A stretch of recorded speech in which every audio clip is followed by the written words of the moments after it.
Alright, welcome back to Don't Think, Just Charge. I'm Dave, he's Harvey, and today we are taking on your hot takes for one-page rules. Let's get into it.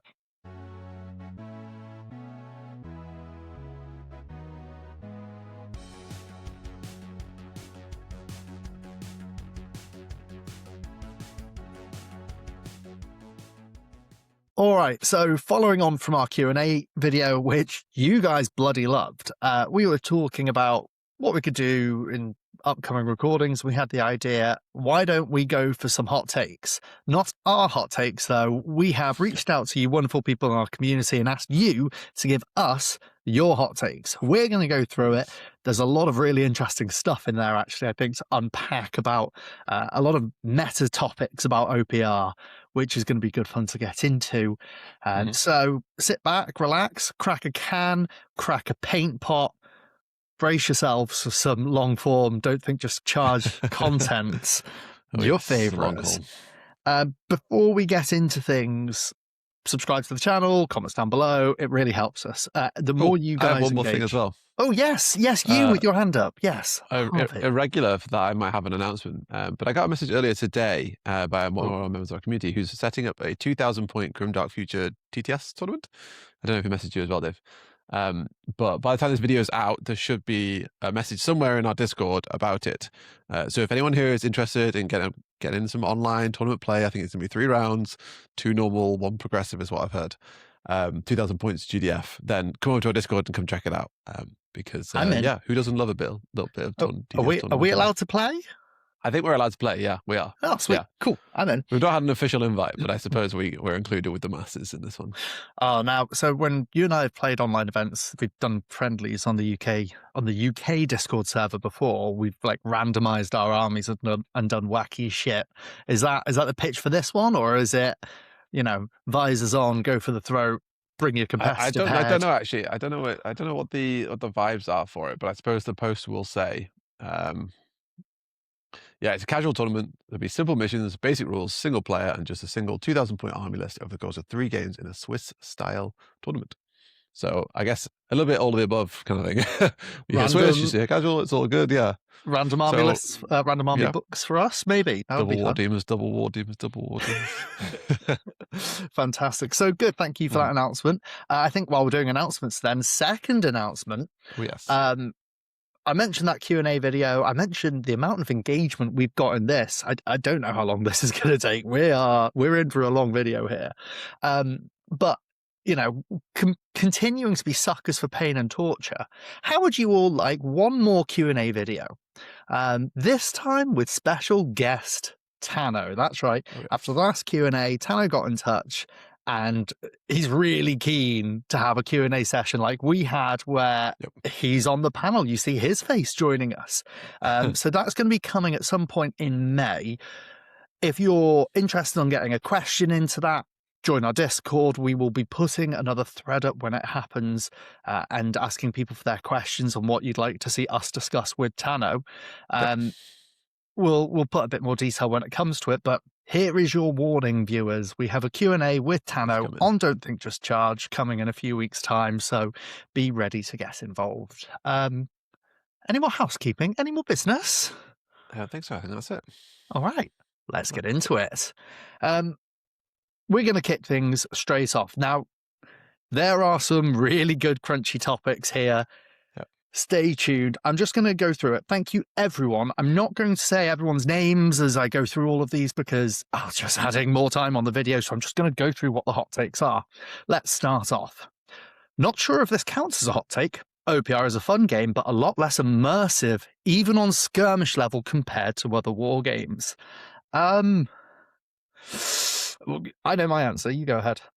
I think I agree with this. I think one of the things I often struggle with OPR is I will see the cool minis and I will see the cool names, and then I will look towards getting some of that kind of like meat out of the units and feel like it doesn't quite live up to that, and then that kind of pulls me out of the immersion almost, right? And maybe it's a bit of a I don't know, tournament player kind of mentality to be like, the rules pull me out of my immersion.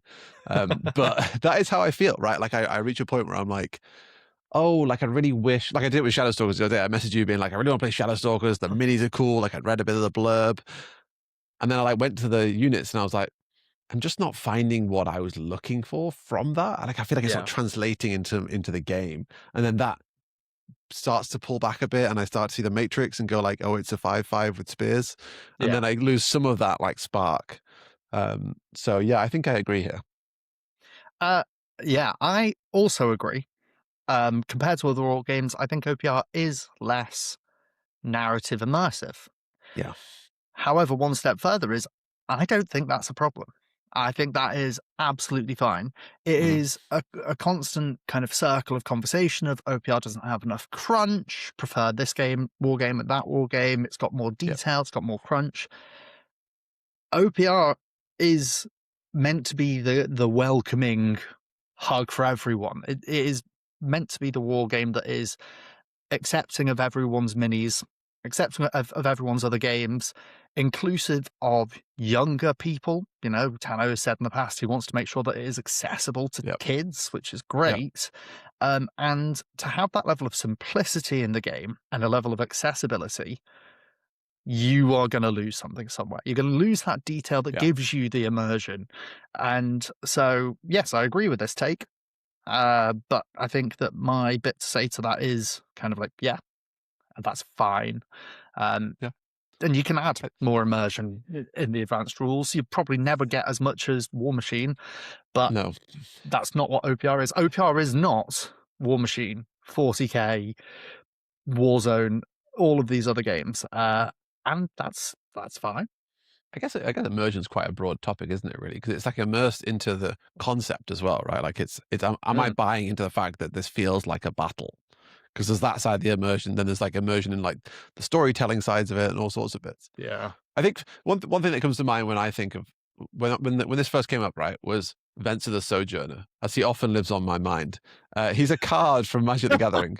That's not the throwback I was expecting today. So this is one of my favorite cards ever in Magic, right? And there's just something about the card really drew me in, and I liked the way it looked. I liked the way it played. I read about his like lore and stuff, and spoiler, I think it's the named character thing again, right? That's I think the named character thing needs to come into OPR at some point in a more interesting way than it currently is. I think there are some named characters that are cool, right? There's like the Orbital Bombardment one in High Elves, the right, High which is Elf cool. But then you get other ones like the Blessed Sisters one, who doesn't really work in any units because it's designed for skirmish and doesn't really feel like a hero as a result. Constant. And I think that if we did a bit more with the narrative heroes to make them feel a bit more exciting, so I'm borrowed perhaps from Warhammer in that regard, right? Where the heroes, in my memory, were really rad because they felt very powerful. They had their own unique tricks. Like I always come back to Lord Croak with his like mad spellcasting lists and shit like that. And I think that would be really great in OPR, right? Because to its point, right? Like you can keep your game simple and have individual opt-in moments of complexity like in Heroes. And I think that would make me buy into what's going on in front of me a bit more. Yeah. Instead of just, once again, like seeing through the matrix and seeing the 5/5s with spears. Yeah. And I think someone might sit here and go, well, you can opt in. You can use those heroes, and those heroes are exactly that. They are opt-in. But when all of the heroes are tough 3, one effect that isn't in the main list, it detracts. They're not special. They're not standout. And that's because of the design of it right now. But I agree with you. What I'd love to see is a future campaign which is focused on the battle systems, not the skirmish systems. And there we can have heroes that are maybe a tough 3 start, but have a tough +6 or a tough +9 upgrade. If Constance could get into an exosuit and be Constance's exosuit high sister, and she's a tough 12 unique hero with XYZ going on, right? That would be something where you're like, holy shitball, she's just absolutely stepped up. And today, so we're recording this on Thursday, the 23rd of April. And I think it was today, if not today, yesterday, OPR pushed out their announcement for some of the minis that are going out on the Worlds Beyond Brawl campaign that's coming up, and one of their own. And I haven't looked at it other than looking at a picture of the new Ratmen hero. And he's fucking sick. Go and have a look at the picture of him. I haven't even had the time to look up and see what his lore is. But at the same time, I know he's going to be a skirmish-focused hero. Worlds Beyond Brawl is skirmish focus. Worlds Beyond Brawl. Say that correctly, Dave. And so he's going to be a skirmish hero and it's going to follow the same template. But I'd love to have, exactly like you say, like something that is it needs to be a centerpiece almost, which is kind of almost a shame because you do like heroes leading units, but you want to see something that isn't in a unit. You want to see a tough 9, tough 12 style hero. And then that thing can have a dramatic moment. It can be a center part to your battle plan. And yeah, that I agree with you with that. Would be something where you could drive the immersion there a bit more. Yeah, for sure. Well, we've done well. That's 10 minutes on the first one. We're not having timers. You guys have got until 4 a.m. to watch this one, even if you started at 4 a.m. Yeah, I did try and purge the thread. The scroll bar gets quite small. So let's keep going. My hot take. Bikes are good, actually. Reason, they're cool, and I can give them sound effects when I move my jet bikes or my orc bikes up the battlefield. And also, I think the advanced actions assault rule makes them much better. Yeah, fair enough. The benefits of bikes is they're a mobile unit. The drawback is they're expensive because they're nearly always tough 3. I think, they're also very hybridized, right? So it's no surprise that you say that assault makes them better. To focus on the main point, though, here, counterpoint, bikes are still bad. You can make sound effects for all your minis, right? That's not unique to bikes, right? You can do whatever you want, right? Your opponent can't stop you from being extremely silly and dragging the game on for 4 hours as you make silly noises. So yeah, I fully encourage you to do that, and I fully encourage you to not take bikes. So the orc bikes, actually, I think the 4-5 ones, I've just double checked to remind myself, they're 180 points. They've got 3 attacks AP, 1 at 18-inch range, and 1 attack AP, 1. Like, they max Balval on the shooting with a load of AP 1. They're bad shot with Furious, which kind of, Ferocious, which offsets itself. So orc bikes, I think, are fine. They're just not 10% units. I think they're 0% units. And unfortunately, things like Battle Brothers bikes are -5 and -10% units. Yeah. But I think, actually, that goes back to the immersion point, right? And this probably wouldn't filter out through the design of OPR because it's adding too many layers of complexity. But it's back to that point I was saying in beta. Give bikes a battlefield role. They'll be more valuable. They'll be taken more. They'll be higher up our list of evaluation. They'll help with the immersion if your Vanguard rapid advanced units have a battlefield role through marks or whatever that filter into that. But yeah, there we go. Probably won't happen. Probably won't happen. We'll see where they land in the next patch. Brum brum, bang bang. There you go. Yeah, add a bike rule that makes them 40 points cheaper. That's the secret to balancing bikes. Next one. The take is alternating actions is what makes the game. Fuck yeah. These are 4 different ones in the one post. It is 4 different ones, so I'm just going to leave it as that first one. Alternating actions is what makes the game. Hell yeah.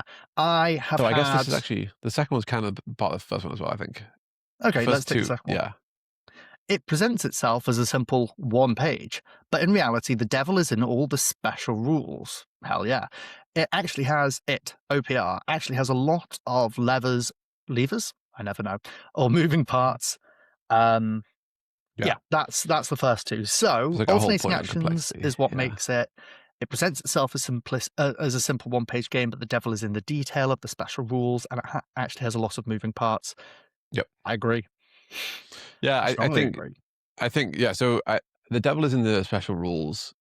I'm not entirely convinced by that. I kind of disagree with that because I actually think the special rules are not that interesting.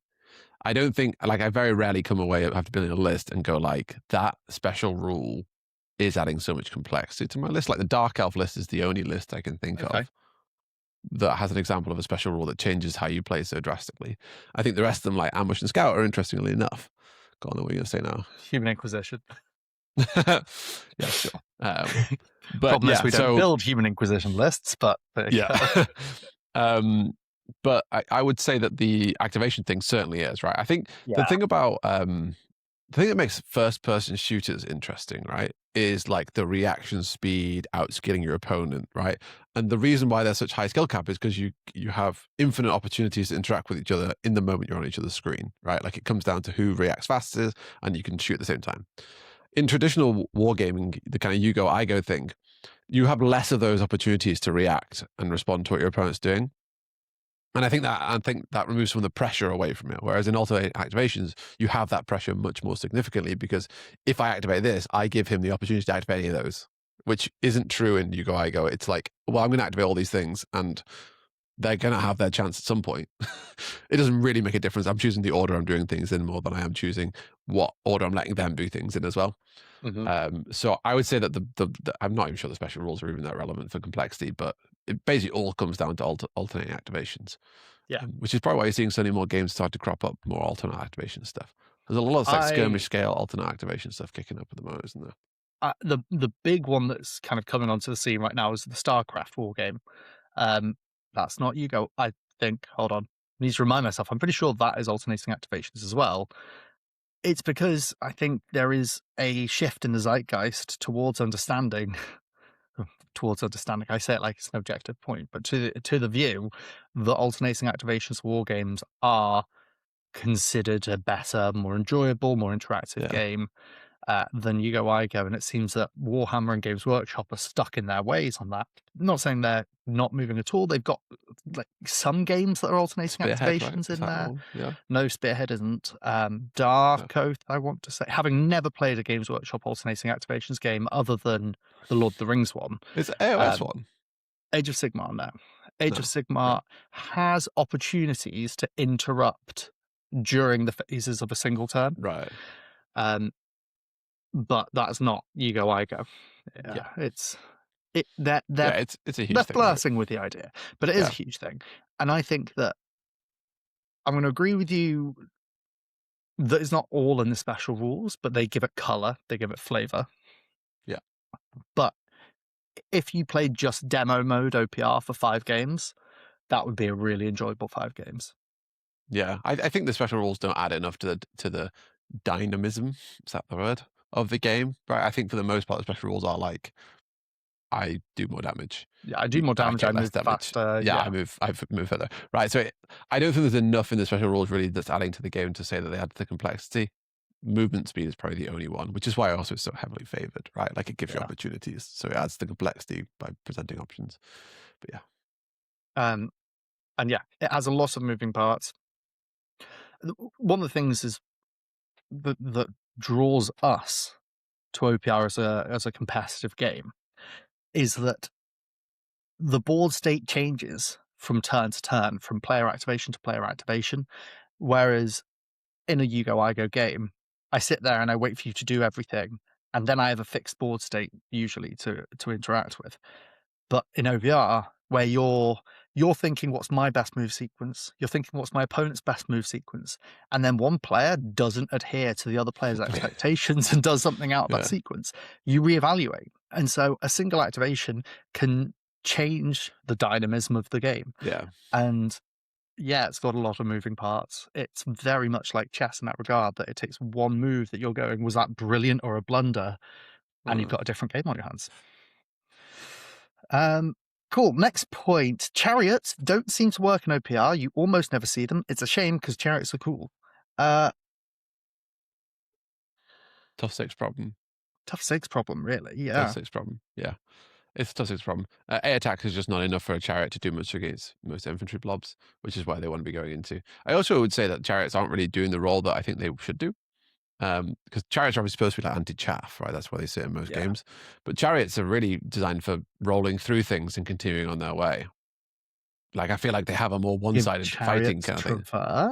I think giving chariots strafing weapons and traverse would be more interesting than the current impact implementation. If you get just like, because impact, you don't get any charge anyway, right? So if they just turned all the impact into strafing impact or whatever that would be, hits on a 2+, you can roll through units and then go on to the next one and attack them if you wanted to.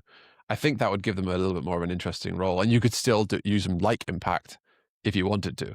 I think that would make them a little bit more exciting. I don't know, but it is a tough 6 problem, right? I think unless we're going to see chariots in units, which I don't think we are. Once again, like, you know, people suggest all the time, tough 6s should be able to be combined into sets of 2,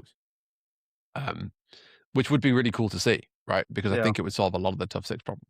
Now, in the next patch, tough 6 are going up to 9 Balval, I think. There's some discussion about that. It's not been confirmed. I don't know. But so that's 1 extra damage, which is nice. I don't know not if enough, if right? it solves the problem, but yeah, I think I'd actually rather see combined tough sixes than that battle val change, Yeah. because the battle val change doesn't fit in with the rest of the game then. And actually, as people said often, right, like it would be cool if you could do like a buddy cup thing with your tough six walkers. That would just be fun, right? Yeah. But just two bros on bikes, right? Starsky and Hutch on your. Yeah, exactly. I'm Right. thinking. Yeah. I'm biasly thinking about the custodian bikers, which are tough Of course six. you are. Yeah. But Let me yeah, put my Starsky and heavy Hutch jet bikes in units of 2, so I can activate both of them in one activation. That would be sweet. Carrying two different transport units. You'd have to put an absolute embargo on transport, because otherwise you get transport 22 zug-zugging up the field at once, right? Well, perhaps, yeah. And But yeah, obviously there are problems with the thing, but you know, I still think it's kind of interesting, an idea. cool. Although generally balanced and the maths behind the game is sound, there are special rules that appear under or over pointed. Yeah, we agree with that one. Yeah. Yeah. I think the thing about this is, right, like OPR prides itself on being fairly balanced, as in like if I gave this ability to this unit, it would cost the same as it does over there, right? Which isn't something how all games work, right? What it doesn't pride itself on is being mathematically correct, right? That's not what OPR is trying to sell itself on. It's just saying if you get Furious and they get Furious, you're paying the same amount for it, and that's fair. So yes, there are loads of stuff that are like finger in the air.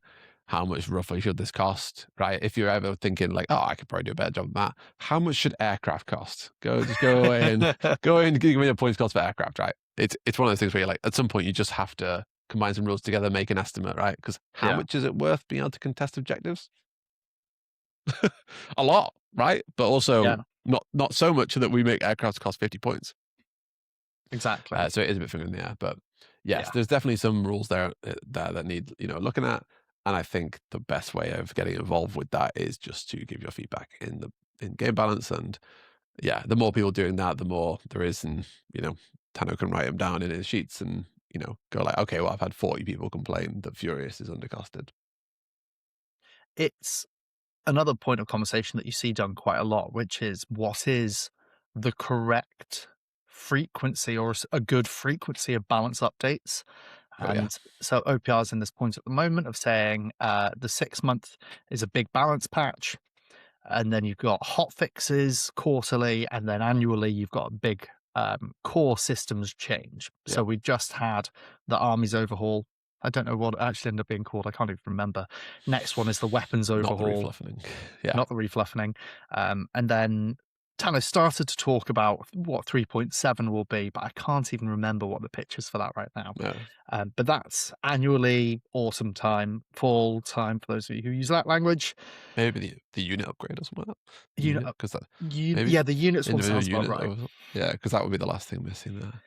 But yeah. But I think it's a good thing that we have such frequent attention to points, because what it means is that we do have this constant check-in of going, is the maths right?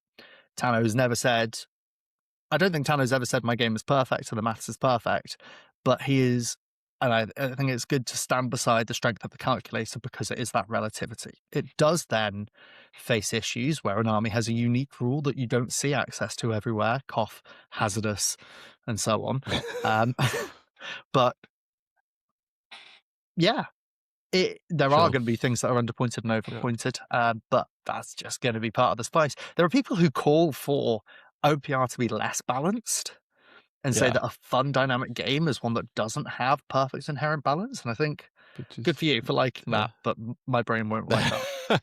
Yeah, I mean, it's an interesting take. And I will just say there as well, I love the fact that we get a balance patch, like a big balance patch halfway through the year, because just from like a competitive thing, we get a tournament pack every year, and getting a big balance patch halfway through the year kind of splits it into 2 seasons. Yeah. Right, where you can kind of get different schools of thought, which I really like, because I think actually if we had to spend a whole year playing the same tournament pack with no change to what was good and bad, I think it'd be quite a long year. So yeah, you feel like you've solved it very quickly. Yeah. Brill. And then the final one from this submitter. They're going for the big Dave thumbs up here. Fantasy is a better game than Grimdark, but Grimdark is more popular because of the 40k legacy and transition. Solid take, and I think you're getting 2 thumbs up from Don't Think Just Charge. Yeah, I think, I mean, we haven't had a massive amount of fantasy since the army rules came out, and they've definitely made it more polarized than it used to be. But I think that, yeah, you're probably on a swing. Probably, maybe. Probably, maybe. Fantasy's biggest advantage is that there's actually less variety in it, right? Like GDF has a problem whereby you can play against a whole army of zombies with regeneration, or you could play against literally 8 guys with spears, and you're expected to be able to deal with both of those in a normal list, which, you know, you just about can. OPR is pretty well balanced in that regard, but it's not perfect, right? Like sometimes you literally just can't do 160 wounds. And fantasy has the nice advantage of basically every list playing roughly the same, but with a few like sprinklings of spice in them. Right, like I always come back to Dark Elves on this, right? I feel like the Dark Elf list is such a fun list because it can do basically what everyone else does, which is it can have extra spears, but then they have like a little bit of a crossbow bias, which is like their kind of like cool, unique thing. And they have their big monsters, right? So it feels very fun to play that list. And then you look over at like Human Empires, and you're basically doing the same thing, but it feels very different, right? So you've got guns instead of crossbows, right? And that already kind of starts to feel different. You've got like these big mage groups, and you've got like tanks and stuff, right? And then that's very, very small change because the core units are basically the same, right? You can go like executioners, or you can go great weapon masters, whatever they're called. Might just be called weapon masters. And that's basically the same unit. And every army has access to that, right? You go over to Beastmen, they've got Indoli elites, right? Like it's all there. And that's still fun, right? Because you have these centerpiece units, all these individual unique things that make the lists exciting still when you go pour through them, but without needing the whole list to be different in the way that kind of GDF more is. Like if you would, there's just no way you get half the units in custodians in other lists, right? Like it just doesn't match up even remotely. And then you look at like Titan Lords, and that doesn't match up. And sure, there's giant things, but yeah, they're slightly more close. I'm going to put something to you here, which is why do you get the flavor and fantasy of different armies when earlier in this video you were saying that sometimes you struggle to not just see the matrix of 5/5 spears? I think the thing for me, so like the 5/5 spear thing, right, is about getting excited about list building, right? I think, and to be fair, when we were talking about that, we were talking about list building for a 750 point list, right? So we had fewer options. Oh, that's the specific snapshot I'm talking about. Shadow Stalkers. Yeah. Clarity on that, Harvey and I are going to be attending an event this summer where it's 750 points fantasy. Yeah, for sure. Which we'll talk about in a future video, but sorry, that's just giving outline to what we were talking about earlier. I think, I don't know really. I think fantasy is more exciting because the monsters and things in it are more different. Right? Like when I picture a Hydra, I buy into what a Hydra is. Whereas when I go to Battle Brothers and I see a brother, and I know he's got a gun. Guy with gun. And then and there's a guy with a gun over there. And this is an orc with a gun. Cool, right? Oh, that's a goblin with a gun. Right? They all have that, right? And then they all have like, you know, whereas like there's something slightly more exciting about a beastman compared to a human, because the fact that it's a beastman seems to play into it more than he's holding a gun. Which is basically because that. Yeah. So I started to say about the gun thing, because that's the thing for me. You see guns, and I just see rows of guns. But why don't I have that bias for guy with spear, beast guy with spear, goblin with spear, orc with spear? I don't know why I don't have that level of detachment from fantasy that I do from Grimdark. I think also there's something to be said about like the fact that guy with spear in fantasy is good, and guy with basic gun in GDF sucks. Right, like it's just bad, right? Like you take like your really default guy, and it's just no good. And it's like I don't actually want to roll 10 attacks hitting on 5s with no AP, right? But you turn to fantasy world, and you're like, oh, that thing's got 10 attacks hitting on 5s with no AP. That could kill my cavalry. Yeah. So, well, it's that kind of takes it back, I think, to how you topped out the start of this point of why we prefer fantasy. Fantasy, lower quality, lower defense. And so your 5/5 guy is your standard guy. That is what you'd expect it to be, right? Whereas in Grimdark Future, the rarity of finding a 3/2 is, well, they're not extremely more common, but they are more common. And 3/3s, for example, are really common. And 4/4s to boot. And when you get to that in the world of 3/2s and 3/3s, the 4/4 is suddenly feeling pretty crappy. Whereas in the world of fantasy, you're looking at, because there is so much more 5/5s, you're looking at those 4/4s and you're going, yeah, this feels pretty good. And then you find a 3/3 and you're furious. going, 4/4 feels pretty good. But then you see the 3/3s and you're like, too expensive. No, thank you. I'm not going to play that. This was a waste of points. That's like 250 points on 3 guys. Exactly. So it's interesting. I think there's a bit of pre-existing bias as well. Yeah. I know that I'd rather play D&D in fantasy land than in sci-fi land. So there is probably pre-existing bias there. But I think back to the actual take, fantasy is a better game than Grimdark. I'm going to say yes, because I think there's less wacky shit. And I also prefer the movement of OPR, and fantasy is way more combat intensive than it is shooting. Yeah. I think because basically because the army lists are less exciting, how the game plays is more relevant, right? Like it matters less what list you bring, which I think sometimes just like almost like defocusing from the list building aspect of it and just looking, instead of going by stats, right, and picking things that are powerful based on list building, just going like Hydra. All right, sweet, yeah, I'm gonna feel a Hydra. Then that kind of helps with the game really, because people can bring whatever they want. Yeah, and it works out. Moving on to the next one, I think that we're going to get some. This is where I think the takes in this thread start to get crunchier. I've enjoyed what we've got so far, but we're going to start to get some things that are like, you'll see what I mean. Let's start with this one. OPR should have advanced actions baked in at base with a streamlined version that takes them out.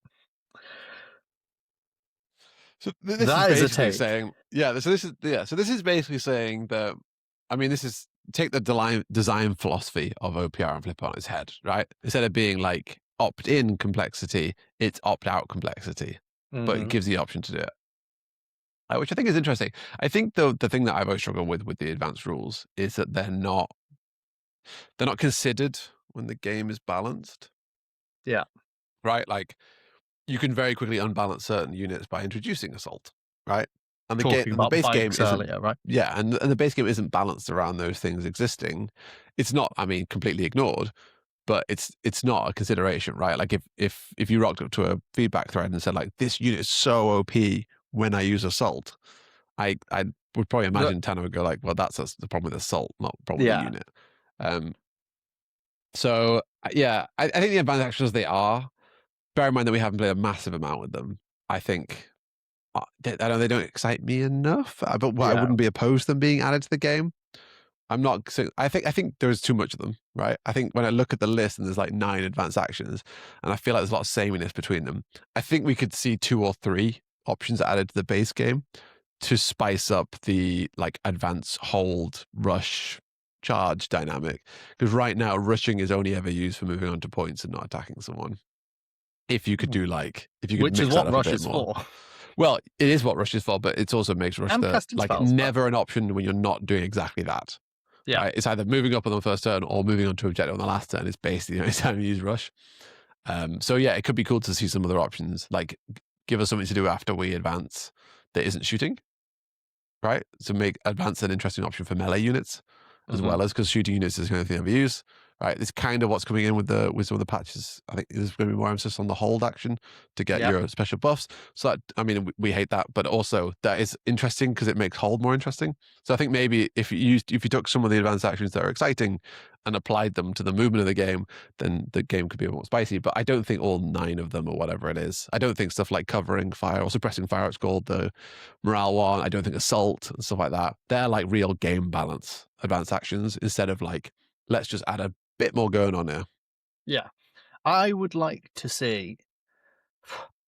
I'd like to see maybe it done in a way that the tournament pack installs 3 advanced actions, right? Because that is a way of putting it into a core aspect of the game that is not changing the core game. Yeah, because we're not going to get that system right now, right? No. Where I've got to take these takes with a dash of what's going to be behind them, which is I would like it if. Some people have put ones in there that I'd be very surprised if that was it. But some of them are like this. And I'd imagine that that's where this comment is coming from. And I get it. And I think that if we saw it in the tournament pack of saying that when you're doing it, these 3 advanced actions are usable by everyone, that would be a really cool introduction to it, just to kind of test it. As for putting them all in, yeah, I'm with you. I think the reason that I wouldn't want all the advanced actions just to be in at core is because you've got. But Last Stand, right? That morale one that lets you move is really cool, but it is also quite confusing and complex. You've got the two things that are you remain idle and you get minuses to hit from either being charged or from being shot at, and you've got stealth move in there, which is another way of taking minuses to be shot at. Yeah. And all that actually does in my mind is dampens the interaction. Yeah. I appreciate it lets you take a drawback to have a huge defensive benefit, but it's removing interaction from the game, and I'm not in favor of that. Yeah, I agree. Yeah. Maybe that's just criticisms then of the advanced actions. It's not saying there shouldn't be advanced actions in the core game, but just not these ones. Yep. Maybe that's it. Brilliant. Moving on. Cover should go back to being -1 to hit rolls. It would make the game less deadly. So this is harkening back to pre 3.4, maybe even pre 3.3. I don't know. Before we played the game. Yeah. Two points on it, I guess. Maybe, yeah. That must be it. When cover gave -1 to hit rather than +1 to defense rolls. Should it be that? I disagree. I don't think it should. I think that is a hot take, and I think that would be detrimental to the game, because making someone's chance to do something worse makes that player feel worse, right? Yeah. I brought my Battle Brothers these hyper elite things that hit on 3s, and now I hit us on a 50-50 because you're in cover. Yeah, I mean, the one thing I might like to see, which might be too complex for the game, if we were looking to buff cover, which I think we should do because it's never used, people don't bother with it, right? Like if the only time you ever get cover is when you're using difficult terrain, right? Like the forest, right? You're like, I'm in the forest, the difficult terrain. The forest, I don't the want to get buildings. defense. Yeah. What I would like to see is perhaps having the +1 defense from cover not be negatable by AP. And by that I mean if you're def 6 and someone shoots you with AP4, you always roll at def 5 from having the +1 from cover. That'd be cool. So just make it a bit more relevant, right? Because right now a lot of the time people just blow straight through it with their AP, which makes sense because you're like armor piercing, sure, but also sometimes you're shooting into like a building or something, right? And like, goddamn, if my guys are bringing around guns that can just shoot through buildings, no problem, based on how strong you are on the other side of it, that doesn't quite add up in my head, right? Like, Yeah. I can shoot through this building, but only if you're wearing a cloth outfit, you know? I can't shoot through this building properly otherwise. But yeah, so I think maybe something like that would be kind of interesting. Yeah. But I mean, overall, I think stuff like cover being more relevant could be definitely more interesting. But I also like the idea of adding more stuff like that to the game anyway. So more terrain interaction in general. I'm a huge fan of XCOM, right? I love XCOM. Give me a smoke grenade, right? Give me a smoke grenade that gives cover where I can put it down, right? A little token I put down 3 inches around it, right? Like stuff like just cool things like that you can interact with. That would obviously fall under advanced rules, but I think, that's what spellcasting could do instead of what it currently does, which, is a bit. Well, I mean, harkening back to the what if we did 3.5 thing, like we had the idea of deployable traps from the jackals, deployable like bonus objective marker things for the dwarves, right? Yeah. So deployable terrain doesn't sound so mad. Was it only last week we were going nuts for designated player place terrain in that North Carolina event pack, right? So that sounds really fun, and so I think that'd be a great.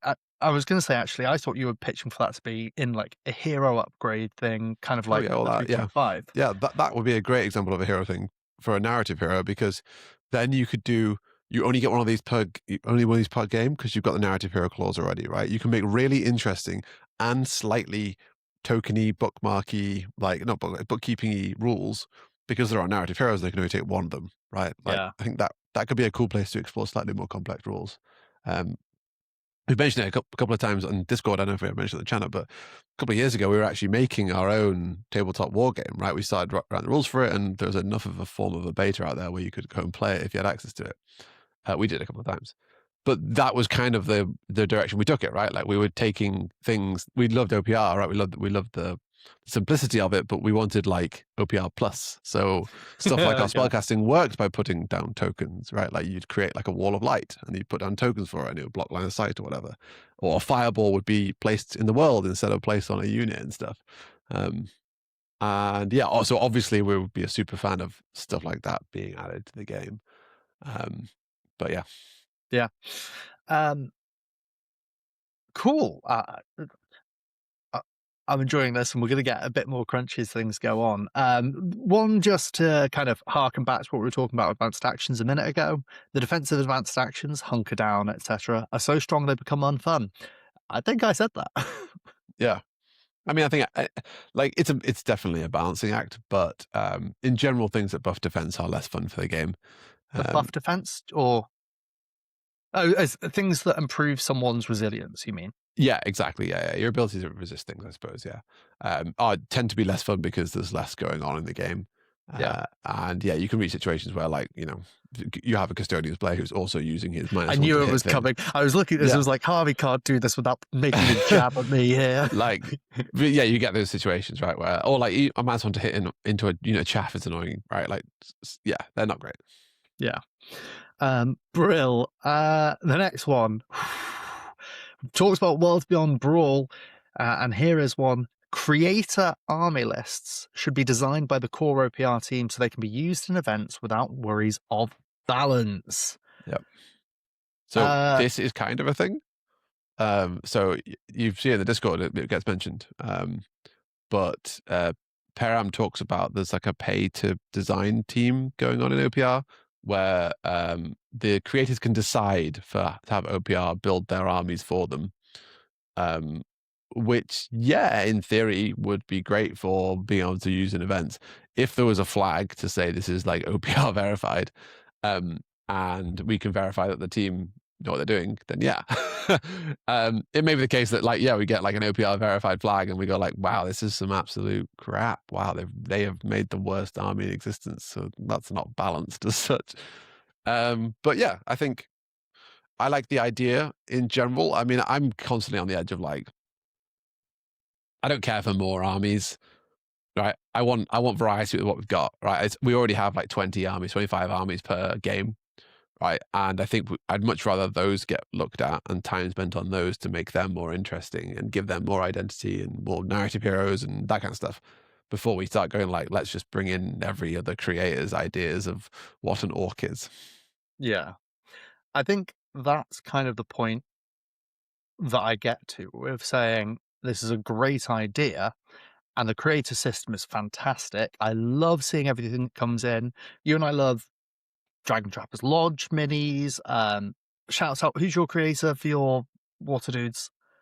I can never remember. Fleshcraft Studio. Fleshcraft Studios. There are some fantastic creators out there that make some of my favorite STLs, and that when they have their own armies, it's excellent. But then we're just pushing it so that we have 30 approved OPR lists for events, or 40 or whatever. So it can, I mean, if people are craving for it, then cool, but that's not something that attracts me to it. No. Yeah. I mean, as for the actual take itself, oh yeah, go on. I think there's actually something more to be said about that as well. Like, just so like Fleshcraft's a great example of it, right? They designed their minis so they can also be used in D&D, right? So they release D&D stat blocks with it. So if you look on their list, first of all, their lists never have the balance tag because they like to add these wacky rules. But second of all, they tend to have like 9 heroes all named in their lists, right? Which doesn't fit with the OPR design philosophy. So you'd also have to have creators designing things that fit within the philosophy, or they'd have to start taking L's basically, right? Like they wouldn't be able to have the creative freedom they want, right? Like if someone came along and they were like, this is my ninja army and the army all teleports. Well, yes, you can make that an OPR, but I don't know how much the OPR team could rescue that into being a balanced army if everything had teleport. So, I mean, give you another point of the challenge of this. War Machine have been announced as a partner for Worlds Beyond Brawl. War Machine is its own game system. Warzone Eternal has been announced for Worlds Beyond Brawl. Which is not Call of Duty. No. No. Warzone Eternal is it's a D20 based war game, like skirmish plus sizes. So it kind of sits between skirmish and full scale battle. And it's another game system with another set of rules. And these rules don't always translate. No. And so there's going to be conflict there of, well, I wanted to play my Warmer Hordes army in OPR, but it's not the same, and it's not the same because it's a different war game. Yeah. And then taking that attempt, you have to find a balance at some point in that balance, right? Of where on the scale of true to its source and fits into OPR do you go? Yeah. And that is a whole other kettle of fish. I mean, I previously made a pitch to Tano a year, maybe 2 years ago, of saying bring in some Dragon Trappers Lodge stuff to the main armies because they're fucking cool. Of course, that was never going to go anywhere, but I still was saying, like, this is cool. Fleshcraft Studios, I think I put one of their armies into my really cool minis range ones. I mean, one thing I will say is, right, like OPR obviously started by just ripping off Warhammer, right? Like, right, it did, right? And then it ripped off Mantic Games, right? And that's where all the things started, right? But the ripping off seems to have stopped, right? And there's still good stuff out there to rip off, right? Like Dragon Traveler Lodge didn't invent the idea of a fairy or whatever, right? They've got, but we don't have a fairy army in OPR. It would be cool to see, because there are minis out there people can play with. It'd be cool to see that stuff kind of brought in. You just want your Red Ball army. I see your games. I see your subtext. But yeah, you get what I mean, right? Like, yeah. I think there's scope for us to get some new armies out there that aren't just Mantic and Warhammer, because nowadays people come in. Yeah, like it can be other stuff. Yeah. Yeah. I really like the take. Fucking hard to do.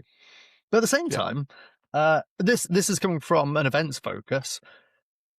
Just go and play those armies. Like, talk to your TOs, right? Most of the things you go to will let you play them, right? If you just ask the person in charge and send them the list that you're going to be playing, right? And most don't importantly, try and be send them the pictures of your awesomely painted minis, right? Start with that. Start with that.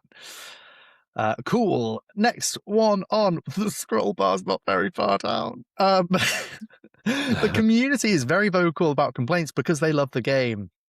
I'm calling it now. That is some lukewarm take right there in the middle.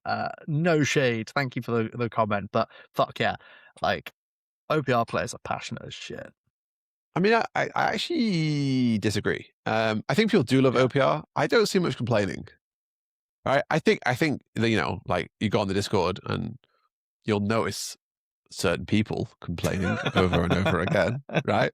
I'm sure some people think that's us, but yeah, like, you'll notice that there's probably, like, actually in terms of, like, specifically vocal people, like, you can probably go through. If you're at all in the Discord, you in your head right now, you probably have like 10 names of people that you see post all the time, and I would say of those, there's probably 3 of them that are complaining all the time. But in general, is the community complaining about stuff? No, I don't think so. I think most of the community is talking about the minis.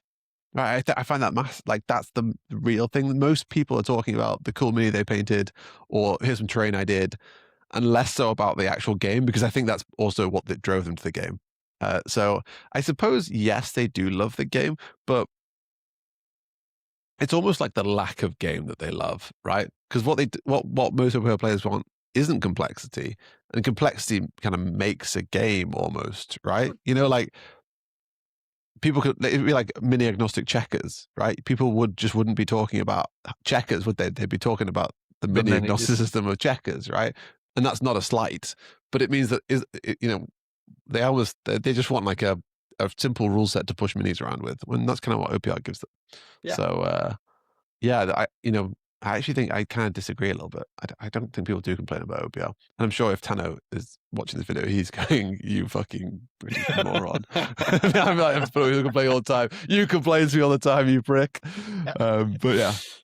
I suppose as well, right, when people give their feedback, people don't come... I can't say I've seen a feedback thread being like, hey, just want to say this is perfectly balanced. Thanks. Yeah, that's true. I mean, yeah.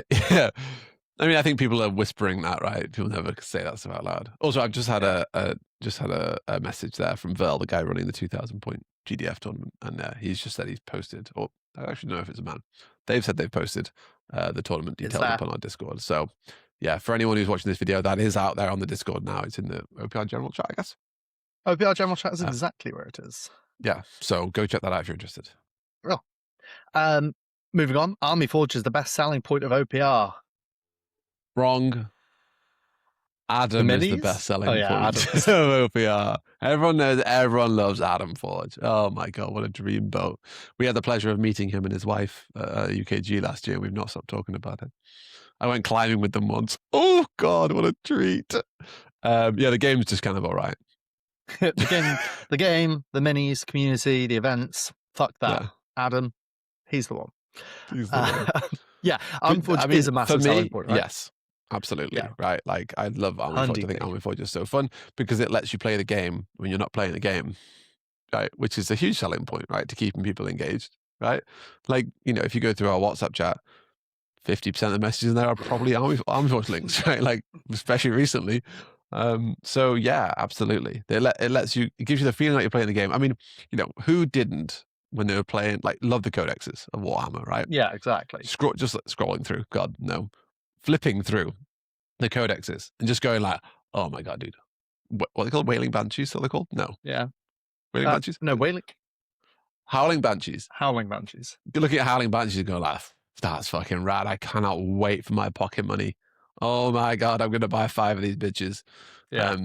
Yeah. So like an Army Forge lets you do a bit of that, right? It lets you do the whole like fantasizing about the list you might have and how it might play. And if you found a cool synergy, you're going like, oh my God, dude.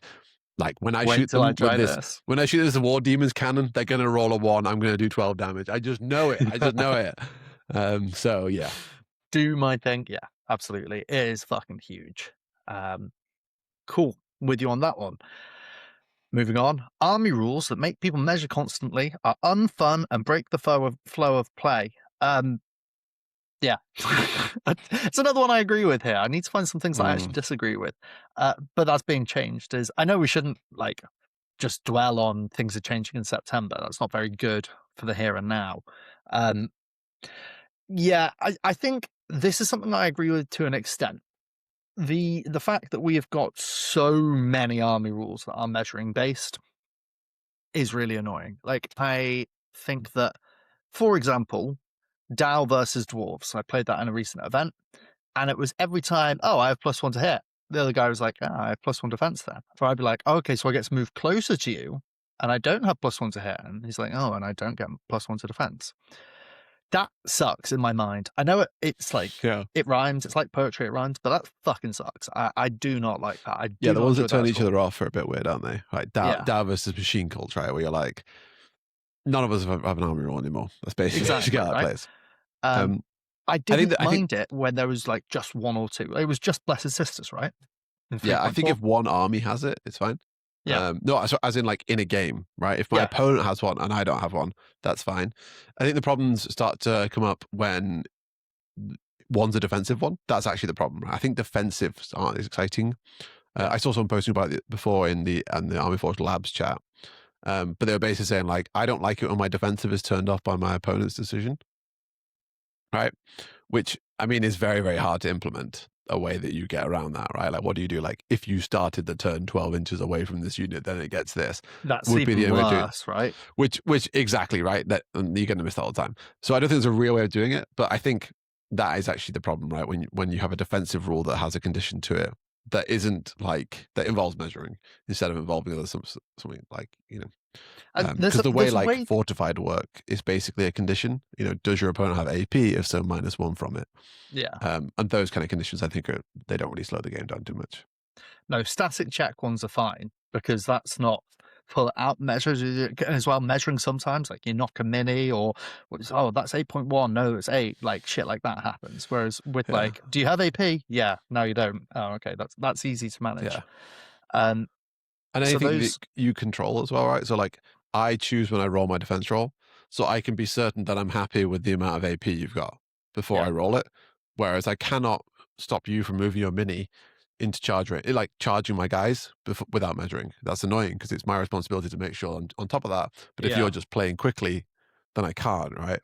And that is what breaks up the flow of play, right? It's like, oh, before you touch your things, measure. Yeah. And like how many times in a game, if you're charging, you're just like, well, fuck it, this is like less than 12 inches. Yeah, move that. And you're like, well, fuck, was it 8 inches or was it 9 inches now? And you can't go back. Yeah. So shit like that sucks. One of the ways I think that you could make range defensives work in a less shit way, at the start of the round, if there are no enemies within 9 inches of you, this unit gets +1 to defense for the rest of the round. Problem is, it's That involves bookkeeping tracking. then. But Yeah. I think the simplest way shooting's not really a problem, right? Because you measure shooting when you shoot, right? So defenses that turn on for shooting with measuring rolls are fine because you go like, I'm measuring to see if you're in range anyway, so I'm also measuring how far away we are. So I think that stuff's kind of fine. Basically, you want your conditions to fit neatly into the flow of the game, and I agree that measuring ones don't always do that. Yeah. Cool. Next one, transport aircraft are fun, and melee-only armies should feel bad and reflect on their life choices. I agree. I think, because when you move them, you can go like, meow, which is transport, fun, right? Well, aircraft are fun. Back to the bikes. Yeah. No, I think I get the whole like aircraft don't feel very interactive because they're not very interactive for melee armies, which is fine. I think aircraft just don't really fit in the game. They never really have, right? I mentioned this in a previous video, but me and Tano had a discussion once where I was like, why don't you just reduce the speed on them? He was like, well, they're aircraft, right? They're supposed to move fast. And I was like, yeah, but bikes only move 2 inches more than humans on foot, right? So we ain't playing in that world. And I think aircraft are just in that position where, like, to make an aircraft feel like an aircraft, it has to go too fast. I think there was a suggestion a while ago that, like, transport aircraft, like, it should be treated like ambush so that they can't contest objectives on the turn they come out. Yeah. Which is interesting. I also just think, like, that. if you made transport aircraft, you just don't get a turn, right? Like, you can disembark and do nothing with it, right? That would make them a lot more like a big scale positional thing and less of a... You drop something off, right? Yeah, and you'd still stall to the end of the round so you could place it safely, but then you wouldn't also get a massive payoff for doing that by then charging whatever you want and it potentially being fatigued already or like having activated and being able to do your stuff. So I think that would be a bit more interesting. Yeah. Because right now they are just like I think there needs to be some distinction between different types of transport, I think. I reckon that just aircraft, right, could come down to being 20 to 26 inch movement and take away all of the negatives to hit it. Still can't contest objectives, drop the points way down, just have it be hittable. Have it be something you can interact with, because at the moment that is half of the problem. And that's the point here of like melee armies should reflect on their life choices. If you bring a full melee army, you're vulnerable to aircraft. Make them move slower and then make it that, if you are bringing pistols, like the hybrid problem, these 12-inch guns, that they're not fuck useless against a low-flying aircraft opening its side doors to drop off people, because you're still going to plink into it, right? Yeah. Or I think also just be a bit more brave with the distinguishing between a gunship and a transport, right? Like aircraft with guns often have the same amount of guns than the transports do. Mm-hmm. Yeah. Whereas, let's just go like, okay, you can bring a transport aircraft, but it's got 4 attacks, right? Like you better use the fact that this is a transport and can't contest objectives. You better be using this for the utility it's bringing because it's now a utility piece. And then you kind of start to break out the different styles of transport, right? Like APCs are heavily armored and they're good at blocking things and they tend to carry more. Then we need to give a role to like Jeep style transports, right? Like Transport 6, maybe we then start to play the idea of, okay, well, maybe you can move 9 inches when you disembark from a Jeep or something like that. Or, I don't know, like you get a +1 to hit when you disembark from a Jeep. None of these are super realistic, but, you get the idea, right? Like, let's have like an assault style transport. Let's have an armored carrier transport. Let's have a flying transport. The one that people have been screaming out for is the ability to shoot from transports. Yeah, that's a huge one. Yeah, people really love that idea. I hate it, but, but stuff like that, right? Maybe we move fast from all APCs. And then the Jeep style ones, the fact that they're fast is their special thing, right? Then they get that over the fact that they never get Transport 11. But yeah, so. Brill. And then last one from this user is hot take. The recommended base sizes are recommended, not required. If anyone is telling you those base sizes are required, pull them in real close, even closer, and just flick them on the nose. They are not required. F off and away. I don't think I can fucking comply with that. I'm pretty sure rats are supposed to be on 25 mil, and I think I've got these guys on 28 mil. I have 28 mil. That's not even in Army Forge. Yeah. So yes, absolutely. The little eye will tell you that. But I think that what I would like to see for base sizes, I'd like to see base size ranges enforced, right? I think that could be interesting, right? Like you say, 25 to 32 mil. Yeah. would be a perfectly fine way of like saying this infantry can go on any of those. That still fits within it. I think that base sizes basically can never be required for as long as cav bases suck so much dick, right? Like They suck ass so hard. I think one of the problems I have with OPR, and it's so minor because it very rarely comes up, but it does come up when I want to bring cav, is it's a mini agnostic game, which includes base agnosticism, but there are a bunch of rules that involve measuring, right? And I think it's like measuring what units in range. Measuring from bases, you mean? Yeah. Well, like my base size then matters, right? So the agnosticism is lost a little bit because like half my cav can't attack. Coherency, strike distance. Yeah. And no, coherence is fine, but like, 9 inches from the first unit to the furthest unit means that, okay, well, if I have a really big base size, then that's actually more constrained than it would be. I don't know. Like, I think that and then there's no real solution to that problem, by the way, but the melee striking thing on it, there definitely is a solution to it, which I think I'd rather see pseudo ranks involved because that's base agnostic than measuring, right? And people often go like, oh, I can just do that and see. But I think you can do that with pseudo ranks as well. Just going like, if your base is touching the base of a unit touching their base, then you're in. And it's as simple as that, right? Like, and then you can very quickly see if there's 2 ranks of minis, right? Anyone who's played the game can see 2 ranks of minis really fast. And then there's a little bit more leniency there as well, because it's like, you don't need to, you're never in that situation where you're like measuring the 3 inches exactly. And that can slow down the game as well, right? When you're trying to count how many are in, you're not quite sure. Pseudo ranks would solve that as well. So yes, for as long as that's not a thing in the game, then base size is better never be enforced. And I don't think they ever will be either. I think it's one of those things where like, it would be more grief for Tano to do it. Even if he was super passionate about it, it's too much grief, right? Yeah. Really. And also like most games, people would just go, well, stuff you, bro. Like, I'm not interested in playing that. So, yeah. I already don't play half the rules anyway. I've got no idea how fucking cast to work, lads. So I'm going to start doing base recommendations. I don't play morale. That's extra rolling. It's insane how many people say they don't play morale. Anyway, I digress. Yeah. Anyone who's enforcing that, no, I'm not going to say the same thing twice. Next one, Warfleets is flying under the radar as a super fun game, but it does need a balance pass between factions. Yep. So I've never ever played Warfleets, but I did look through the list building thing and the way the things are laid out. And I have no idea if it's a fun game or not, but the units have style and they're like so fucking quirky. Yeah, which I think is super fun. I will say, just the other day in the labs chat, Tano said, I'm reworking Warfleets and I'm making it a calculator-based game, and so you are going to see a lot of change to it. So anyone who does like that quirkiness, you might be a bit disappointed in the future. I don't know. Yeah. But I think, I mean, I like spaceships. I think spaceships are cooler than men with guns, right? Like, I'd much rather play a game where you have spaceships instead of men with guns, because I think spaceships have more personality than men with guns. Because they come in shapes, right? And they have guns on the front and back, right? They do all sorts of stuff, right? When was the last time you saw like an ass cheek blaster from a space marine? Never, right? They've never had ass guns. You've not been getting inventive with your mechs. You haven't seen the what version of they on at the moment? You've not seen version 12 ass guns coming out of space marines, you know? It's a second pack you have to buy on top of it. But yes, I think Warfleets, probably is a really super fun game, and I would like to give it a go before it gets changed. But maybe at some point we'll do a video on the channel. I like that it's got facing to it, right? Yeah, it's really good. I think Warboss Fitz, when you're watching this, we know you've done a bit of Warfleets gaming. Get us on the channel, right? We'll play a bit of Warfleets against you on TTS. That could be a bit of fun. We could do a 3-way. We could do a 3-way Warfleets game. I mean, one thing that would be really good is learn to play Warfleets, right? Yeah, actually, Fitz, make that video as well, please. Do that. You can make a learn to play. It's not really our area, right? But you did that one video on how to set up TTS, so you can definitely do one for how to play Warfleets. In fact, he might have already done one.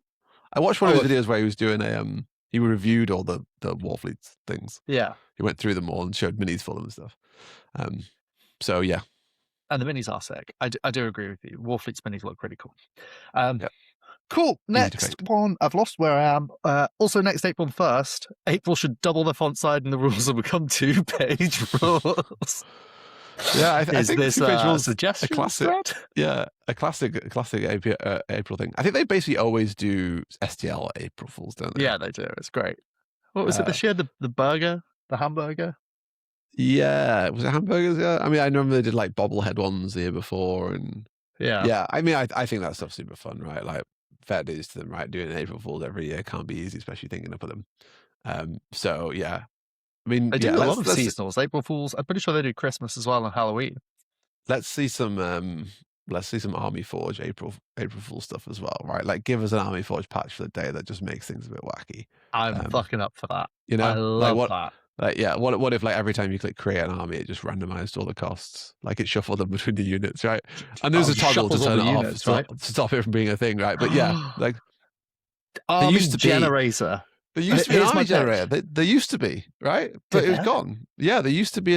I'm 99% sure there was a list generator. I mean, we can ask Alan about this, but I'm pretty sure it's gone now. It is gone, and it was just too samey apparently. But that's because it was trying too hard, right? What it needs to be is completely random, right? Random. Get rid of fucking Force Org, right? Draw me 2 heroes and 6 units, and I don't care if they're vehicles or whatever. No, that's not random enough. That's not random enough. Pick a unit, pick any upgrade, give it that upgrade, right? Any upgrade from the whole army, right? Like, give me random shit, right? I'm all for you actually want the army list to be randomized. I'm talking about army book randomizer.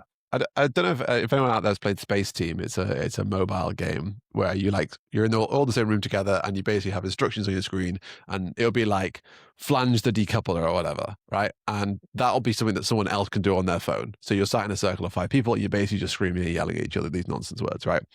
But in that, sometimes the panels just start swinging off, and you have to like fix stuff and scrub it together. It'd be cool if Army Force did that for a day, right? Whereas where Army Force just started falling to pieces. So yeah. Well, thank you. Next one is army-wide rules shouldn't be a thing. The units themselves should give the flavor of an army, and individual units should have fun rules. Ooh, I'm a halfway on this one. Yeah, I mean, I think like anything, I think a strength overplays a weakness, right? That's our friend Hutch's favorite expression, right? He normally uses it when he's criticizing my life, so it feels good to use it on someone else.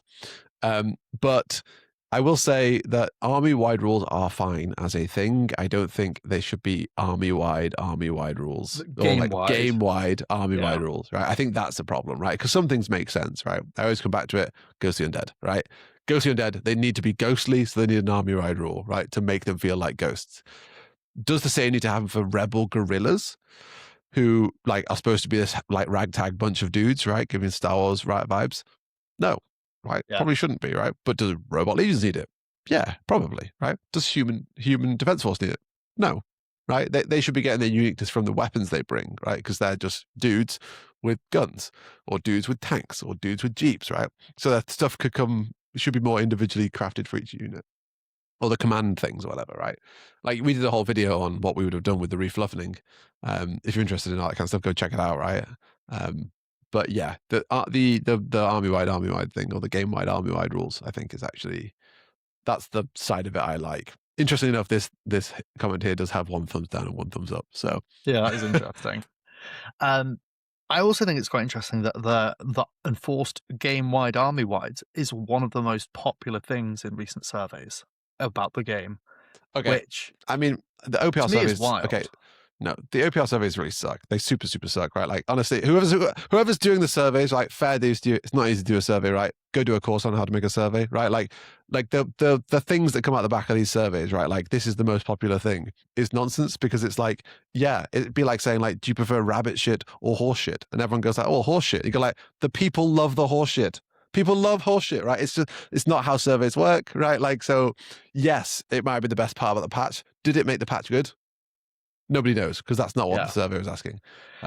So, by the way, I think in the past I've ranted about like business and psychology and shit. You want to talk about surveys and data analytics? I was a fucking data engineer, so if Harvey's telling you that something sucks and it's a survey and data analysis in a commercial context, then it fucking sucks. It's really hard to design a survey, right? And you will always get it wrong first time, right? Always. And I think the OPR surveys just need a second bit of love. It's not just that it's really hard to do a survey, it's hard to meaningfully extract and apply the data, right? Because you can have a survey, like say like horse shit and rabbit shit, and it's like, hey, they love horse shit. It's like, no, nobody loves shit. You just gave us 2 options. Yeah, and you had to pick one to complete the survey. Yeah, ridiculous sense, right?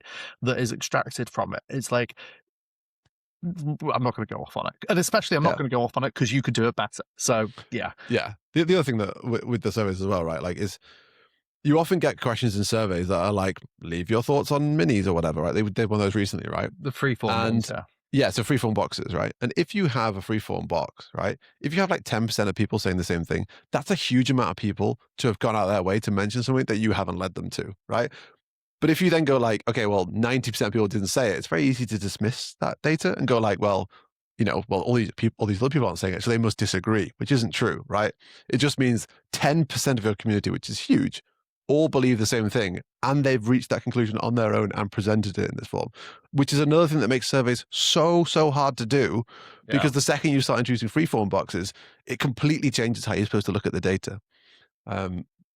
So yeah, what was the original hot take? I don't even know.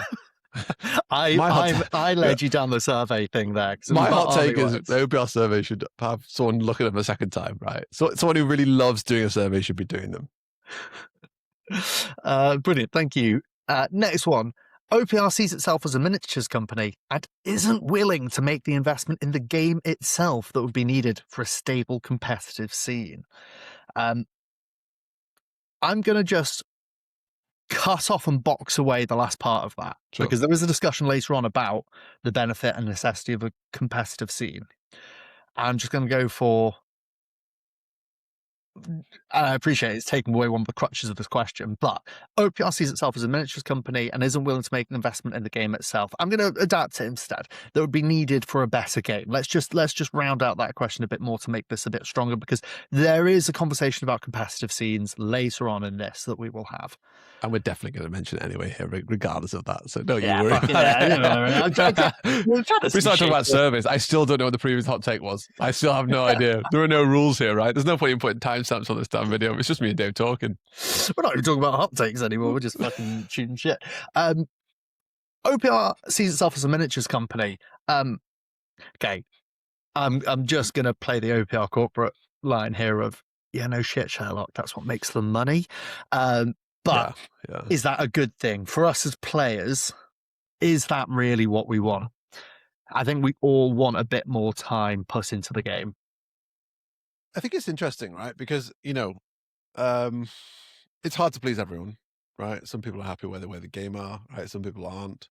I know we were talking to Tano the other day, and he mentioned that some people were saying like, oh, the game's not been the same for the past 2 years, right? And it's like, well, yeah. Right? Like, of course it hasn't been, right? Like, if you wanted to play that version of the game, then that is gone, because that's how live service games like OPR work. This is the standard for nowadays. Everything changes all the time. I think that saying OPR sees itself as a miniature company is fair, because OPR is the company, right? And if you look at their staff, it's mostly people making minis, right? They're paying a lot of freelancers to do a lot of mini production, or they're like, their management-y type staff are all managing those people. What does Tano think OPR is? Well, the minis make the money, right?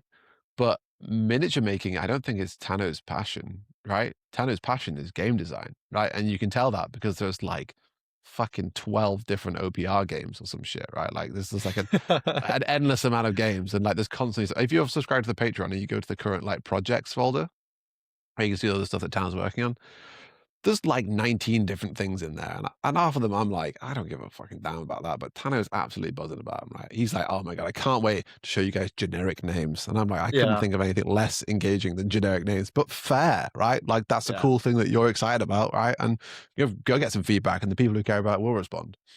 So I think to say that it's not invested in the game is different. I think it's Tano's baby, is the truth, right? And to invest in the game, you need a bigger team. We've mentioned this in previous videos, right? You need a design team to give the game the love it needs, given that it is like 19 different games. And I don't think Tano wants to let go of that yet. And that's fair, right? Like he made this thing, he's earning money from it. He doesn't need to earn more money from it, right? We often talk about like how to make the game more successful. But what if that's not the goal? Yeah. What if where we're at right now is great, and it'd be nice to earn more money, but actually the more people you invite to the game, the less community engagement stuff you'll be able to do, right? Like there won't be an AF Labs chat on Discord if it triples in size, right? There won't be. It'd be too many people. So there's a lot to be said about growth and making the game better. And if we say the competitive thing, if we wipe that out and just say improve the game, but also that might just not be the goal. This might just be a silly little game that we all play for a couple of years, and that's all it ever becomes, right? And that would also just be fine. Someone So in 6 years is listening to this video and is now weeping whilst they gently sip whiskey in the dark of night because we've abandoned OPR and the game's gone and we're all playing something else. And they're like, it was perfect and I missed it. But yeah, I remember that is 3.4. absolutely it, right. Yeah. Lift the curtain up a bit more. So Tano messaged us after the Q&A video, and he specifically called out my comment about delegation of tasks in the business. And he went, I'm not going to go find the message, but in my mind, rough recall, he was saying, it's interesting you say about delegating tasks and delegating game design. It was a polite and professional fuck you, Dave, I think. He said, fuck you, Dave, you're such a fucking cunt. Get off YouTube, mate. You've got no idea what you're talking about. And then I join you for a video.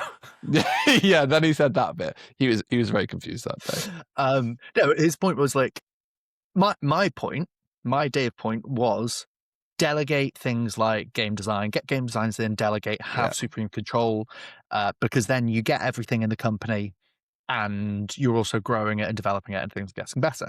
And his point back to me was, what if I'm delegating all the things that I'm less passionate about? The mini production, the business management, staff management, and I'm focusing on the things that I want to do, which is game development. And I was like, fair fucking point, actually, right? Yeah. Like, there's so much more nuance to it, but the spirit of what he was saying, I think, was kind of that, and that's what you're getting at here. Yeah. And like, there's a certain point where I think we have to remember that what we want might not be what Tano wants. Yeah. And where are we going to find our compromise? And the compromise, if there is a compromise, is playing OPR in its current form. Now, back to the actual take itself, isn't willing to make the investment in the game. I don't think that's going to be the truth for a long time. I think I can see a change happening where we're going to see that shift. But is it going to be to Games Workshop levels? Is it going to be to StarCraft levels, where you have huge teams of game designers? Probably not for a couple of decades. No. Not until Tano's ready to retire. I'll make one more comparison. I saw a video the other day talking about how to burn the most calories when you walk, right? And ultimately, it was like, the best way of burning calories when you walk is to walk uphills, right? And if your goal is to burn calories, why are you walking in the first place, right? Like, sometimes you're optimizing towards the wrong thing, right? I'm going on walks because I want to be outside and I want to be in the sun and I want to be relaxing. I don't want to fucking go like, I'm going to go for a walk around the park, but only if it's hilly, right? At that point, you're focusing on the wrong things, right? And so maybe that's what this is here as well, right? That, OPR is an expression of Tano's passion for game designing, and maybe it's not an expression of his desire for money, right? And we'll never see the kind of growth that perhaps we would expect from a company, because this is a small independent games company that is mostly just like a passion project with a bunch of guys who make STLs. It's a passion project that some people took way too seriously, and now we're here with 10,000 patrons. Yeah, God, can you imagine? But yeah, so I mean, I think he does take it. He takes it really seriously, right? It's his whole life. He's working on it all the time, right? You see him post at 4 o'clock in the morning all the time. Literally, and, all the fucking time. I'm sure he's got loads of reasons for being awake at 4 o'clock in the morning, and it's probably not just game design. But the point is, he's thinking about it 24/7. So I think, now, if we take this as the actual hot take, which is the competitive thing, I know you said it's going to come up later. We'll just repeat ourselves. It's fine. That's what we do normally. I don't think that. I think the investment required to make a competitive scene, we kind of mentioned in the Q&A, it's too much, right? It really is too much, and the payoff's so small, right? You have to find a way of turning a competitive scene into a selling point, to make it worthwhile. Because really, when you're investing in a competitive scene, you're investing money, and that's not just prize support. That's awareness and marketing and stuff like that, right? That's all a competitive scene is. It's get all the nerds in one place, and to do that, you just do marketing. So if you can justify that money expenditure, then a competitive scene can make a lot of sense.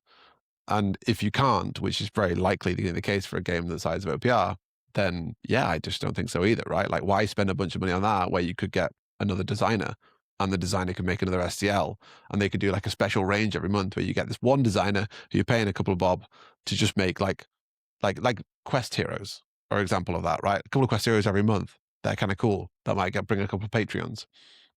That makes way more sense than investing in us nerds measuring. Yeah. Brilliant. Let's move on to the next one. One to trigger us is GDF is superior to Unga Bunga Fantasy. It's a good thing that they've disclaimed that by saying for legal reasons this is a joke. I don't think it's legal reasons. I think it's the reasons of us finding you with a baseball bat. You little shit. You're an unga bunga. Just like you. One unga bunga take. The actual one is, okay, here we go. Tano's inability to take criticism and a lack of an actual team is what is holding this game back from being taken seriously by others. This next bit is pretty sharp. When you've carefully curated a circle of clapping seals around you, it's easy to ignore the ones who bark. I like that. Ooh. I like that a lot. That's a great picture, isn't it? That line, yeah, it can be. I want to throw that at people in my professional life. Yeah. Okay, so what I will say about Tano is I think what Tano would benefit from, which would not benefit the business or his ability to make money, would be if he went on a course where he understood feedback. Right. That would how he responds to feedback, I think, changes so drastically from day to day that it's really, really hard to give feedback in a consistent way that you think he's going to be able to take on board, but also that makes you feel valued for having given that feedback, right? Yeah. Because that's a huge skill as well, right? And it requires training. You're not just born with the ability to take feedback and make people feel valued for giving it, because people giving feedback is very valuable, even if it's complete shite, right? So stuff like shrug reacting when people say stuff, right? It's just not appropriate for making people feel welcome in the game, right? But we're also just talking about the inner circle stuff here, right? To be fair, the people who are in those chats are Patreons, right? So they are paying customers. But and he doesn't owe them anything in terms of how the way he treats them or anything like that.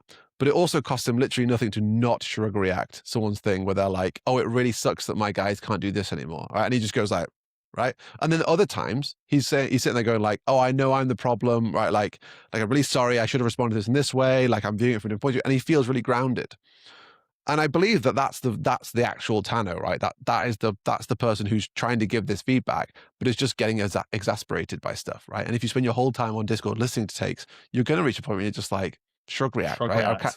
Yeah. And there are so many people in there. And when you're the center of attention, people start to blur together, right? And when you see the same take twice, you're not responding to that person. You're responding to the take you've already responded to, which is also absolutely exhausting, right?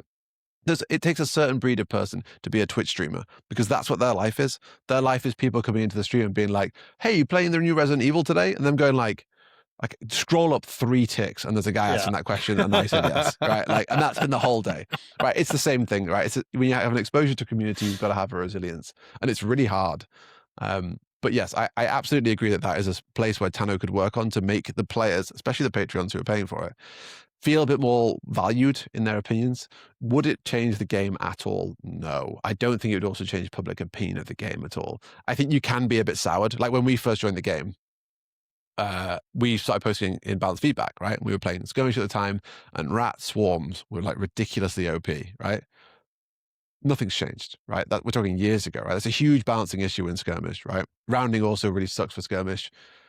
And, you go in there and Tano would just say like noted, right? And you'd put this big post there, and he's seen it before. And so he's putting noted because he doesn't really want to have to respond to you, but you feel like you put effort in and then you've been bounced back. Or when he says stuff like, this is something we're not considering, that's not the point of feedback. People aren't giving feedback for you to say like, we're not considering this. They're giving it because they want to add it to the pile, right?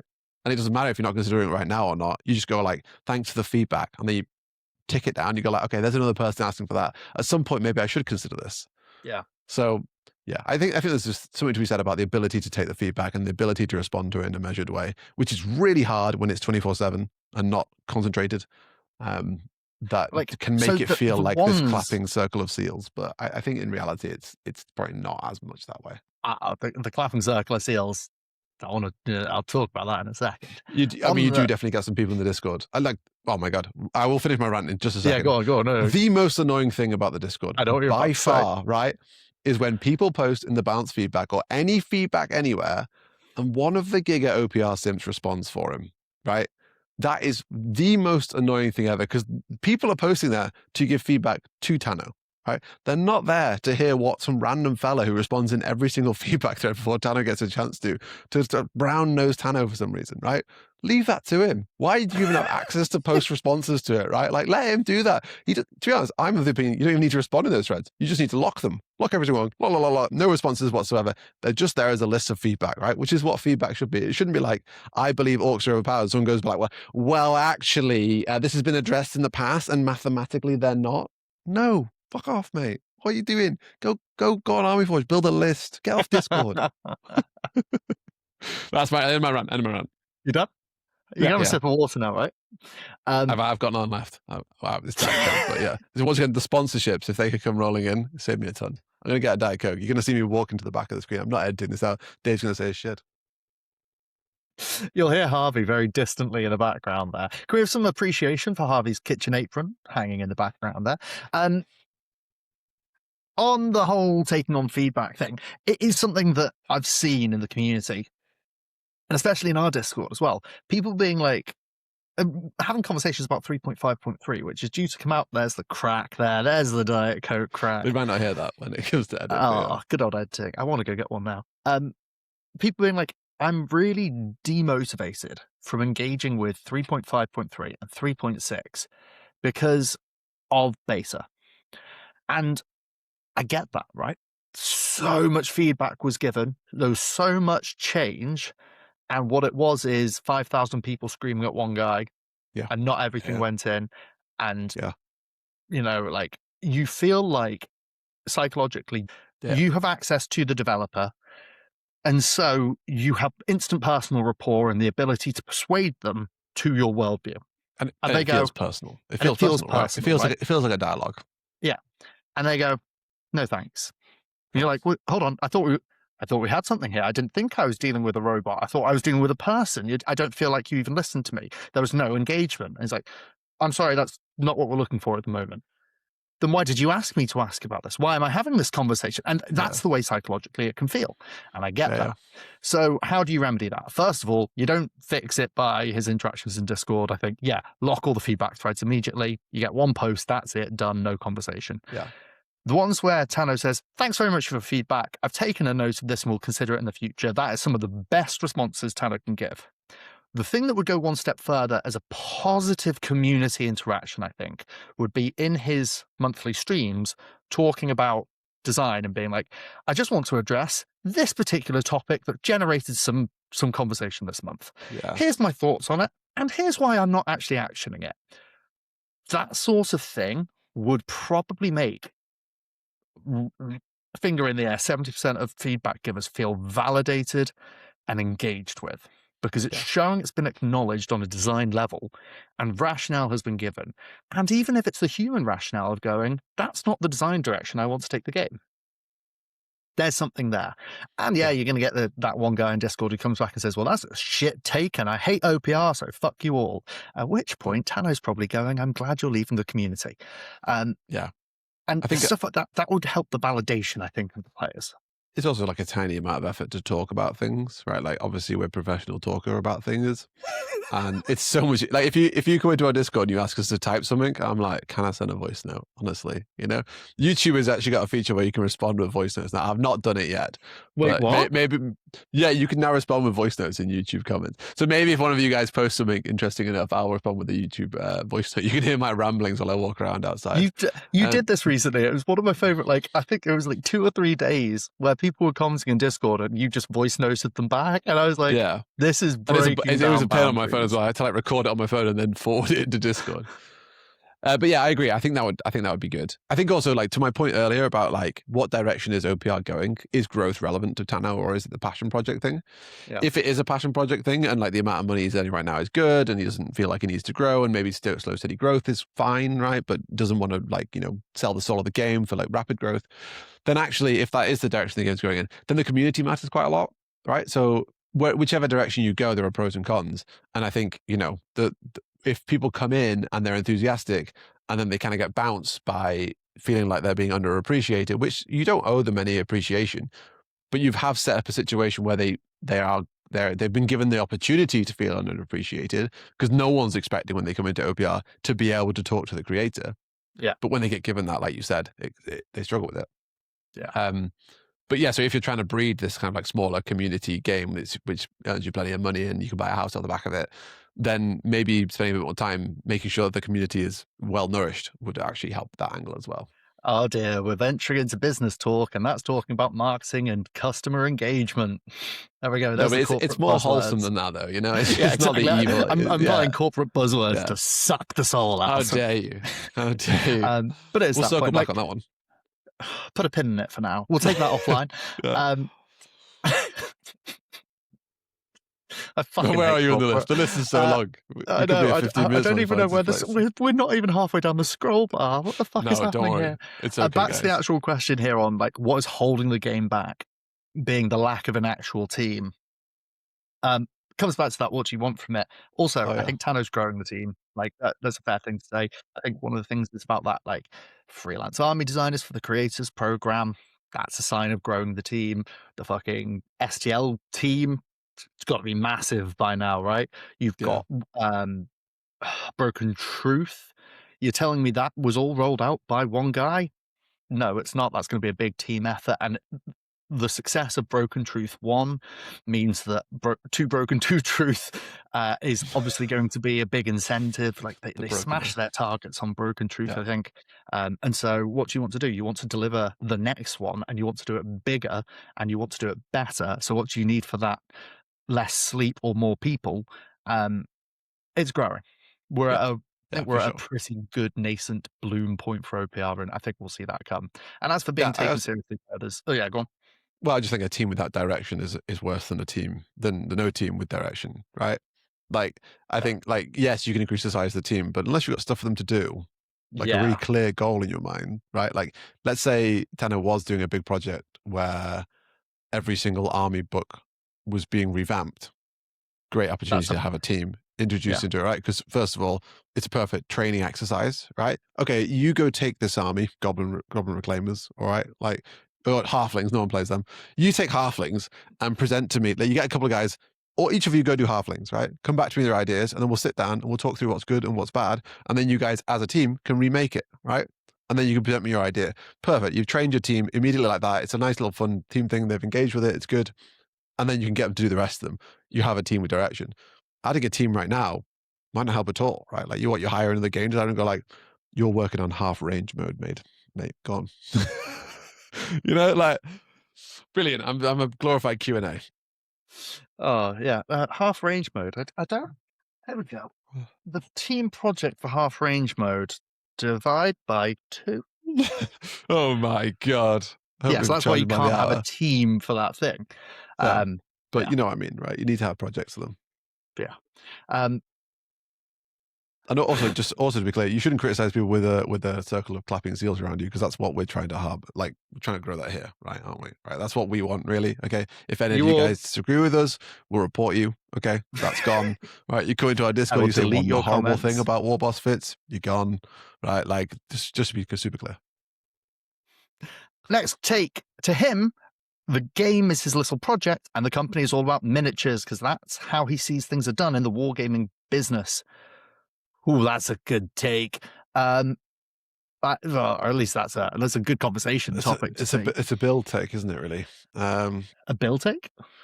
As in, like the previous one is they're saying the same thing. Building, yeah. Yeah, it's like a build on it. Yeah. Yeah. I mean, I think we've addressed that kind of thing. We've addressed that. Yeah. Cool. Self-calling on a cold take. Tano needs to stop dedicating time to silly things like generic naming and half-distance gaming. We're not that stupid. We can change the name of units to be whatever we want it to be, and we can all divide distances by half. I think that's actually a hot take. I think. I'm not sure. Well, I don't think. I mean, I get the idea. Gaming slated generic naming. Absolutely, he released a video just like blitzing it, being like, "What the fuck waste of time is this?" Effectively, that could have been the mission statement of that video. I mean, I kind of get it, calling it a waste of time, right? Like, you know, like I can understand why it exists, right? Because things like witches exist, right? I saw someone mention the other day. Why are they called witches? Well, Games Workshop called them that, and we were trying to get a parallel as close to as possible. And it kind of detaches people from the idea that stat blocks can't be other things, right? Like if generic name was a base one and you call someone a warrior, people would bring whatever the fuck many they want. You call it a witch, and all of a sudden people are like, well, it's got to be wearing a bikini. It's just got to be, right? I can't have a mini without a bikini if it's called a witch. Can we call Warboss Fitz a witch? Yeah, Warboss Fitz, War bikini Fitz. fit bikini Fitz. We're professional talkers. The talkering is going well. But yes, I mean, I think if it's not what you want, then it's not what you want, right? I would be really interesting to see where generic naming came from, right? Like where the people who've asked for that are, and it'd be interesting to see that. Like, I don't know if Adam's going to harvest this, but I think maybe he's working on better analytics for Army Forge. But it'd be cool to see how many people actually use generic naming. I don't know if that will be a flag saved on the army list. It probably will be. Yeah. So you could probably see that data, right? And it'd be super interesting to see. Are there more people using generic lists, or are there more people using Watch Prime Bros? We just don't know, right? And we'll find that out soon. All three of you. Next one. Oh, here we go. Lore. Lore is coming into the chat here. OPR lore needs to emphasize a planar/multiverse angle so it accommodates all universes. The generic naming thing is fine, but a little too generic for my tastes. On that generic naming thing, I think that's towards the generic naming of in-lore things. Oh, is it? Oh. I presume so. I'm going to go for I think it's just, is that back to the generic thing? I think it might be, yeah. Right, let's focus on the lore. OPR lore needs to emphasize a planar multiverse angle. I disagree. There's some of that going on, right? Yeah, that's already there. The Eternal Wardens are from another plane. The Shadowstalkers are from another plane. The humans and the Battle Brothers are from a different galaxy. Like, that interplanar multiverse angle is there. And that's what the Worlds Beyond campaign is. OPR lore needs to do that. I disagree. And I'm just going to repeat what we've said before. OPR lore needs to have more consistent, strong characters with connected stories, allowing us to follow a character's development and growth. That's where I am. Yeah, I also think the classic Warhammer thing is everybody hates each other, right? Like an orc would never speak to a human, but then when you kind of get to the nitty gritty of it, or you go play like what's it called, Rogue Trader, right? Rogue Trader stuff tends to be more grounded, right? And you've got like a Tau talking to a human, right? And they're kind of like, they don't really agree with each other, right? But they're not. It's not as polarized. It's not you see someone and you're instantly like guns out. Yeah, exactly. It's not like race. It's not all out war all the time. So there are more grounded stories in there. I think the planar thing is interesting. I quite like that as like a story kickstart, right? Like, you know, like World of Warcraft, right? The orcs come in from Draenor, and all of a sudden that's the whole of the Warcraft story, right? But that's irreversible, right? And that's kind of a reason for existing. When you then do like Avengers Assemble instead, where like everyone's coming from their own pocket galaxy, right? And it's a bit like League of Legends Summoner's Rift, right? Where you've got people from all over the show. Then it loses some of its meaning for sure, right? Because it's like, why are we all here? What are we all doing? So I think for me, it's hard to tell me on a sci-fi story. I think sci-fi stories are kind of almost too big scale to really buy into. Yeah. Like fantasy works really well because it's like a planet, right? Like you're on a planet, normally a continent, and you've got like cities and stories to tell, and you know it feels more grounded fantasy stuff. It's more local. It's more relatable. Yeah, because like you know, like you think about Star Wars, right? And it's like, oh, the rebel base on Hoth, right? Which is basically a cool visual because it's a movie. What the fuck is Hoth? Why do they have a rebel base there? What are they watching for? Right? It doesn't matter because in the movie it's just a place for them to put big walkers down really far away for no reason. Yeah. But it can't. Yeah, like from a storytelling perspective, it's not great, is it?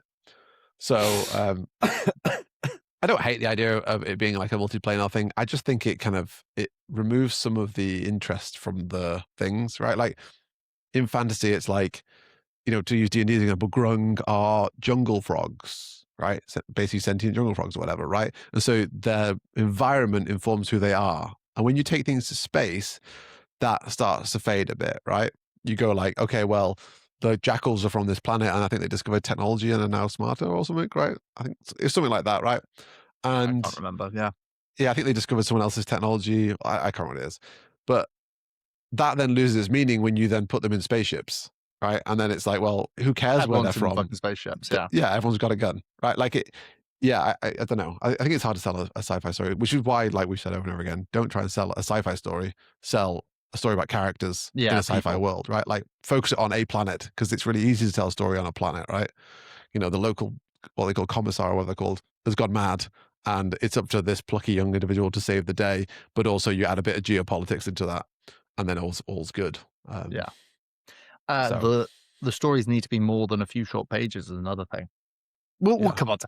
Someone asked a question about lore later on, Yeah. which we'll come on to. Next one. It's theoretically impossible to balance Army Forge to at least a semi-competitive, non-busted level. The maths would be wild to handle all the interactions, including what the rest of the army looks like, but that's okay. Ain't no one making units by hand. Get some AI on it or something. I love this. I love that this is by the same person who's just been like talking about the lore. Right? Yeah. Who've gone from lore to like, I just slap some AI on it. Slap some AI on it. Yeah.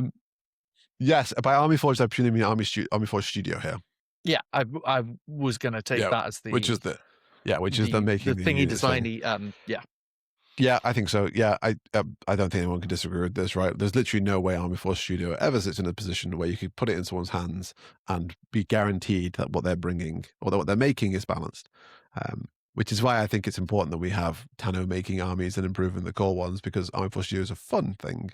Yeah, but it's not a it's a toy. It's not meant to be integrated with the main game. I'm just going to agree with you on that one.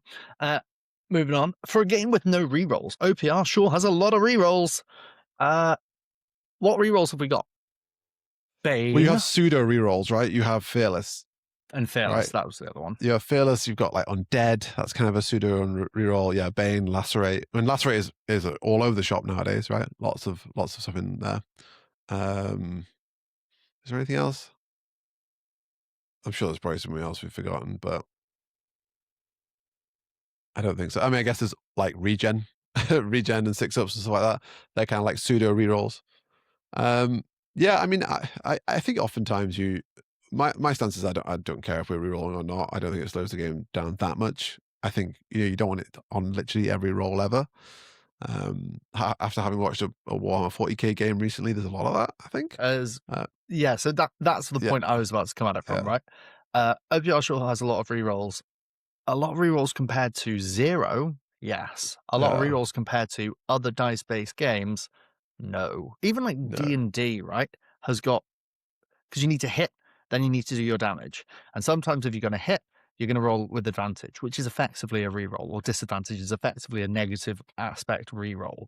And you just get so many layered rolls, like when you've got to, I don't know, have a constitution saving throw or something else happens.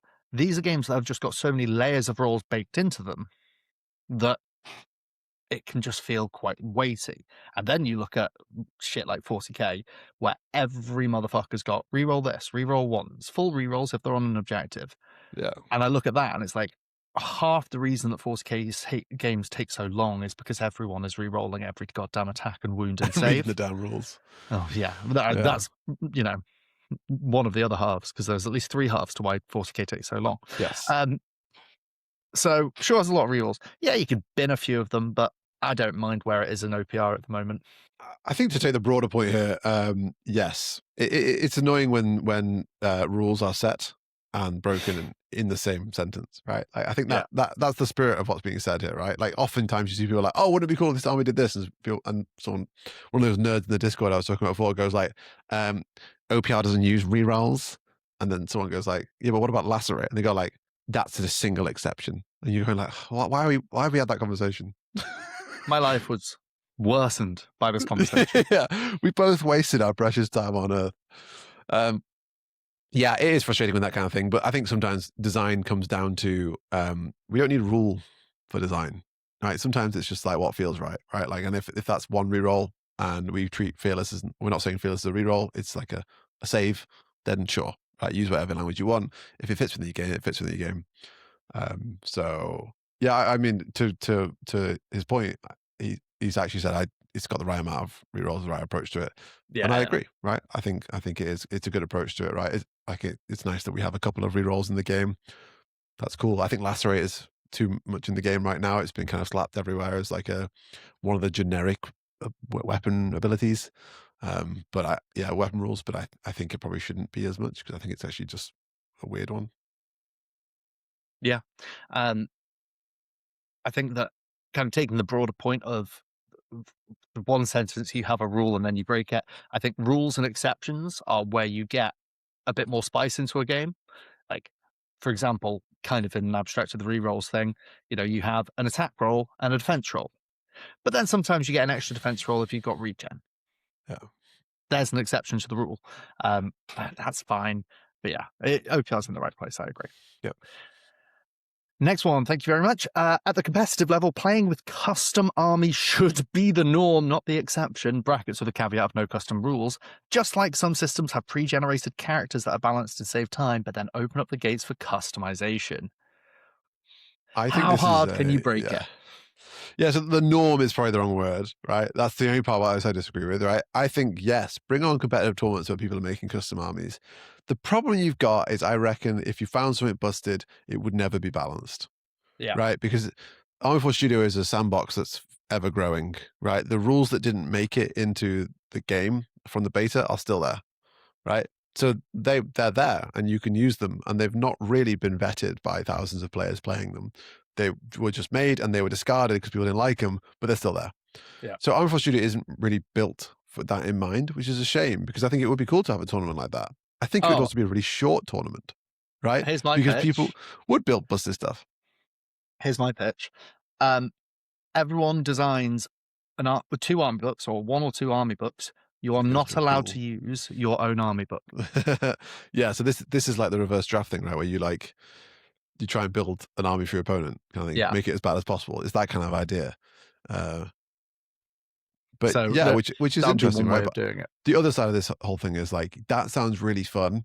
Have you ever been on Army Force Studio and actually built an army? Because it takes a long time if you're building a full list, right? Like, I will if you're say, building like when you get into it, core units, if you're doing 12 units, if building an army on Army Forge Studios, just raw dogging it, I have an idea in my mind and I'm going to do it.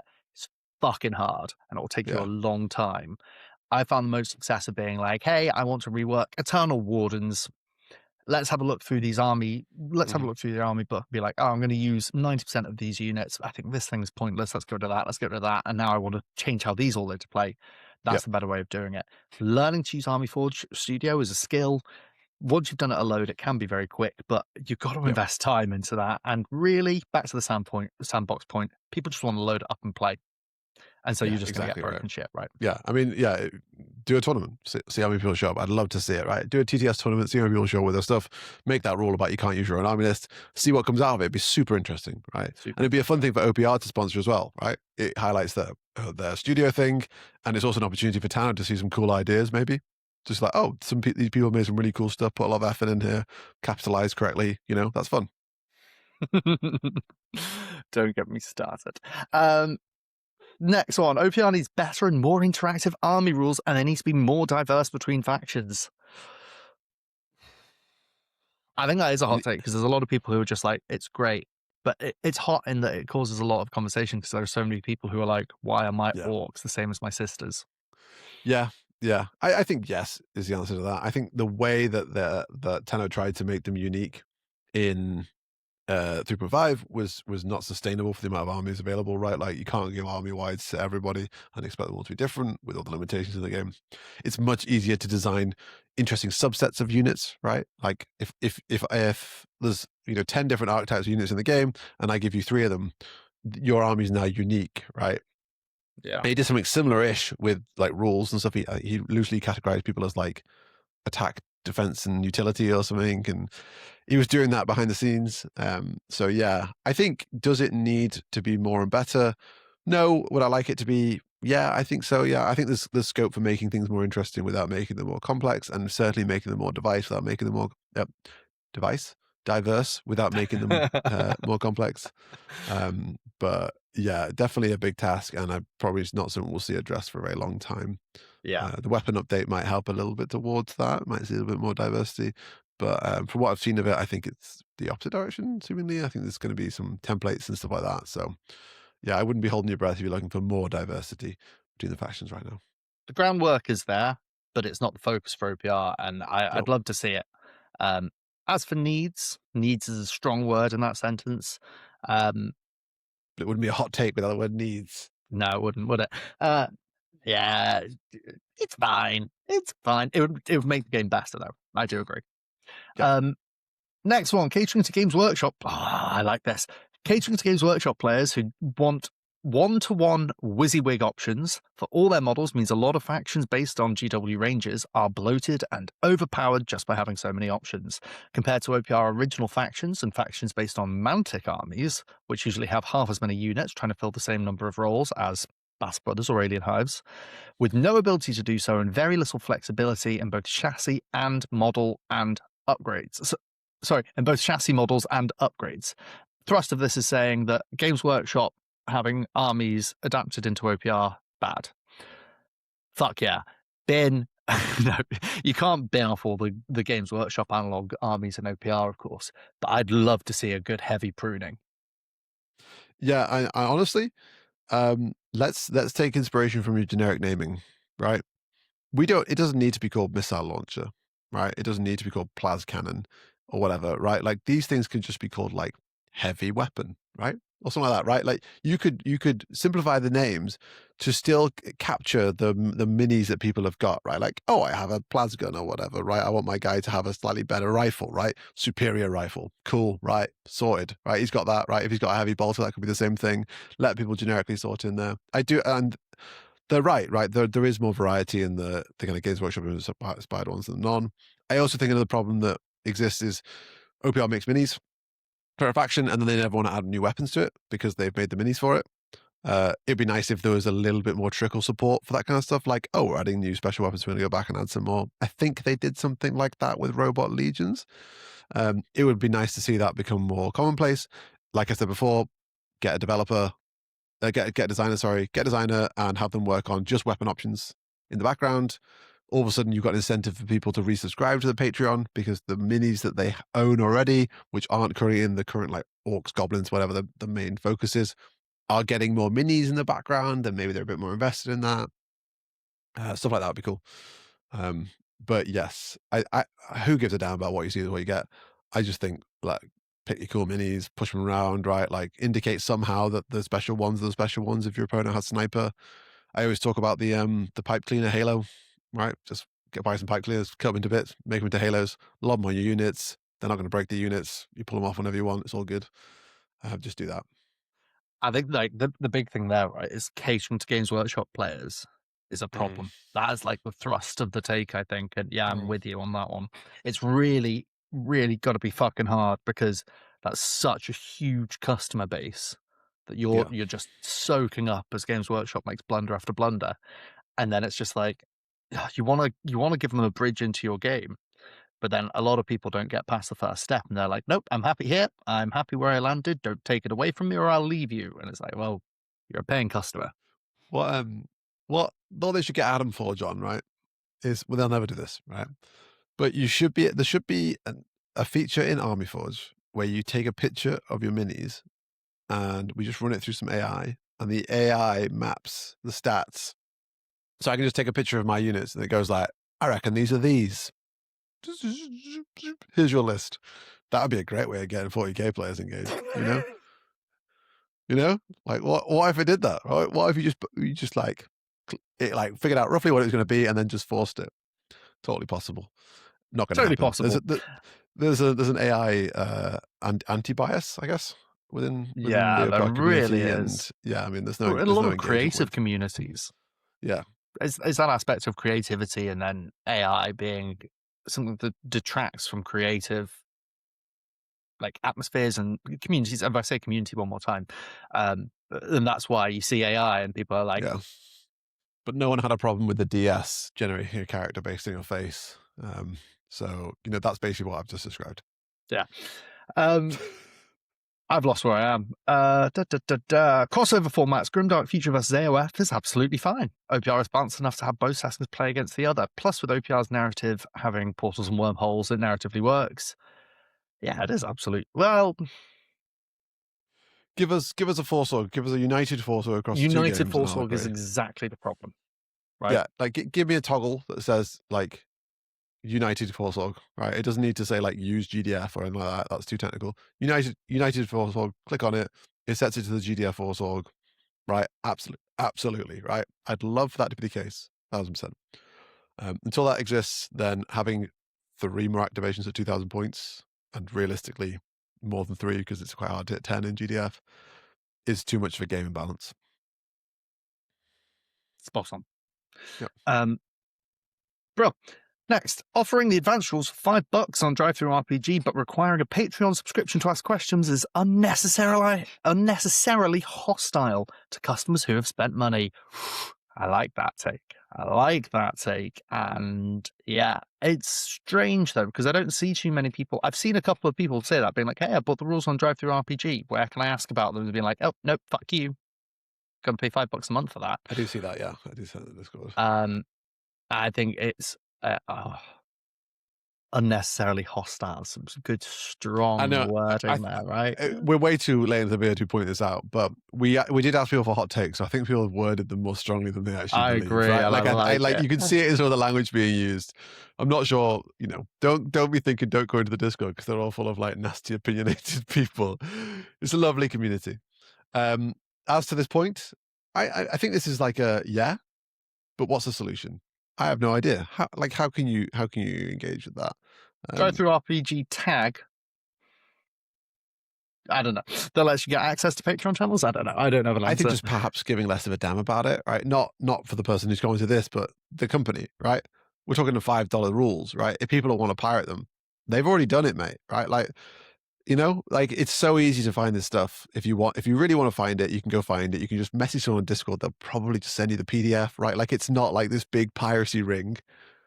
So you can get this stuff like that. And, if it's a group of mates, they are sharing it. So what's the difference between that and people on Discord talking about it, right? Like, I know it's a blurred line where it's like someone might just post all the rules, but also like, I don't know, like let people ask questions about it, right?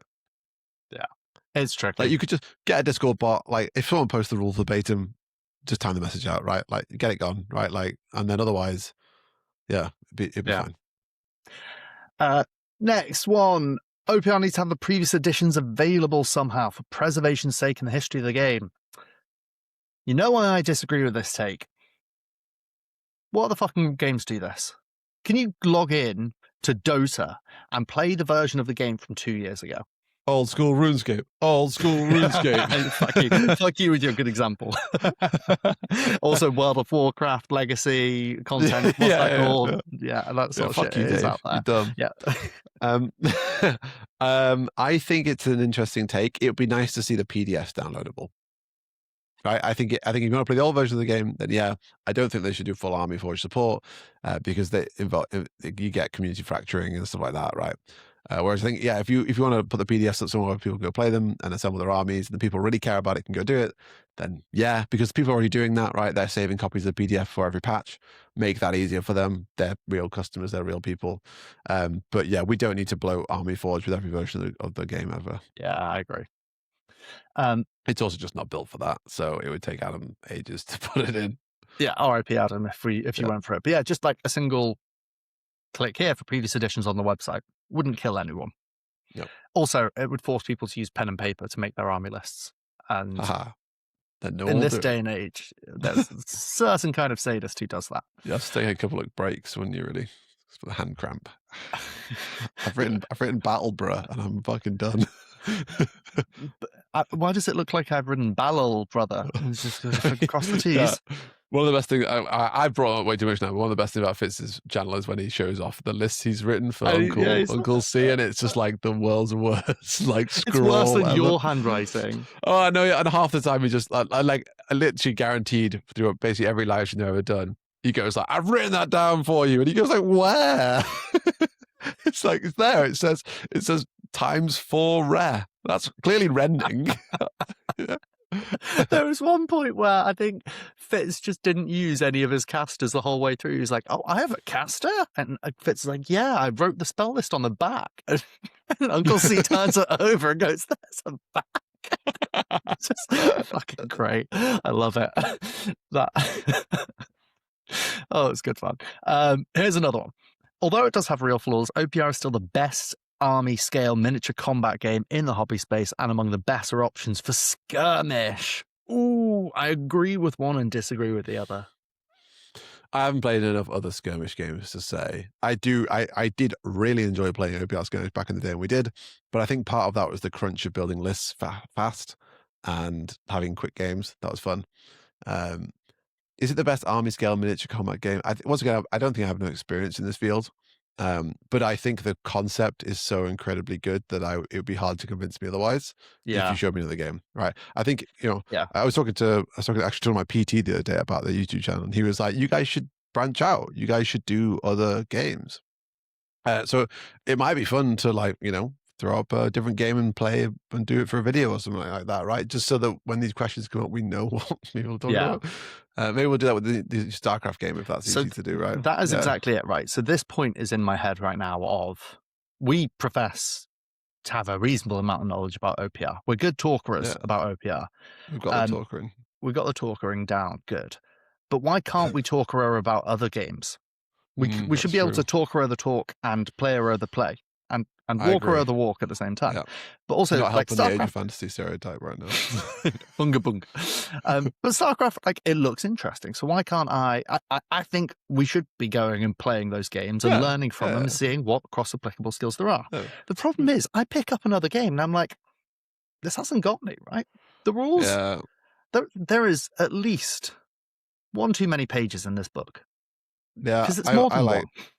When I tried to play Trench Crusade, they didn't have an app for building their people, and I They do now. but I immediately lost interest. I was like, I mean, I would be more engaged with this if I had a game lined up and I needed to build it for something, right? But the truth of the matter is, I didn't, and I was just wanted to experiment, right? And I didn't get it. It didn't scratch the itch. So but yes. I think you're probably right and probably preaching to the choir, but yeah, I mean, it is for now at least, right? Like I think the principle's great, and I think someone can come along and improve on it and decide a game that's better for us, like any other game ever.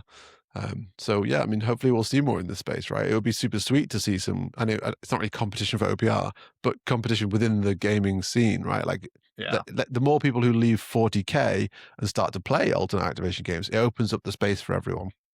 I think StarCraft is going to be really healthy for wargaming because we'll see. A, it's got a lot of people, huge uptake on the back of its popularity as a video game. But B, from what I've seen, it looks like a good game. Like I've watched quite a few videos on people playing it now, and it looks like the sort of game that I'd enjoy. And having something with that much backing coming in as a new system is going to be really healthy. And why it's going to do Warcraft game. Well, I mean, now Blizz have endorsed StarCraft, right? Yeah. It's because sci-fi is more popular than fantasy. Yeah. That'll be it. So sad. So sad, Unga Bunga, cry. World of Warcraft skirmish scale game when? Give me that shit, Like that one they did, they made the mini for them, right? Like that, but I've real. printed some. Somewhere in this room, I have got Hogger. I've also got... I printed Hogger. Probably everything. I've got Hogger. Hogger's great.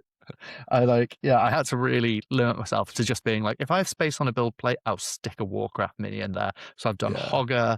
I've done Chalga Razor main, just because it was like, don't pick the thing that you want to do, which is Stormwind Guard. Big fucking shoulder pads.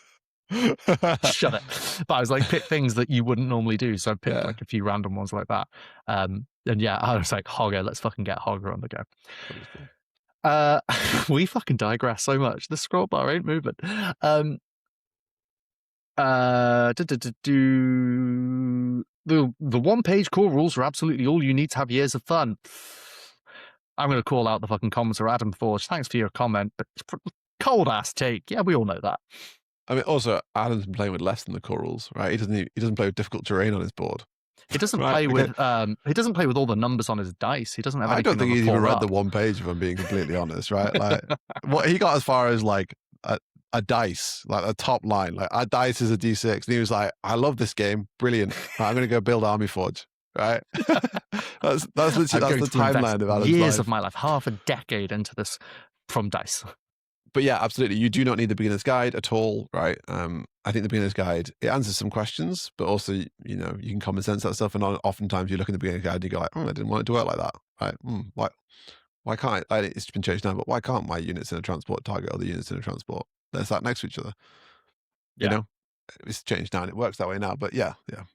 So yeah, absolutely. Cold take, next. We can be mean because we're friends with them. Next one. Hot take. A lot of OPR initiatives are half-baked. It might be because there are too many things going on, not enough staff or whatever. I'm not actually in there, so who knows? And then there's a few other ones here that I think are separate. Generic games are good, but without lore-based names as well being pushed to live, the feature feels weird. All right, these are separate takes. Yeah. OPR initiatives being half-baked because there's too much going on, not enough staff. Don't know about that one. No, I 1,000% agree with this, right? I think there are too many games right now, all right? Like Skirmish is half-baked, straight up, right? Like it's seeing a change late this year, but it's been an incomplete game for a very long time. You can play the game, right? This is a point Tano makes all the time. You can play the game. It's a complete game, right? And this idea of constantly maintaining things is a new concept, but it is also now the standard, right? So it doesn't really matter whether or not it's a complete game or not, because the standard is for a game to be updated, right? And to be looked at, right? People look for that excitement. They want that refreshing every 3 to 6 months or whatever it is. So yes, it is a complete game. Does it still feel half-baked because it's not been really touched in years? Yeah, right? Because people find the cracks in it very quickly and go like, damn, I wish this wasn't the case. I wish this was solvable, right? I wish this would just get patched, right? Without having to go to my mates. No, you can't bring 3 rat swarms, you prick. Right? I want the game to tell him that instead.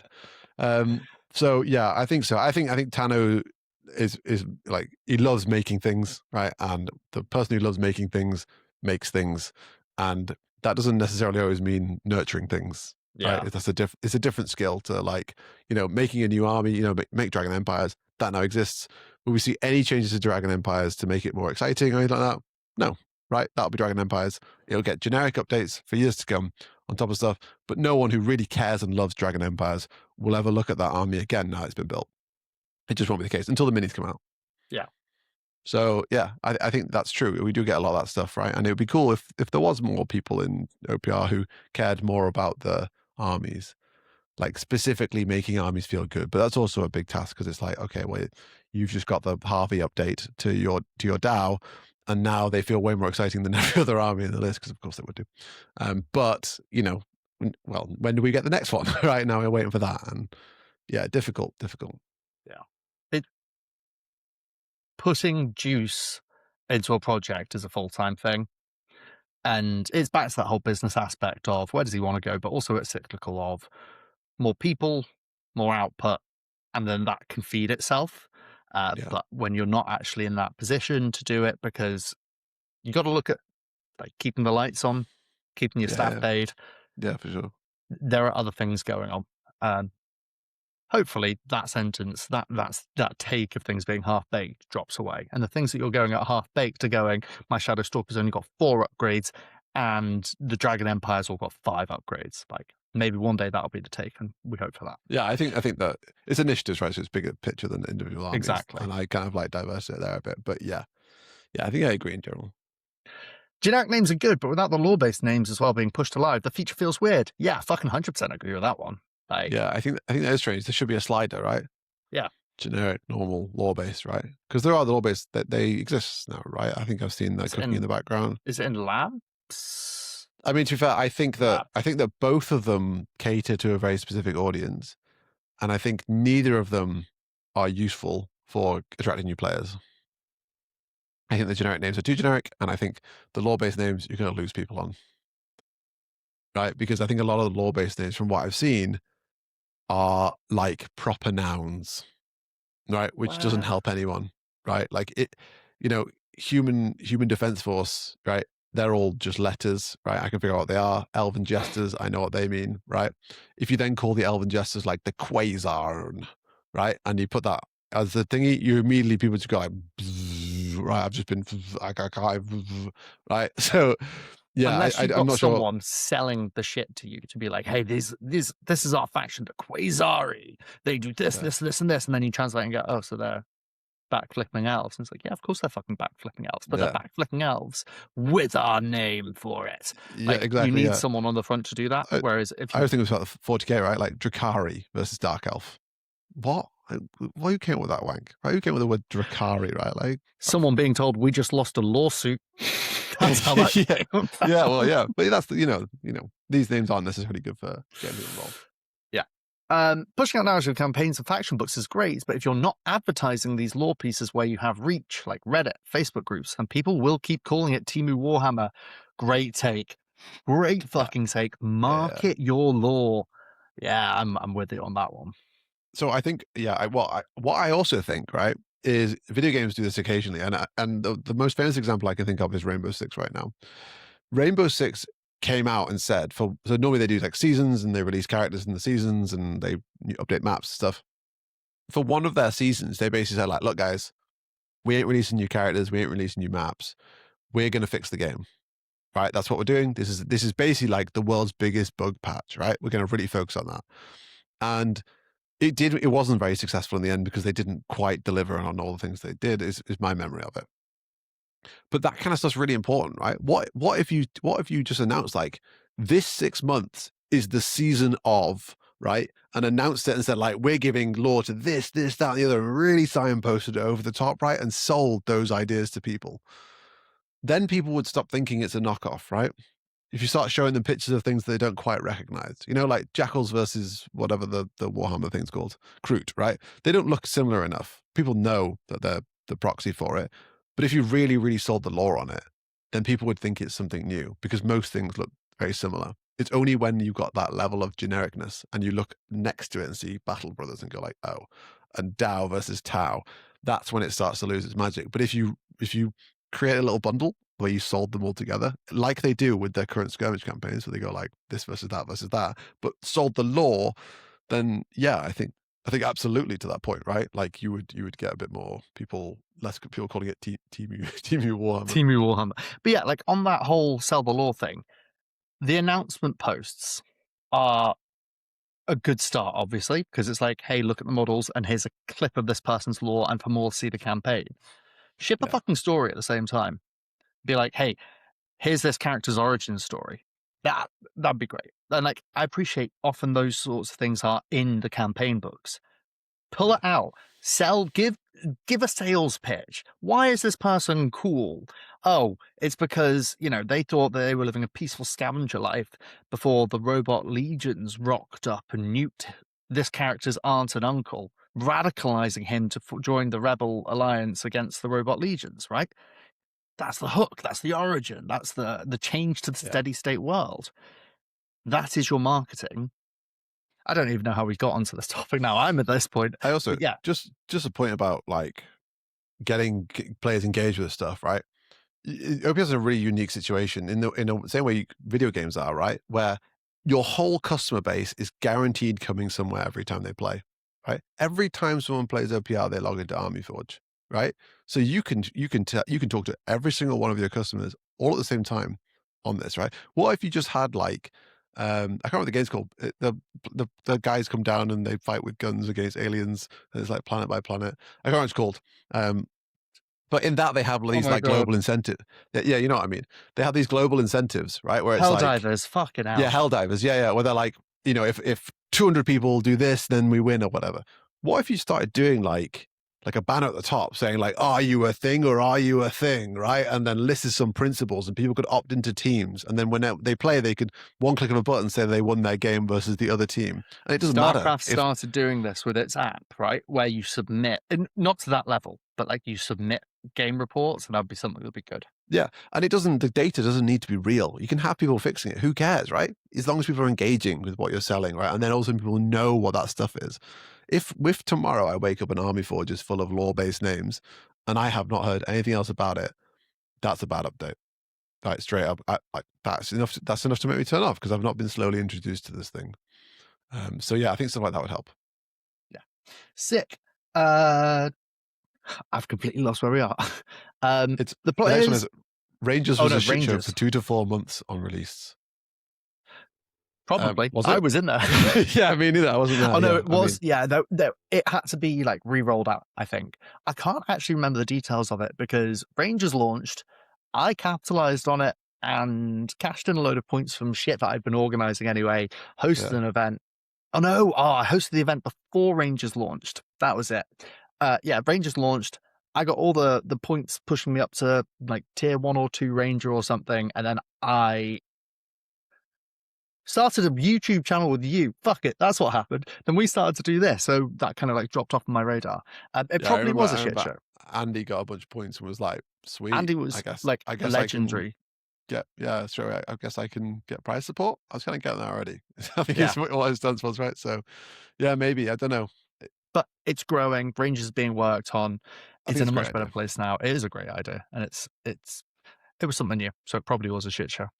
The player's saying, I don't want OPR lore or anything that costs money for OPR to do. I want Tano to shut up and only make knockoff Games Workshop games for free are the kind of people worth completely ignoring their opinions on. They clearly don't understand how things work. Yeah, and if you're not blocking those people systematically on the Discord, then you're really putting a lot more pain in your life. I think like most things, right? If you take an aggressive stance like that, then you stay separated, right?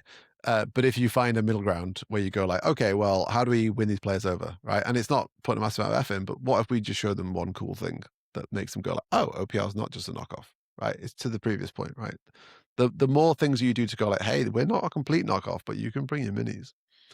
I think that's how you start to unite people a bit more. But yes, if people are literally saying those words, then yeah, they can fuck off. They can fuck off and die.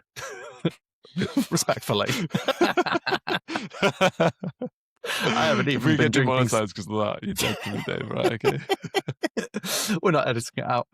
Tough Six should be able to combine. They're the weakest unit by numbers. Yeah, we fucking agree with that one. It's a sweet idea. You need to you need to gate it. Don't allow transports. But have do allow transports. Who cares, right? See what happens for a bit, right? Like we don't try it.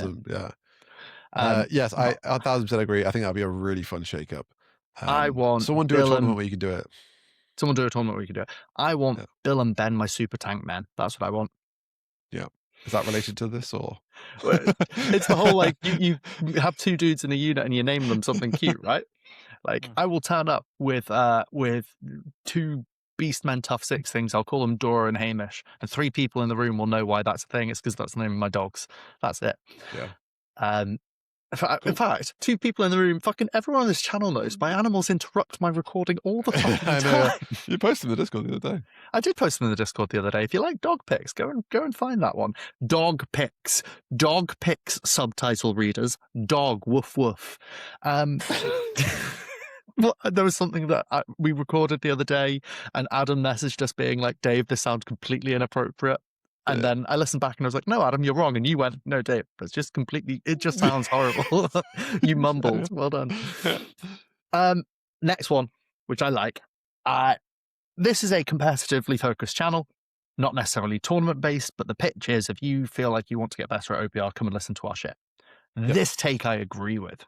Competitive tournament scenes are not a required step for game progression. Yeah. I mean, I don't know what game progression means. And I guess one thing we've mentioned already, but like, are we talking growing the game for players? Then yes, absolutely. It's completely wasted time. If game progression is people individually improving, then I think, yes, it is. I think playing against people who are trying to win is good for improving. But yeah, I think if the thing is, right, can OPR grow without a competitive tournament scene? Yes, absolutely. I think for now, and for the longest time, maybe forever, it's better to just leave it in the hands of the players, right? Yeah. Realistically, when we set up a tournament scene here in the UK, right, and we have our tournament organizers, and the tournament organizers tend to be like one person who really cares and their group of friends. They've played many more games of OPR than Tano has in the past week, right? That's just the nature of it being a group of people, right? And they know what their guys want, and they want to set up their tournament scene for their people, and that works. And the same thing's happening in France, and the same thing's happening in America, and that's way better than OPR trying to do it for us, because ultimately it would be like this man in Portugal is trying to tell me how to run my tournaments, which people will ignore, right? Yeah. So until this is the OPR rules, and OPR are doing this to make you want to follow them, yeah, absolutely, it's completely a waste of time. Moving on, my hot take. It bums me out that so many factions are solely GW analog profiles. These are useful for onboarding GW players, but I find it a tiny bit cringe to see a 10-year-old game be so limited to hand-me-downs. Oh, love that. Very scathing. Love it. I love that take, you know? Yeah, love that. Like, It's real cool. I wish I was half as creative as these people when it comes to like making put downs. I just can't do it, right? I get as far as calling someone like a spoon, and I'm like, I'm tapped, lad. I just need to go lie down. You're a nutter. You are. What are you like? what you like? Oh, what you like? What you like? I'm still saved in your phone as Fatty Fatty Bum Bum. It's been 20 years. What a burn. Still true to this day. I like this take. I'm on board with this one, right? Yeah. I'm going to take this as an opportunity to bring up my idea again. I think there should be variant factions. I think there should be Black DAO, Red DAO, Blue DAO, Yellow DAO, or something, right? And they each have different playstyles, and the yellow one aligns with GW, and the other ones are unique spins on the factions that make people go like, oh, like I can play my DAO, but then also go like, oh, but I could play like the mechanized version, which is the Black DAO, and the Black DAO exclusively use transports, and the transports have razor blades on them so that they are a bit more melee focused or something, you know? What you're talking about is what we were talking about with the lore earlier, right? If you hard launch OPR lore names into Army Forge, people are just going to go, what the crap have I car crashed into here? Mm-hmm. But if you do a handshake system, like a handshake system, I've just said that, and it means something to me that it will do to nobody else. Like I'm a just glad it's a real bridging thing. system, right? Where when you're trying to integrate and onboard someone, you lead them in with familiarity. And for that, you've got the Black DAO that are the Games Workshop analog DAO to DAO, but then you've got the Yellow DAO, and that's the OPR unique design one. And you can see the bridge, and the lore is the same with a sub-faction splinter, but that's how you get there. Fucking great. Yeah, I'm on board with that idea. You trickle it to them, right? You trickle it. You go like, so they click that. They see all the things they're familiar with. They click on one, and then maybe there's a tab or a button that clicks like variants, and it opens up. When you click them, it changes all the stuff on the screen. That would be rad. That'd be rad. But yes, I agree. I think the whole OPR as a proxy game is. I mean, I feel like we spoke about hiring a team. I think that's the biggest place where developments could be made. You see it all the time in the Discord. Someone will go like, hey, when are they doing halflings? And someone says, don't worry, they're going to do all the factions. Halflings is probably been 15 years, you know? And it goes like, yeah, sure. But why not just expedite that a bit, right? Why not come up with a financial system which would allow you to release multiple of these things a month? Because Patreon ain't it, right? Like what you do tier 1, tier 2, it's silly, right? But what if you use a different provider where you could subscribe to different things, and you could pay like £5 for the DAO release this month, and I want to do a £5 for Halfling, and then maybe next month I'll pull away from the DAO and reapply it. There must be a system like that out there. It would be cool to see, these things developed faster, so OPR more quickly moves towards its completely owned thing. And that's how you grow it to make it more interesting and also earn more cash. Because right now, they do an orc release and you're not an orc guy, you ain't subscribing. Why would you, right? What is there for me to gain from this month's OPR subscription? Minis I'm never going to print or paint or play with or be interested in at all. And I've got to wait 3 months until the next chance at one I might like, when really all I want is my Dark Elves or whatever. Yeah. Brill, next one. It absolutely nips my nuts when people say the game must be balanced because units follow a points formula. That's not how game design works. Brackets, the game is pretty well balanced, but that's by the by. I don't know about anything nipping my nuts about this, but yeah, that is a fair point. There is Army Forge Studios. We've spoken about it so much, right? It follows the points value, but you can break the fuck out of it. Yeah, for sure. Yeah, I mean, this is a cold take, and they said it themselves. It is frustrating. Right? Like I said before, the balance comes from we both pay the same amount for Furious. It doesn't come from we both get access to this thing, right? Like that's where the imbalance comes from. Yeah. Absolutely. Next one. I read this one. I think it's a fucking sick take. I'm on board with this. The heat of this take is good. Grimdark Future Demons shouldn't just be a port of Age of Fantasy demons, but should be a styled on, more futuristic / mechanical horror demons akin to demons in games such as the Doom franchise or Serious Sam. Never played Serious Sam, so I don't know about that. But fuck yeah. Metal demons. That's the so in Total War Warhammer, they added the big spider mech walker things. I can't remember what they're called, but they're fibers. Maybe that they are a 40k demon thing, and they added them to the fantasy game because they're kind of like same universe. And this is basically playing on that idea as well, right? But except the other way around. It's saying like, give us sci-fi demons and give us non-sci-fi demons. I mean, the whole like demon metal aesthetic is really cool, isn't it? But I think it should be taken even further. I think they should have different stat blocks as well. I think they can be very similar. But yeah, currently it doesn't quite work for demons, does it? Right? They end up being this weird faction that doesn't quite fit within the game it fits in because it has to straddle both. But yet we still see stuff like narrative heroes being released for one or the other because Tano insists they're not the same. Why have they got identical stat blocks, and why are they the same army if they're not the same? Why, like, yeah, you want two different universes, but like sell us on that a bit more, right? Because right now they look like the same thing. What would need to happen then is the divorce of the intersystem, like same race compatibility. And what I mean is that in 3.5, Tano launched it that elves in one system have the same rule as the elves in the other. So high elves and high elf fleets have got plus 2-inch move. Dark elves and dark elf raiders have got harassing hiss and run thing. Yeah. Human Empire and Human Defense Force have got +1 morale. Shit like that echoes through the systems by intentional design to allow for ease of transition for players. But you need to break that link to have mecha demons and fantasy demons. Well, I mean, kind of, but kind of not, right? They have the same army wide. But yeah, I mean, army wide, yeah. Yeah, give it. I mean, but also they've just done the demons minis again, right? We're probably never going to see this, but I think it is a cool idea. I think it's a cool idea too. But yeah, you are right. One that's got thumbs down on it. The game should have big balance updates that really shake things up. The example I always go to is Dota 2, where there are these huge patches and heroes, as well as the map, undergo sometimes crazy changes. While players hum and complain, it keeps things fresh and the meta doesn't get stale. It also isn't so bad if something's a bit more unbalanced than initially anticipated, since the next big update will go in a different direction. I think this will give some creative freedom to try out more creative and fun abilities for armies and units. Probably a pipe dream, since OPR prides itself on its accessibility, and if there are these big changes, people will complain, but I think it would benefit the game overall. Why has that got a thumbs down? I like that. I mean, I think this is a tabletop wargaming thing, right? If it was a digital thing, then people would like that idea, I think. And I actually mentioned this about Dota recently in one of our videos, right? We've spoken about this.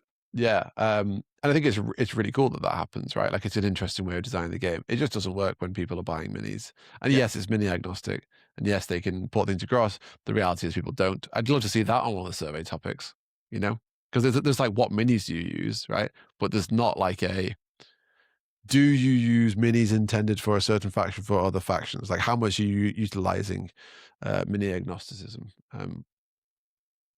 But yeah, and also it's interesting that for a mini agnostic game, OPR doesn't release any agnostic minis, right? What if they released a generic range that wasn't tied to a certain faction? I wonder how that would be received. Finger in the air, no market research. My gut, I'd be like, why? I mean, I would, because I think yeah, but if it's actually something rad, right? But kind of like already like Piper makes or whatever, right? Yeah, the Void Crafted. Yeah. Yeah, that's a fair point, actually. The Something Void like that, Crafted, right? I want to play for everything. I want to bring something generic enough, right? Legions and Battle Brothers, yeah. Just a demo that you don't want to buy lots of things. You could just do this one or whatever, or like show people. Anyway, interesting thing. Interesting. I don't think this will ever happen, unfortunately. Like the poster says. Well, really. people already complain about the current patch cycle, which we already talked about in this video, right? The yearly thing with 3 additional intermingling updates being 2 hot fixes and a balance patch. Yeah. People already complain that that's too frequent, and I think that's fine. I think they're wrong. Yeah. I don't agree with that being too much. I think it is the right sort of thing. I almost Yeah. wish that we had more hot fixes that were really small, Yeah. like almost every other month, just being like, "Hey, notice this This is point off. was wrong, so I am hot fixing it on a schedule," That's interesting. because that's what a hot fix does. I actually disagree with that. I actually prefer, and like it can be frustrating depending on how. Like, yes, hotfixes should be a thing you utilize, right? If things are really bad, but I actually prefer changes being grouped together in big batches because then they shake things up. Yeah. If you change things slowly, it's like no one really notices, right? The one person playing the army notices, but if you change a lot of things at once, then all of a sudden people have to refigure it out again, which I think is more interesting. But I mean, yeah, I like the current system for it. Yeah. I don't think we need to get any bigger or smaller. Someone has tacked onto that one, saying maybe the base game doesn't need more big balance changes more often. Me no do the good readering now. Maybe the base game doesn't need more big balance changes more often, but maybe twice a year there could be tournament balance patches. Exclusive tournament packs that specifically address balance issues that people don't really mind in regular games, but can be problematic in tournaments, like aircraft. For example, maybe in one pack, aircraft could be charged by flying units, or aircraft could not be used as transports. These are examples. And then also talking about terrain layouts. Let's go with that and just talk about doing balance patches attached to tournament packs. What do I think of that? I'm not a fan of that because that then is increasing the floor of entry for tournaments. And I think that that's not what you want to do with events. I want more people joining. And how do I get more people joining? I'm saying there is no change. You just turn up and play. Yeah, I also think the one of the big criticisms of competitive focused approach is always, people say it all the time, if you make a competitive thing, people will want to play it and will not want to play the other stuff anymore. Right now, we already have a tournament pack, right, and that's not true. But the more you do like that, when you start to get to the balance, I think it's a bit more like stand out, right? It's like, oh, the tournament pack says you're not allowed to use aircraft, right? Oh, well, aircraft must be broken. We're not allowed to use our aircraft in our games anymore. Yeah. So I think, yeah, I would steer away from that kind of stuff. I don't think it's quite right, because I think you do get that kind of bias towards it in the end. But I mean, yeah, I really don't mind the idea of tournaments being the playground for things, right? Like advanced rules, say, or I mean, we mentioned it on the channel before. What if there was a game in the next tournament pack that just said, all units get scout, right, and then did 6-inch deployment zones, right? That way, you're nerfing scout for a deployment for a game, right? And it's just one game in the pack where scout's not as good. Way less likely people to adopt that because it exists within the ecosystem of the pack. No one's going to go like, hey, there's this one rule, right? And I think that's a kind of like a more interesting perhaps approach to trying things out in the tournament setting and getting some feedback, right? I know I spoke to someone recently on the Discord who said, like, if they ever looked at tournament data for balancing, then that would be like a red flag for me. Like that would put me off the game. And I was talking to them and I was trying to understand that point, right? Like I was trying to understand how serious they were. And I think they thought I was taking the piss out of them or something. And I wasn't. I was literally just like, yeah, but like, do you mean like literally quit the game if you found out they were balancing based on tournament stuff? And they were, I can't remember what they said in the end, but it was basically like a yes. It was close enough to a yes. So yeah, it's a super dangerous game with this stuff, right? Like really is. Like there are people out there who really resent the fact that there are people who want to win a trophy for playing 4 games. And that is all it is, right? Like I'm sure there's evil people out there who are ruining your games and, you know, being nasty to you and gloating as they win, but that just ain't what we got around here, at least. Yeah, we're quite lucky in that, I think. Yeah. I mean, I don't know how lucky we are, right? Like you see tournaments like we did the North Carolina one last week. All the guys from that have come in and posted in that YouTube channel. They've all thank you to all of you guys 2.5 hours into this video for doing that. Yeah, and they've all been like, it was a great day. I did a lot better than I thought I did, or I did worse, or whatever. And they all get their little takes on it, right? So the feeling I get is it's pretty wholesome all over the shop. Yeah. Continuing on with this, also in my perfect world, these packs would include suggested terrain layouts that would also change with each new pack and even possibly switch between all progressive, all endgame, and a mixed matched style like they currently use, while I like mixed tournaments, I would really like for some just endgame or progressive as well, because it opens the door for different types of armies to do different things in different packs. Yeah, there's 2 I points think for that, right? Yeah, very difficult. I wouldn't play an all progressive tournament probably. Yeah, it would kind of suck. I would play a mixed one, and I'd play an all base game one. Yeah, and so really, I think I'd rather just always go mixed. Or the third option, which is when we talked about in our progressive video, making a new game mode that sits between the two of them. Yeah. Right, I'd be totally up for that. And terrain layouts we've spoken about before. I quite like the idea of suggested terrain layouts. It can get a little bit samey, but it's also quite healthy, I think, for the sake of. There's 2 aspects to it, right? For the sake of protecting competitive integrity and making sure that you effectively remove as many variables as possible when finding out who the best player on the day is.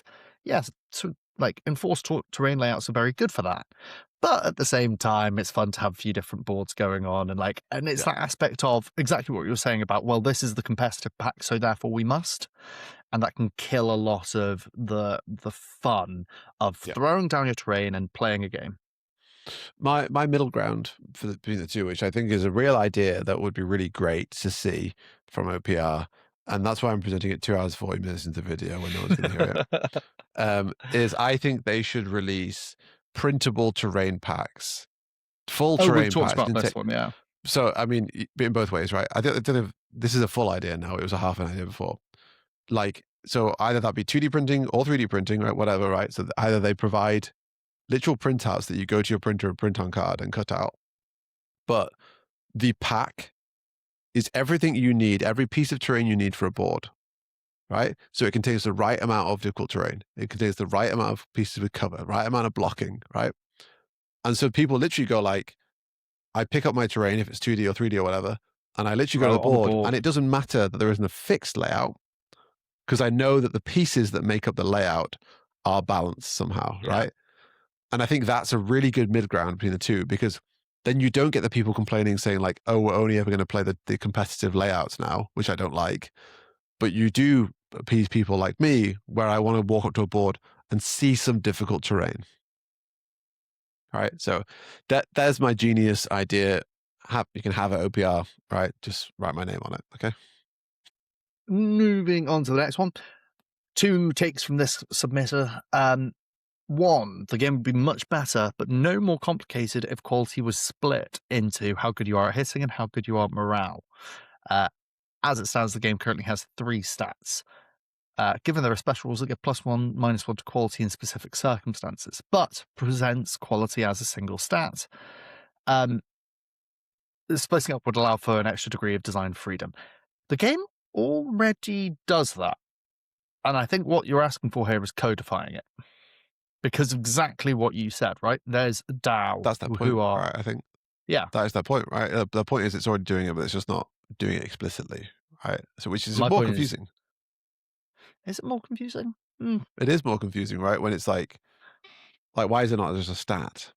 But then, right, how far do you take it? Because then if you've got morale to hit and defense, you've also got things that are to hit in melee. You've got precision fighter, precision shooter.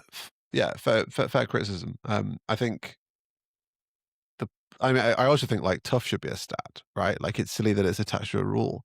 Anything that is a core is important to the game, right? Like that is across every unit should really just be in front of you.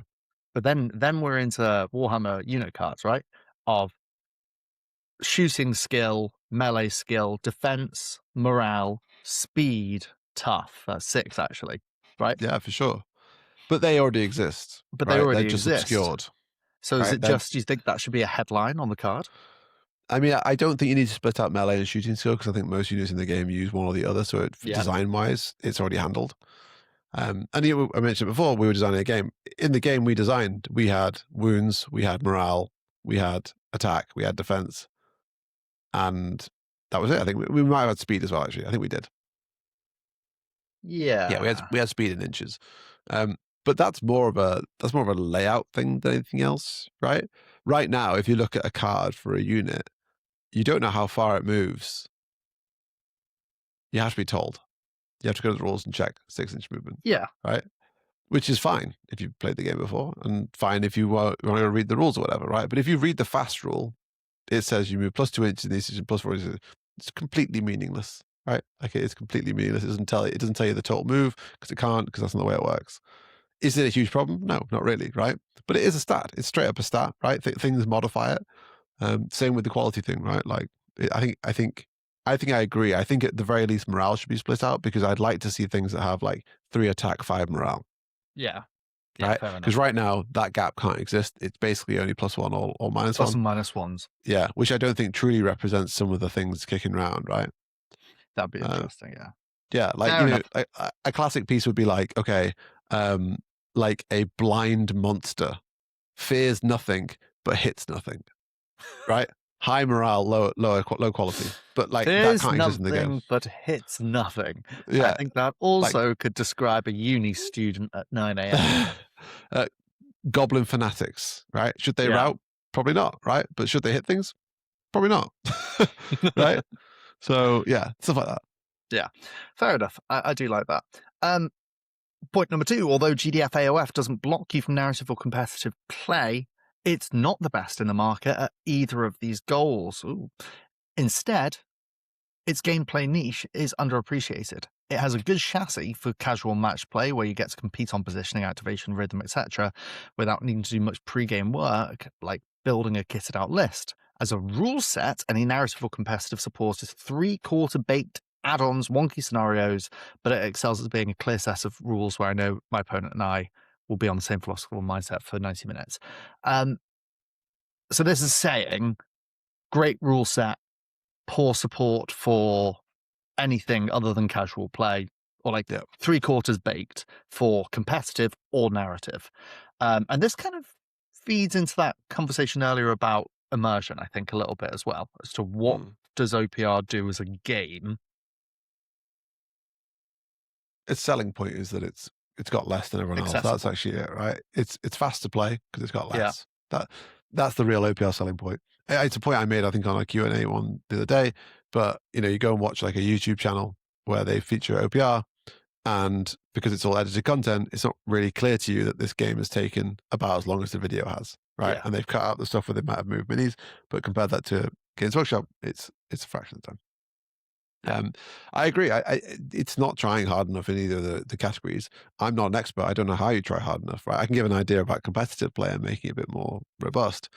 But I also think that it's a bit of a situation of like jack of all trades, master of none, right? Like, it doesn't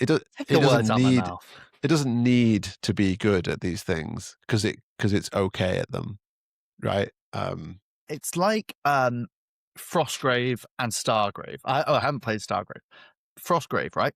Really great narrative skirmish game. Shit for competitive.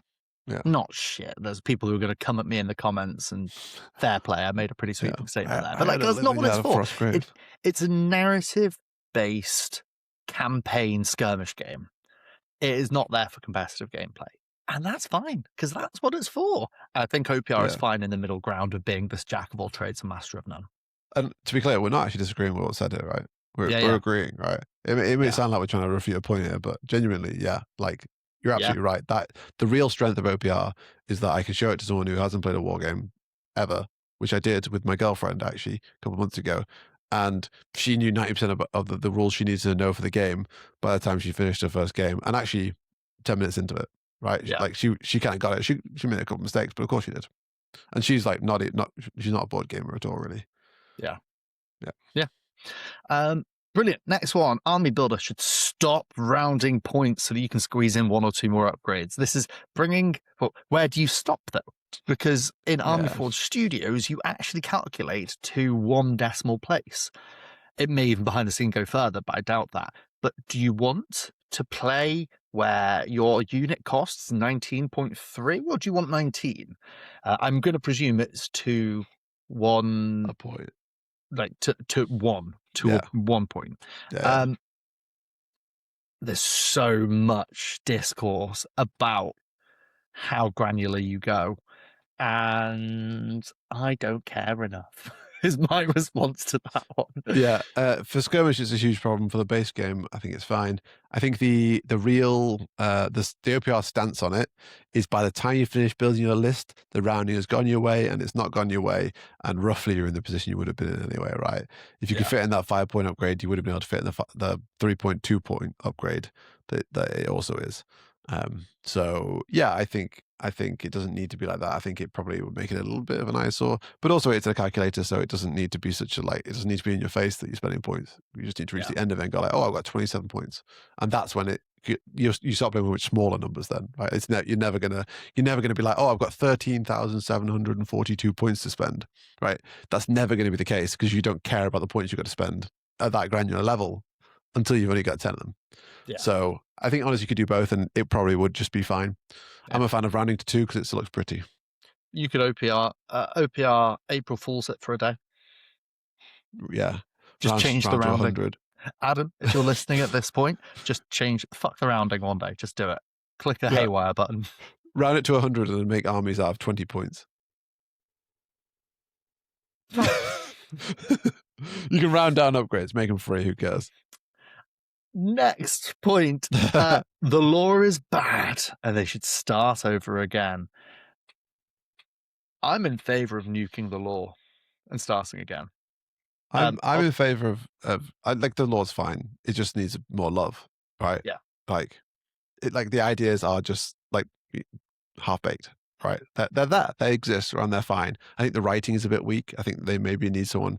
They need to hire someone who's in charge of the writing, who I think is like managing it as a project, right? Is a like a writer who knows how to write things and manages the whole thing end to end, instead of hiring people to write short stories. Because I think hiring people to write short stories ends up disjointed. And you don't have the base you need to, where you're in that position, you don't have an established breathing world that someone's poured their heart out into. And it doesn't need to be like awe-inspiringly different for that to be the case. It just needs to feel like there's something here. You need to feel the interconnectivity of the world, and then you can hire people to write in it, because people need an understanding of it. Yeah, you need a setting, not a series of short stories. I think that's the problem that I have with it now. I really struggle with the short stories. I love fantasy and sci-fi fiction. I love reading, and seeing the wealth of short stories available at OPR is great. And then I read them and there's no connection. Quite a few of, I think the earlier stuff is just bland. It's really blandly written, and there's nothing world immersion grabbing in there for me. So there's some other bits that's really cool. I read one recently about I think they were change demons, and they were having a big fight with high elf fleets. That was kind of cool because they all hated each other, and then they get onto the high elf ship and then they get back down. The problem is, spoilers, then they die. Like they just get overwhelmed by high elves and die. And it's like, this was a really kind of like cool anti-hero story about some change demons as well. Yeah, of all the things to pick. Right, yeah, so it was cool. And like there was bits of the language there, like that it used the language as how we describe the change demons, like it would be a bird champion or something. It's like that's not how I'd imagine in universe the change demons would refer to one another. Things like that I think could be changed, but also just these characters who I've been actually enjoying reading about just fucking die. It's like, oh, for God's sake! And so I think that's the Grimdark misunderstanding, isn't it? Right? The Grimdark misunderstanding is that you kill everything good. Yeah. Right, it's like the classic like Game of Thrones thing, right? Where it's like they just kill off characters left and right, but that's a tool that's used correctly. It's not. Yeah. It's not a way of creating excitement. You can't just kill off a character and expect it to be a result. You have to build engagement with that character, and to do that, it has to live for a bit. Yeah, yeah, exactly. And then it's also the flip of the way that these things should be designed. Not to you don't kill people to show that the world kills. You let one person live to give hope, right? Yeah. I've already mentioned Star Wars today, right? But Luke getting off of Tatooine and surviving, he's one of his family that wasn't killed by stormtroopers. Yeah. Right? Both Star Wars and Halo, great examples, right? Halo Reach, right? I love that game. At the end, they all die. Sorry if you haven't played it, right? Spoilers. But you've told their story at that point. And same with Star Wars Rogue One. by far the best Star Wars movie, right? And it tells, and even that is pretty light, right? It tells the story of all the characters, you get invested in them all, and then you remember that you already know how this ends if you've watched episode 4 and they die, right? Yeah. And it's sad when they die. And they got an hour and a half to sell me on that character. And I was sad about it. I was like, what the fuck? So yeah, there needs to be a buy-in before you can take the characters away, I think. Yeah. Brilliant. Oh, a long one. There's quite a few takes here, so we're going to go through these. Rules take for Grimdark Future. I think there should be a cap on the number of models in a single unit. 20 is too large. 2K games, a lot of units struggle with 20-man blob. Yeah, fuck yeah. Like, slam that shit down. Literally, they shouldn't exist, straight up. 20 blocks is too much. I also think there should be a cap on the number of models you can bring in an army. Which there is in Skirmish.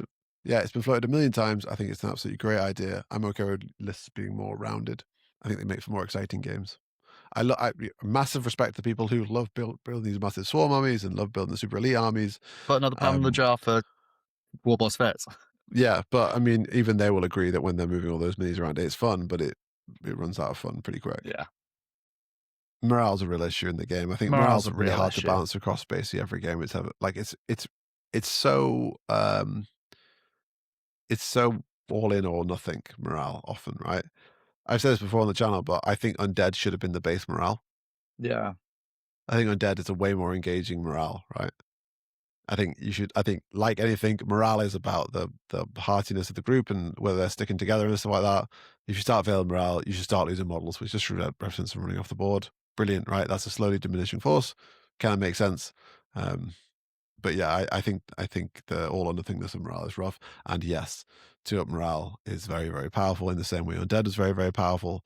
Because not failing morale is really good when you've only got 4 rounds, so you need to contest objectives. And yes, I think perhaps they're subtly talking about alien hives here, really. But alien hives is the biggest, most obvious 2-up morale, easy peasy to get in the game. Which, yes, in itself is a problem in the already strongest list in the game. Yeah, exactly. 2d6 caster is being like floated in the 3.6 alpha beta at the moment. And I was thinking about that the other day. I was thinking, I now understand why old Warhammer did 2d6 morale. Because of pretty much that. You get the range of being able to show these people are great or shit at morale, but also it's not a 1 in 6 chance of them running away. Yeah. It's a bit more of a curve. Yeah, it's a bit more of a curve. Advanced rules need to be better balanced. Overwatch and Assault in particular are horrible, but also the bonuses do not stack across all armies and qualities, making it really hard to track if the points are equal once added in. They are badly balanced. Do they need to be better balanced? That's a difficult point to talk about, right? Like, I don't think it does. I think that the fun add-on point, the whole advanced rules, the whole bit of it, is this is a fun way of building on the game. It's back to that question of should advanced rules be in the core and then have a stripped-back version instead and opt out. And until that is the case, do they need to be better balanced? Hard to say. I say no. Yeah, I think you basically anything in the advanced rules can be treated as just for fun, right? Like people get to the advanced rules and like, here's the meat of the game, I can analyze the game. I'm not entirely convinced by that. I think they're just some fun to add.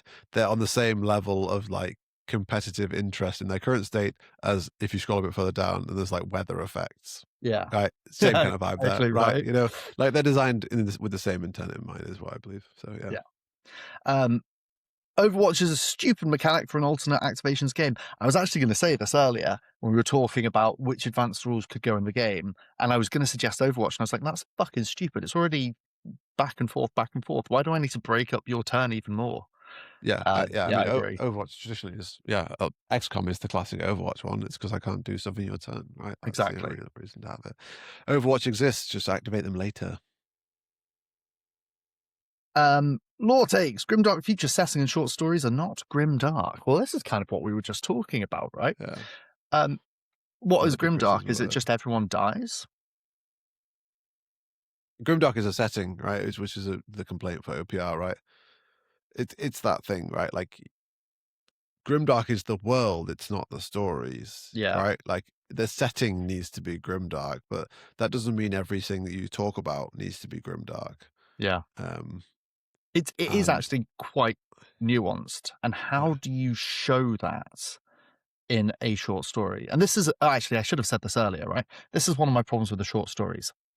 Good stories are show, not tell. And the short stories in OPR are so often tell, and shove it down your throat, tell. And it's like, oh, for fuck's sake, I get it. I'm not immersed now. I'm being told what's going on. I am not experiencing it. I also I get the want for them to be grimdark. The game's called Grimdark Future, right?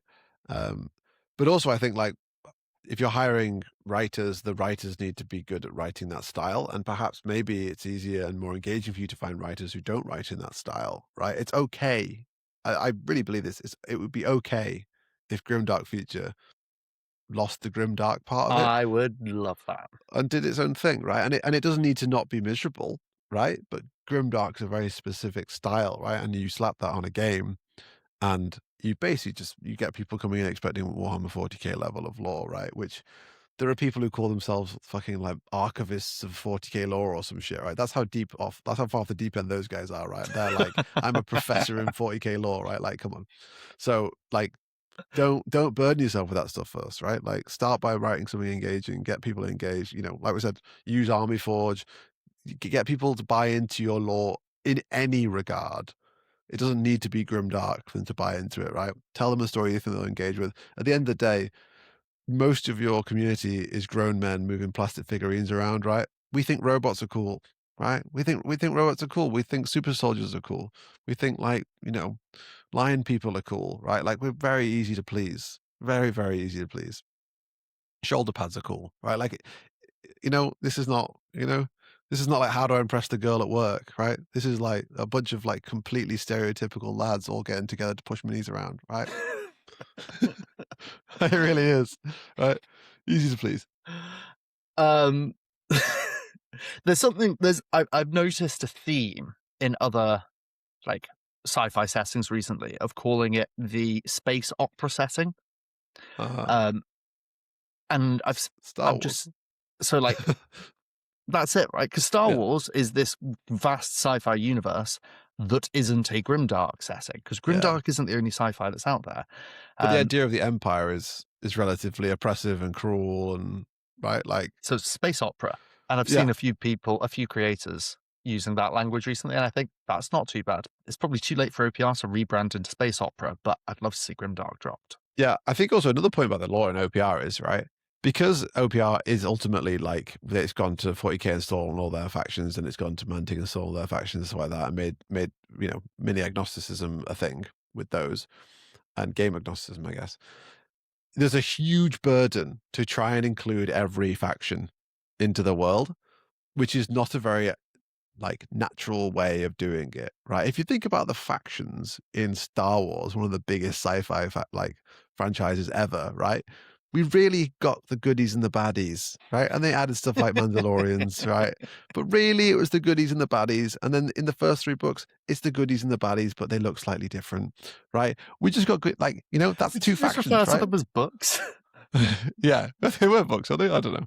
Either way, the point is, 25 is too many to dive straight into, right? That's too much lore to write in one go. You need to start small, right?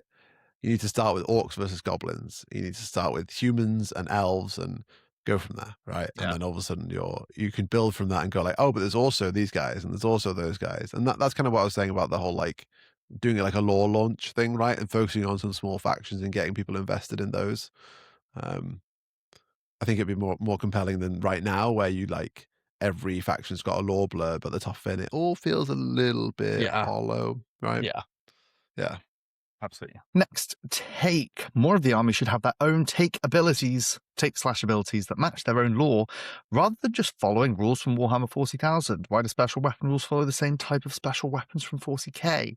Why not have your own take on weapon options? I agree with the thrust of where this is going, right? There's also the point of saying intuitive language. Yeah, and there's familiarity, right? That's good. I mean, I think I agree, right? Like, I'd love to see OPR take its own direction. I'm not a Games Workshop convert, so I can't really speak for those guys. But what I will say, obviously, it's a lot easier, right? Like, it's a lot easier. If we're going to have 25 different factions, like, I don't mind that we've robbed stuff, right? Like, it's a lot of factions in the first place. But yeah, as I've mentioned, playing times throughout this video, I would like to see that now that the game is established, right? Yeah, Like, we don't completely. need these. I'd rather see game updates go towards making OPR its own thing than what we're seeing at the moment, which is like, hey, we're redoing army wides, but we're still keeping the themes of what we already know. And like the weapon update's going to come in next year or this year, sorry. And from what I've seen of it, it's more of that kind of stuff, right? Like plasma looks like this and missiles look like that, and that's fine. But it's not pushing OPR into its own direction. Yeah, agree with you there. And community takes. Warboss Fitz plays better when drunk. Is he ever sober? I've got no idea. He I probably have does. no idea. There was the beta live stream days. They were wild. That was a point where, I think like my son was newborn, so I was up at a lot of the night at UK time, which was evening time for the US guys. So when they were streaming, I was awake anyway, and I caught the streams. There was one point where they drank too much spicy lemonade, and it was just evolving into insanity, but it was fucking great fun. I guess the thing to question about that take is, does Warboss Fitz play better when he's drunk, or does he play better when Uncle C is drunk, who he's playing against? You know, like, does Uncle C play relatively worse than? Because that might be the case. I actually thought what you were about to say is, do you mean to ask, does Warboss Fitz play better when drunk, or does he play worse when sober? I thought that was actually where you were going. Warboss Fitz himself comes in with this one, thank you. My hot take from something I just played. Leaking the name for the first time. Leaking Adam and Fitz. What the hell? It's as though we're in a public forum here. Phased combat is crap and should be cut out the advanced rules. I think this is from his Regiment's 10 mil scale video, which I haven't fully watched yet. But I think he used phased rules there. I liked it. I prefer. I remember you saying this at the time. You were like, phased is great. Yeah. I mean, like I like the look of it when I watched the video of you and Ed doing it. Here's my take. Regiments is crap. Regiments needs an extra round to allow you to use the full extent of maneuverability and mobility, because that's a game where 4 rounds of charging and smashing each other doesn't give you an enjoyable game, in my view. And phased combat allows you to keep the 4-round game, but keep it alive a little bit. I need to go watch his video to understand that take. Yeah, the only thing I remember about watching the game between you and Ed is that at one point you had like a guy on a lion who was a caster, and he was just like facing the wrong way, and you were like, it would be so great if I could turn around and cast his spell, but it needs to be the front arc. So my man, who is literally on his own, his lion, is now going to do one of these bad boys and not be able to cast. Yeah, I think that got fixed following at some point after that. But maybe they've had line sight removed from them or something like that. I can't remember. Maybe. Yeah. Moving on, every army having their own slightly different weapon rule doesn't make them unique, but it does make them harder to remember what each named rule does. Agreed. Oh yeah, man. Like, I'll agree. I think Tano's alive to that, and I think we're seeing changes coming. We are seeing, so some of them are being consolidated. Exactly. But I think in general, I think Tano's take on uniqueness is having unique rules, and I don't think that's what uniqueness is to me, right? Like I already feel like some of the armies are more unique than others, right? And they weren't unique, right? We always talk about this with Saurians.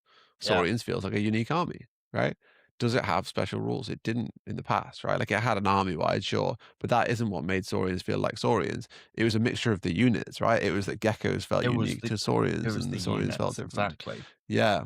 So I mean, I agree with this in a much wider point as well. I think a lot of the changes made towards separating the armies, because they were made under this very like specific rule set of everybody gets the same stuff, it brought them a lot closer together, and it also made things a lot more confusing. Right? Like, I think there are very few army wides in the game right now that make me feel like the faction is different, right? Or interesting or whatever, right? They just feel like another thing to remember within the game that don't add to the game enough. Yeah. I think from a design perspective, if you're applying the same design rules to everything, it's going to feel samey, What you need to do is apply different design rules to different things with maybe, a balancing meta approach applied. But why are Saurians designed with the same approach to them as Eternal Dynasty? Yeah.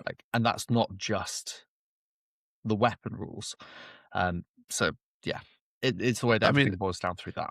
The longer this video goes on, the more I think what I'd like to see, which will literally never happen, is OPR2. Right? I'd like to see OPR2 launch with 8 factions for each game. Right? 8 factions that have taken time to individually craft to make them feel unique, and then we can slowly reintroduce factions, right? And it'd be a perfect opportunity to launch the lore for those 8 factions at the same time, right? You've already got minis for some stuff, like sure, right? Just use the ones you've released, right? Make those the factions, right? And then have, as faction armies come out, have them be new factions, but you pour a lot of time into it, right? You're not saying that those factions don't exist in the world.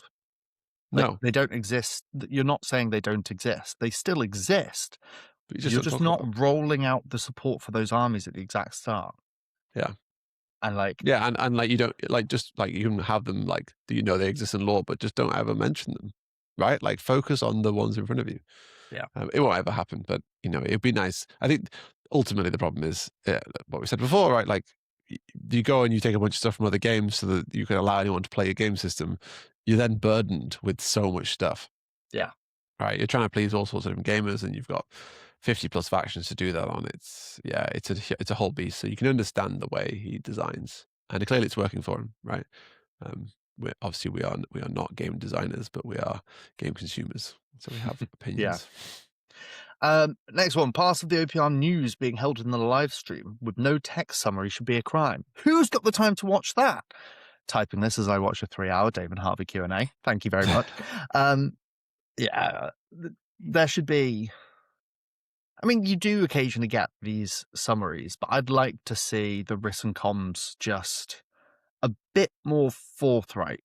But there's already a lot of written comms, but it's also, I mean, it's a staff thing, right? Like, Tano's got the ideas in his head. Tano will talk about the ideas. I don't believe Peram knows half of what Tano's thinking or talking about, right? Like, when the live stream goes up, or in the live streams in general. I mean, I don't think that's a unreasonable thing to say for in general, right? Genuinely, right? Like that's just not. I don't think that's just how that business is run, right? I think Peram finds out stuff when they're going to be relevant, and that's as much as he needs to do, right? I think he's in the chats when the live stream's on, and he's finding about stuff when we are, right? If it's not like a big if it's not relevant to the community, or what the next model release is, which he definitely knows, right? But I don't think he necessarily knows that Tano is going to talk about specific things. So it'd be extremely hard for him to do that, because I also think we make videos for the same reason that Tano does a Q&A like that. It's way easier to talk than it is to write down, right? It's way more fun as well. So if you asked us to do summaries of our videos, we'd go I'd rather spend that time making another video. Yeah, right. There's a guy in our Discord who actually writes down summaries of the videos as and when he watches them, which is we super appreciate that. That's so great. It's a really cool way of getting people being able to reference the content. Yeah. Would we ever do that ourselves? No chance in hell. But we're also not a business, so yeah, very true. Yet franchise coming your way. Yeah, the don't think franchise really embodies us. Don't think, just talk a ring. Yes. Next one. It's great to have a couple of factions that are playing a slightly different game. Inquisitions and Titans/Giants. Hell yeah, it is. They do skew the game, making it slightly more awkward to build all comers lists, but it's more uniqueness, and that's what I like to see. Yeah, I think stats skew the game more than playstyles. So the Titan Lord's problem is it's death to everywhere. Yeah. Right? Giants feels way closer to the normal game because they have a normaler, more amount of units, and they have Def 3, which is much more manageable. Yeah. So they are definitely a completely different playstyle, but they don't feel quite as bad to play against because your normal dudes can still do something about them in a way that Titan Lords can shut down. Yeah. Yeah, have you played the zombie hordes against Titan Lords? Yep. Yeah, it's a bit. And also, not everything needs to be good, right? We talk about good and bad things because it's an interesting topic of conversation. That doesn't necessarily mean we actually need every single army in the game to be good. right? Like it's fine if things are bad but fun. That's completely okay with us, right? Absolutely. Like I often try and pick bad but fun things. That's my like thing in life. Like we talk about min-maxing things and strategizing and stuff like that, but really deep down, I want to take something like nothing else that people have told me is bad, and I want to make it work. Even better when you're told this is bad and that's a bad idea. That's Oh, when the for Harvey sure. mindset If comes out. And you're like, well, if I'm someone going goes to like, "Oh beat my you god, with this is it." trash," I'm like, right, that's it. I'm building a jackals list. Bring it on, big boy. Next hot take: toughness 2 or +1 to tough, tough 2 or +1 to tough needs to be a thing. So there can be slightly more granularity for beefy infantry or mounted units. So this is guessing at introducing a tough special rule bracket for tough 2. So we don't just have tough 1, 3, 6, 9. We also have a tough 2. Yeah, so to bring it up again, when we were designing our game, this is something we had, right? It feels like a really natural thing to have in a game where you have people on horses, right? Like Yeah. tough 2 feels like good. Tough 3 feels like too much, right? If you think about OPR right now, it's in a weird situation where cavalry is like too squishy, but if you make it 3s, it feels the wrong way around. So yeah, I agree, and I don't think it would add much complexity to the game, right? I really don't. It'd be nice to see some of those make like tough 2 units that can't be doubled up or something. Yeah. Right. I think that'd be fine. Yeah, I do agree. I think it would be it's an extra dial to push that's not too complex. You don't need to introduce Deadly 2 guns suddenly. Deadly 3 still does the same thing. Blast still does the same thing. Yeah, I mean, people know the number 2 exists, right? We have A2 weapons, right? God damn, they would have learned about it through that. They're ready to figure that out. They are. People know the number 2 exists. Honestly, I think in 2026, we've got 2 of them there. People are ready for the number 2. How many of what have we got? 1, 3, what you saying 6, 9. That's how we talking about 4 5s again. 1, 4, 4, 5. If I was really clever, I would have figured out if 3 went into 2026 and presented it in a multiple of 3, which would have been right on the mark for the joke. But I don't have that kind of power. The only powers I have is talkering quite often. Talkering quite a bit. I'm a frequent talkerer. I think the next point is agreeing with that one. Yeah. Use of the discretion, tough 2 models and deadly 2 weapons would fight against the obviously wrong sentiment that all the armies of OP are the same. So this is again more support in the comments there for that. Yeah, I think also so one of the responses there was that we should decouple from the rule 3 for toughness, deadly, and blast. I think for deadly and blast it's less relevant. Yeah, I think it's fine to have these like arbitrary breakpoints there, but I think the difference between 1 wound and 3 wounds is a lot, and it matters a bit more for unit design possibilities. So I think, yeah, like the blast can stay where it is and deadly can stay where it is. But yeah, I think tough 2 would be great. Give us some tough 2. Next one would be continuing on the blast and deadly chat. Blast and deadly are overrated. I'd rather have 6 shots 30-inch AP2 than 2 shots 36-inch AP2 deadly 3. They are unflexible, and failing 2 out of 2 shots on a 3+ feels way worse than failing 4 shots of 6 on a 3+. Interesting. So early days, I completely devalued blast. We've seen the power of it in a skew situation. I think a smattering of blast is reasonable at the moment. I think deadly is more heavily weighted, but that's because of the tough costs change we had in 3.5. Are they overrated? No. And I think it balances out as well that blast and deadly are cheaper than just 3 shots. So it's a tricky point. Yeah, they are cheaper. I think so obviously blast and deadly are, so deadly is more effective against doing the right number of wounds, right? That's where it specializes, right? A deadly 6 gun is more likely to do 6 wounds or 0, tough 6, right, to a tough 6 than 6 shots AP2, right? So if you want to kill it or you don't care, then deadly's the one for you because it either kills it or it does nothing to it. Which is an interesting dynamic, right? Because sometimes, especially with tough stuff, you don't care if it's got wounds on it. You care if it's dead, right? And sure, you're kind of building up towards it, but that's a playstyle thing. Like, would you rather slowly assemble the 6 wounds, or would you rather roll the dice and find out? So I think it's totally fine to call them overrated. I really agree that, like, playstyle wise, it's one for you to pick. Blast, I think, is maybe less overrated. I think you often see blast in Blast on its own is not very appealing, but Blast stacked with Reliable is very appealing. Flamers. Reliable's a discounted quality 2, and Blast is a discounted A3. And yeah, it often comes along with like AP1 or AP2 on some situations. And you can get a really, really efficient unit there with 12-inch range, which is cheap as well. So I think every unit of 3 flamers, like sappers, weapon experts, things like that, we always look at those and go, that's really, really nice. Yeah, dirt cheap will absolutely annihilate the unit. Also, the advantage Blast has over Deadly in this situation is Blast is good against units of 3, units of 5, units of 10, and that's quite a lot of the game, right? So that includes tough 3 units, right? Tough 3 threes. Whereas Deadly is good against those tough 3 units, but it's basically completely useless against the stacked units. And yes, you start to have that with tough 1 stuff, but at least in previous versions of the game, tough was expensive, therefore you didn't get a lot of tough, so Blast applied to 70 things on the board. Yeah. So yeah, I think Blast less so than tough. You can get away with never running Deadly if you really wanted to, but I wouldn't sleep on a bunch of flamers. Always good to have. I think then next one's talking about the AP for Blast and Deadly. We are making our way through this one. We're doing it. Here's a take. Age of Fantasy should use the Grimdark Future Force Org, so the systems are actually 100% compatible. You don't need anything. You do not need to take nothing but peasant levies. Your army book, because monsters use them. There's a bit of a bite back at Age of Fantasy, just being able to take carpets of dudes. Yeah. There is a solution for that one. Just use Grimdark Future. And if endorsed for cross-faction fights, that also helps for supporting events where people are bringing Age of Fantasy and Grimdark Future. Yeah, I think, mix should always just use Grimdark Future. I firmly believe that. I think that would be a great change.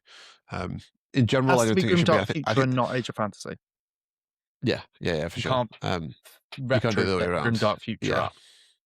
I think for the base game they should have their own force org because they are different systems, right? Like the general point cost of them is different. The average point cost of units. But yeah, I think definitely for mixed things you should combine them together. If the hot take is that it should use it all the time, then what would that give you at 1,500 points? 8 units, 7 units? I can check, but I can try and figure it out in my head. I think it's 8 units and maxes of 2. That can't be right. Yeah, I think you piss off a lot of Age of Fantasy players if you told them they can only bring 8 units. But I think also maybe making Age of Fantasy a 2,000 point game would also be fine, right? I think Age of Fantasy can easily compete with GDF in terms of points if you just double up more, which I think comes more naturally to Age of Fantasy anyway. So yeah, I mean, what would make it even better to do? If you double up tough units of tough 6. Yeah, then they have no problem with it. I think I'd love to see a setting an army for to let you choose that and let like 2,000 points GDF thing and just see what it went, because we've done loads of list building like that for tournaments and stuff where they have done that enforcement, and it's really, really interesting, right? It's really interesting. It really, really changes the way you build lists, and I'm all for that, right? And I think too many activations is a bad thing, especially in mixed. So I actually love this hot take. 100% agree. Yeah. I've just checked. 1,500 points Grimdark Future is 7 activations max, 2 heroes, no more than 2 copies of any one unit. We did actually know this because we spent literally months preparing for shit tons of time. UKGE, which was exactly that. Yeah. But yeah, no, I think make Age of Fantasy 2,000 points. Fuck it. Yeah, give it a go. I want to see what it's like, right? Yeah. Encourage people to double things up, but limit the number of units they can take. People spend money on upgrades and armies will become a bit more interesting. I agree, yeah. I don't know if Halflings can fit 2,000 points with 10 activations, but we'll see. Brill. There was a point as well. For those of you over 3 hours into this video, thank you. Comment down below. What are we going to ask them to comment down below? I have no fucking clue at this point here. Comment down below, new Force Org. Just say the words new Force Org if you've made it this far. Yeah, and also tell me your favourite flavour of ice cream. Okay, that's way more interested. Way more interesting. You honeycomb ice cream by 5. Fucking love honeycomb ice cream. Yeah. Maybe one day we'll get a PO box and then people can send me honeycomb ice cream. It travels really well. Sure. Stick in some salted caramel for me. Because I'm the way more vanilla one of the two of us, apparently. ironically. Honeycomb. I also love vanilla. Oh, It's God. just delicious, isn't it? Mm. Uh, yeah, I cut off at this point in the thread and I said, I'm going to clean up the questions because it would become a bit of a discussion. And yeah, that was an interesting point because more game afterwards. Yeah, I know. I don't even know where we're up to. I can't even find it. Probably posting too late, but here's a hot take just in case. Trying to make the game perfectly balanced takes the fun out of the game, and constant updates and balance patches isn't worth it. Oh, that is a good So this take. is That's a hot take. so this is the flip of the take we heard before, almost, right? Yeah.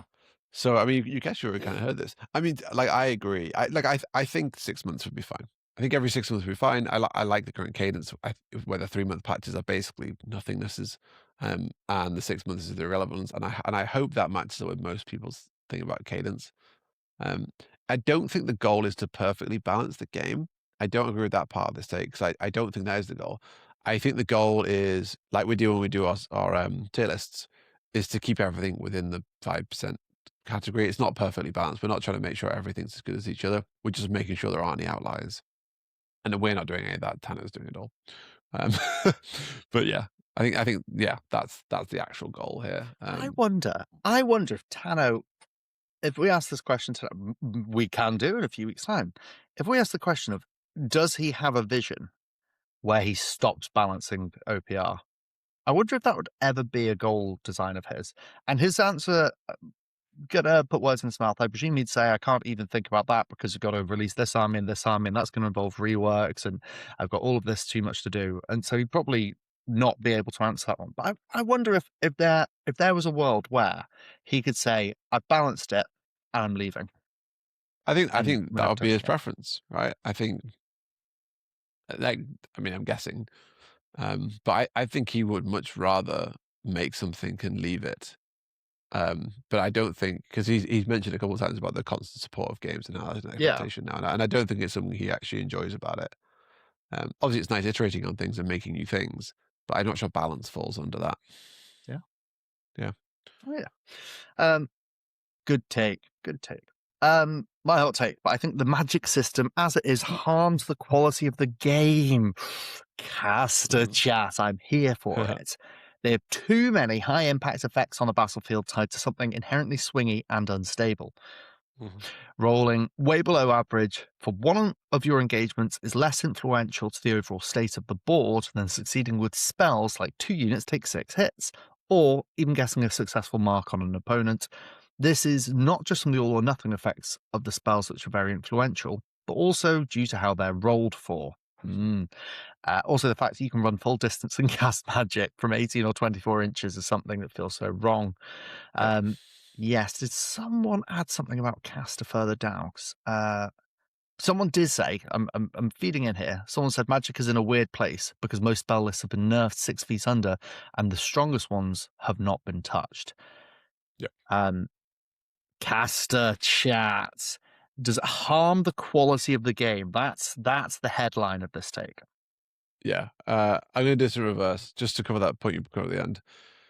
The problem with caster is costing it is irrelevant, right? If you've got a good list, you want to take the good list. It doesn't matter if it costs 20 points more because it's got so much more utility, right? Yeah. And because the good spells are a sixth of the cost of the overall list, you actually want a list where your list sucks dick apart from 6 its AP2 because you get it for a bargain price, which means the system's fundamentally broken. To go back on the casting thing, yes, I absolutely agree. The only reason why we wouldn't recommend lots of casters right now is because tough got buffed, and casters don't tend to have a good matchup into high toughness things.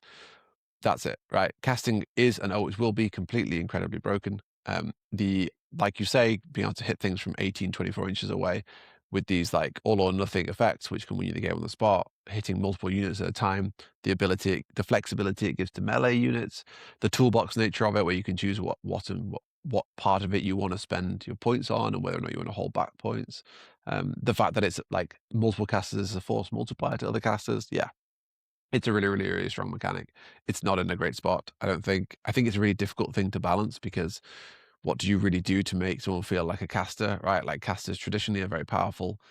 Fireballs, stuff like that are cool. And I think that that's hard to balance in a game.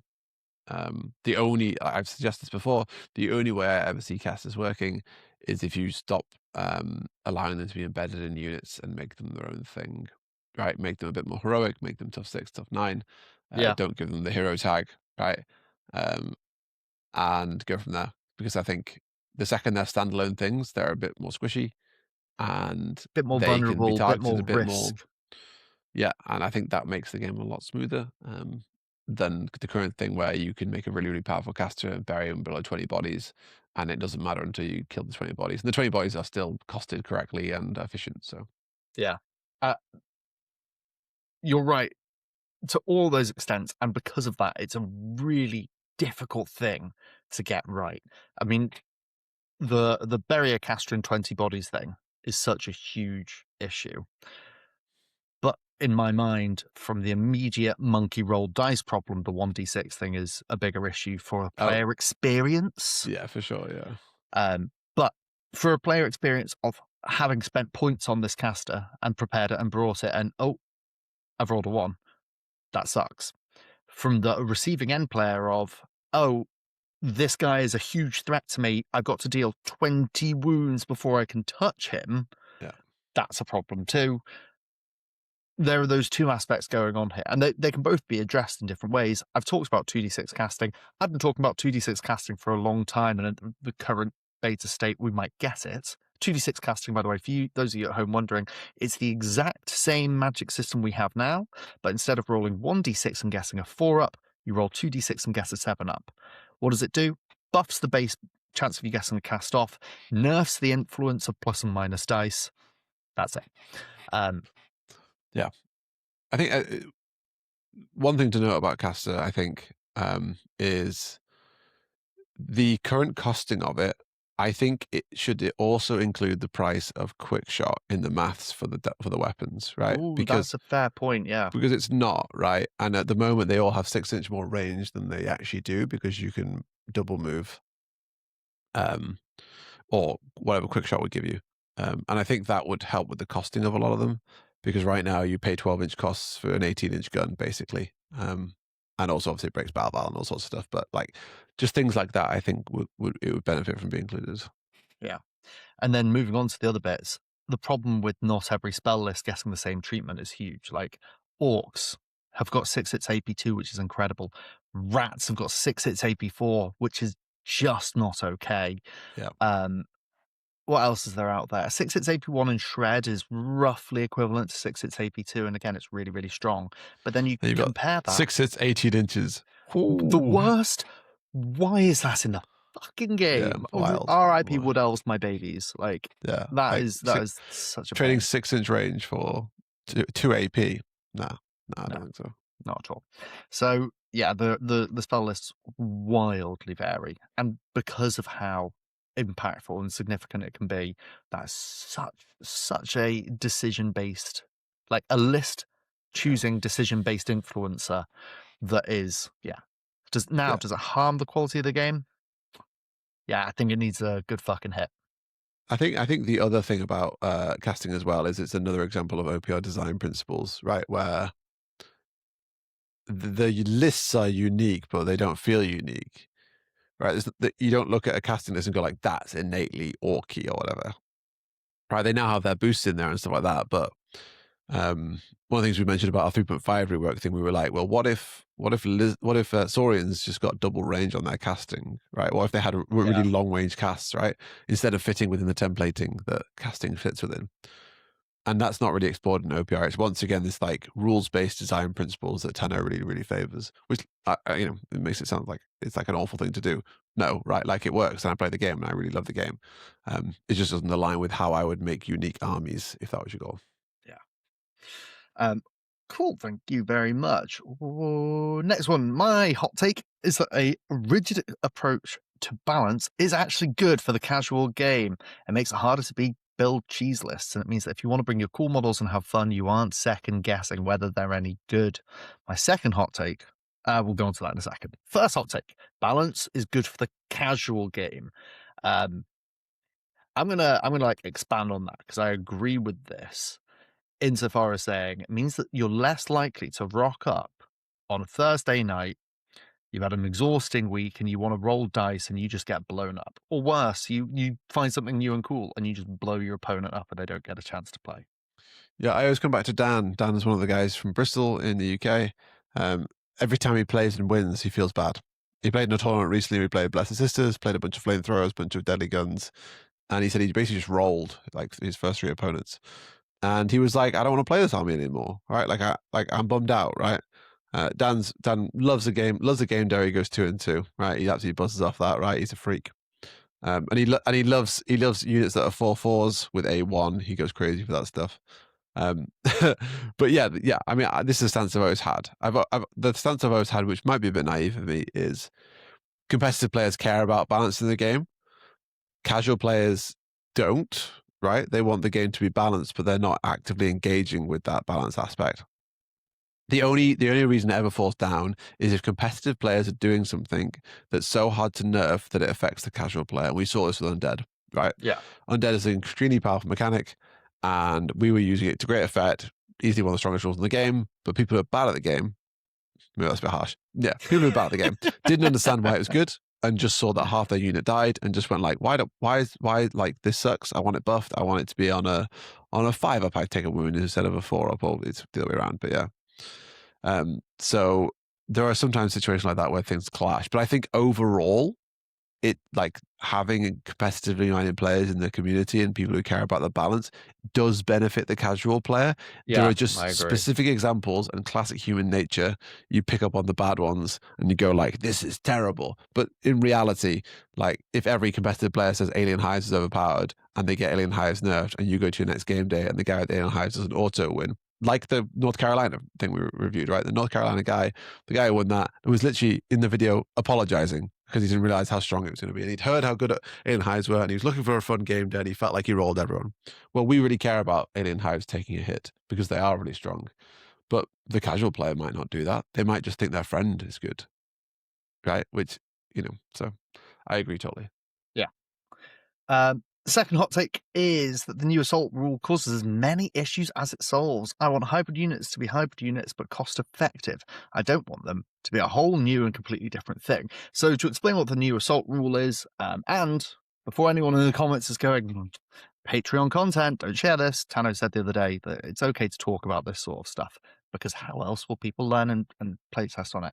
The new assault rule is adding a rule to weapons which allows ranged weapons to be used in combat. It's not the assault rule from the advanced rules that will go, I understand, with this. Yeah. So there's no -1. It's just on, I say specific weapons. On specific weapons, it allows it to be used as a gun and a melee weapon. You're laughing at me using the word specific because it is very common. You see it in a lot of places in the current alpha setting. Everywhere. Yeah. It is bloody everywhere. But that's it. And so what this take is saying is that it causes as many issues as it solves. I think Sven's right. Oh, name drop. Name drop. Hi, Sven.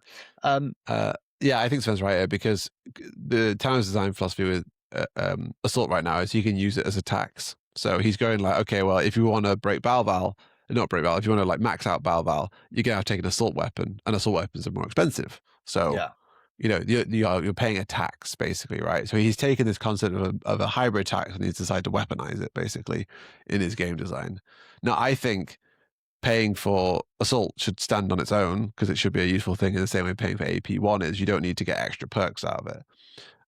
And if you want to go check out this stuff, you can go check it out. Like if you go pay for your Patreon, you can hop in and you can see all the stuff for the weapon update coming out later this year. It's in Army Forge Labs. But as Dave mentions, it's basically everywhere. Most units in the game, maybe that's an overstatement, have access to some sort of assault. I wouldn't be surprised if that was true.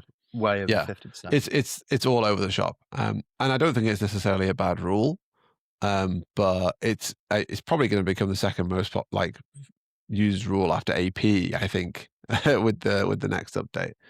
I think so. Yeah, we'll see. I agree with the hybrid thing. I think hybrid could have been solved by just giving a discount on your second weapon, right? Yeah. So like if you have A2 ranged, it's clear. Like look at the weapon costs, right? If one costs twice the amount of the other one, you're going to be using that one. So give a discount on the other one, right? I think that would have solved the problem because all people complain about with hybridization is paying too much. So yeah, I don't know. I think. Yeah, I think there are other solutions to solve it. What I said there doesn't work 100% because people want pistols to be cheap when they've got melee weapons and stuff like that. But yeah, I don't know. I don't think hybrids is as much of an issue as it's made out to be. And the solution we're getting is a bit when all you've got is a hammer, everything looks like a nail, right? I was going to That's what it feels say, like. I think that assault's going to be a fun rule to have. I think that if it's applied sparingly, it could be meaningful and exciting and Yeah. special. It could Yeah. be a Like it. special rule. But at the moment, it's just a core rule. It's just going to be everywhere, and it's a whole. It's. I'm going to enjoy the game more with it because I like melee games. I Yeah. like charging into combat, and I'm going to be doing that a damn sight more. Yeah. With more units. I'm going to be playing more games with units that I wasn't using in the past. Mm. Is that good for the game? I'm not so sure. Yeah. It's But not as good always, when Dave's having fun. this is ultra pre-release content, so Yeah. everything's up for change. If you want to get involved in the feedback process, join the Patreon, pop in the Discord, have a read through, look on labs, and give your feedback. Next hot take. Aircraft did nothing wrong. They're already seeing points cost increases across the board with 3.5.3. Again, it's another beta test at the Patreon at the moment. And I feel like having their range going, halving their range is going to blank basically all of them. So that's, again, a comment about 3.6. The current design approach for aircraft is to take all of their ranged weapons and half the range of their guns. So it had a 30-inch gun before, it's 15 inches. And halving the range is going to blank basically all of them. They can't contest objectives, have to move a minimum of 30 inches. Turning their weapons into 9 to 15 range is inch range is overkill. I can't understand not having 36. Oh, sorry. I can understand not having 30-inch range. However, I do feel like the standard should be 18 to 24-inch range with aircraft weapons. I think aircrafts currently having transport are stronger than if they all had 18 to 24-inch weapons. So I don't agree. I'm excited to see the aircraft changes down to short range guns because it's going to make them hard to use. And I think aircraft are too easy to use at the moment. Yeah, I think that's fair. I think if the aircraft points weren't going up as well, I mean, things are constantly in motion, right? Like, Yeah. I think we're seeing an aircraft nerf for this patch as well, Yes. which wasn't the case when 3.6 was first being created, right? So when we started seeing these changes. So actually, early days aircraft, when he halved the range of all the guns, I was like, sweet, a buff, right? Yeah. Like, So is that exactly, yeah. things got so much cheaper. I was like, brilliant. So the whole context of this is probably going to change massively by the time 3.6 comes out. I think having shorter range guns on aircraft is nice as a skill expression. I think 15 inches is still fucking huge. Like that's not a short range.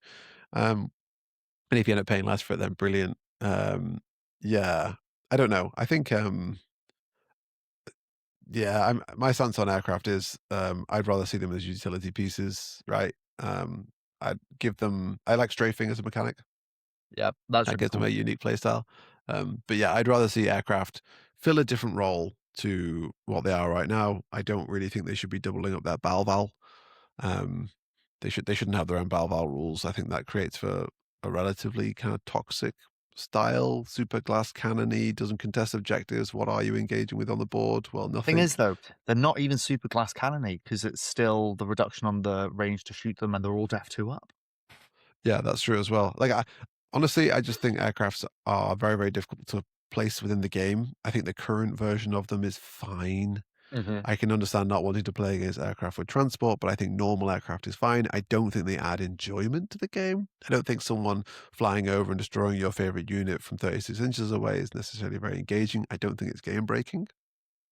But yeah, I think aircraft, like everything else, just needs a stronger identity, right? In the same way, like walkers versus tanks, walkers just feel like better tanks because they get melee and fear.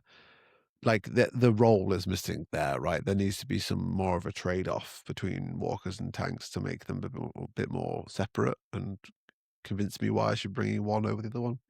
And the same thing needs to happen for aircraft. It just needs a real sit down and a real rethink because right now they're not quite right. And therefore I support stuff like halving their weapon range and I support experimenting like that, because I think the current situation is not good, and literally anything will be better. And if they get better, then they'll get nerfed point cost wise, and that'll be fine as well. Brill. Next one. Hot take. Swarms are not fun to play against or with. Should be removed. Feels weird to say, but they're too gamey. They don't feel cohesive with any army they're a part of, even after their 3.5 nerf. It's a class of unit whose almost sole purpose is to run to an objective, park and cover, and hope to be annoying. Should be removed. So there's been so much chat, and we did this in Alpha. We had a chat about how could you fix swarms for this reason. I don't know. I like them as a piece.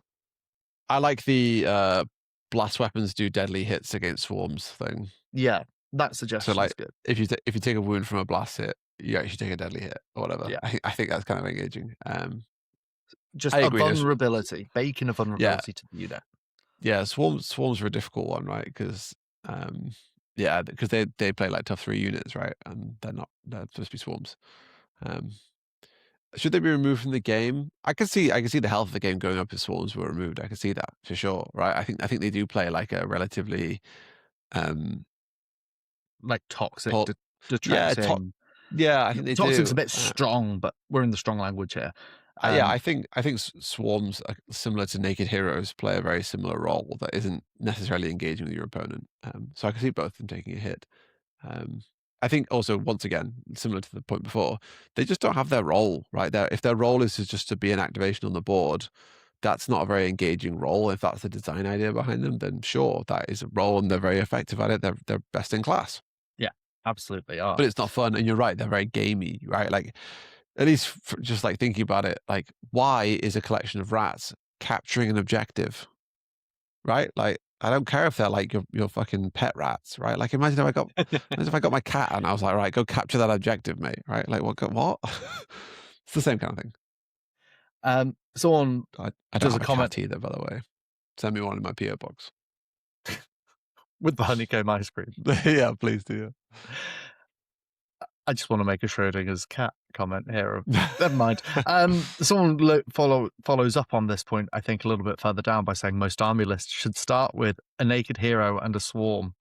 And quite frankly, that's where most of our army lists end up. Yeah, of course. Like naked heroes and swarms, because they're just so effective and cheap at doing what they do, of taking objectives and burning activations. Yeah, for sure. Brill. Next one. Establishing firm guidelines for tournament play and lists is only good. I think this might be hinting at the Chainsword Guys document. It makes it clear what competitive players should be building and expecting, while casual and narrative players are completely allowed to ignore it if they aren't interested. This should include clarifying if and how allied armies works, for example, mixed heroes and units, mixed transports and units, percentage of points cost for each faction, and how many factions are allowed. If aircraft are allowed, how to handle Force Org when mixing systems, and what points are recommended for the current season and mission packs. So I think we've touched on all of these points before, and we do that anyway, right? There's allies, which is quite rare. The recent events we've been to with allies have allowed for specific factions to ally with one another. Yep. Aircraft aren't banned, but therefore be aware that aircraft are something that can come and get you.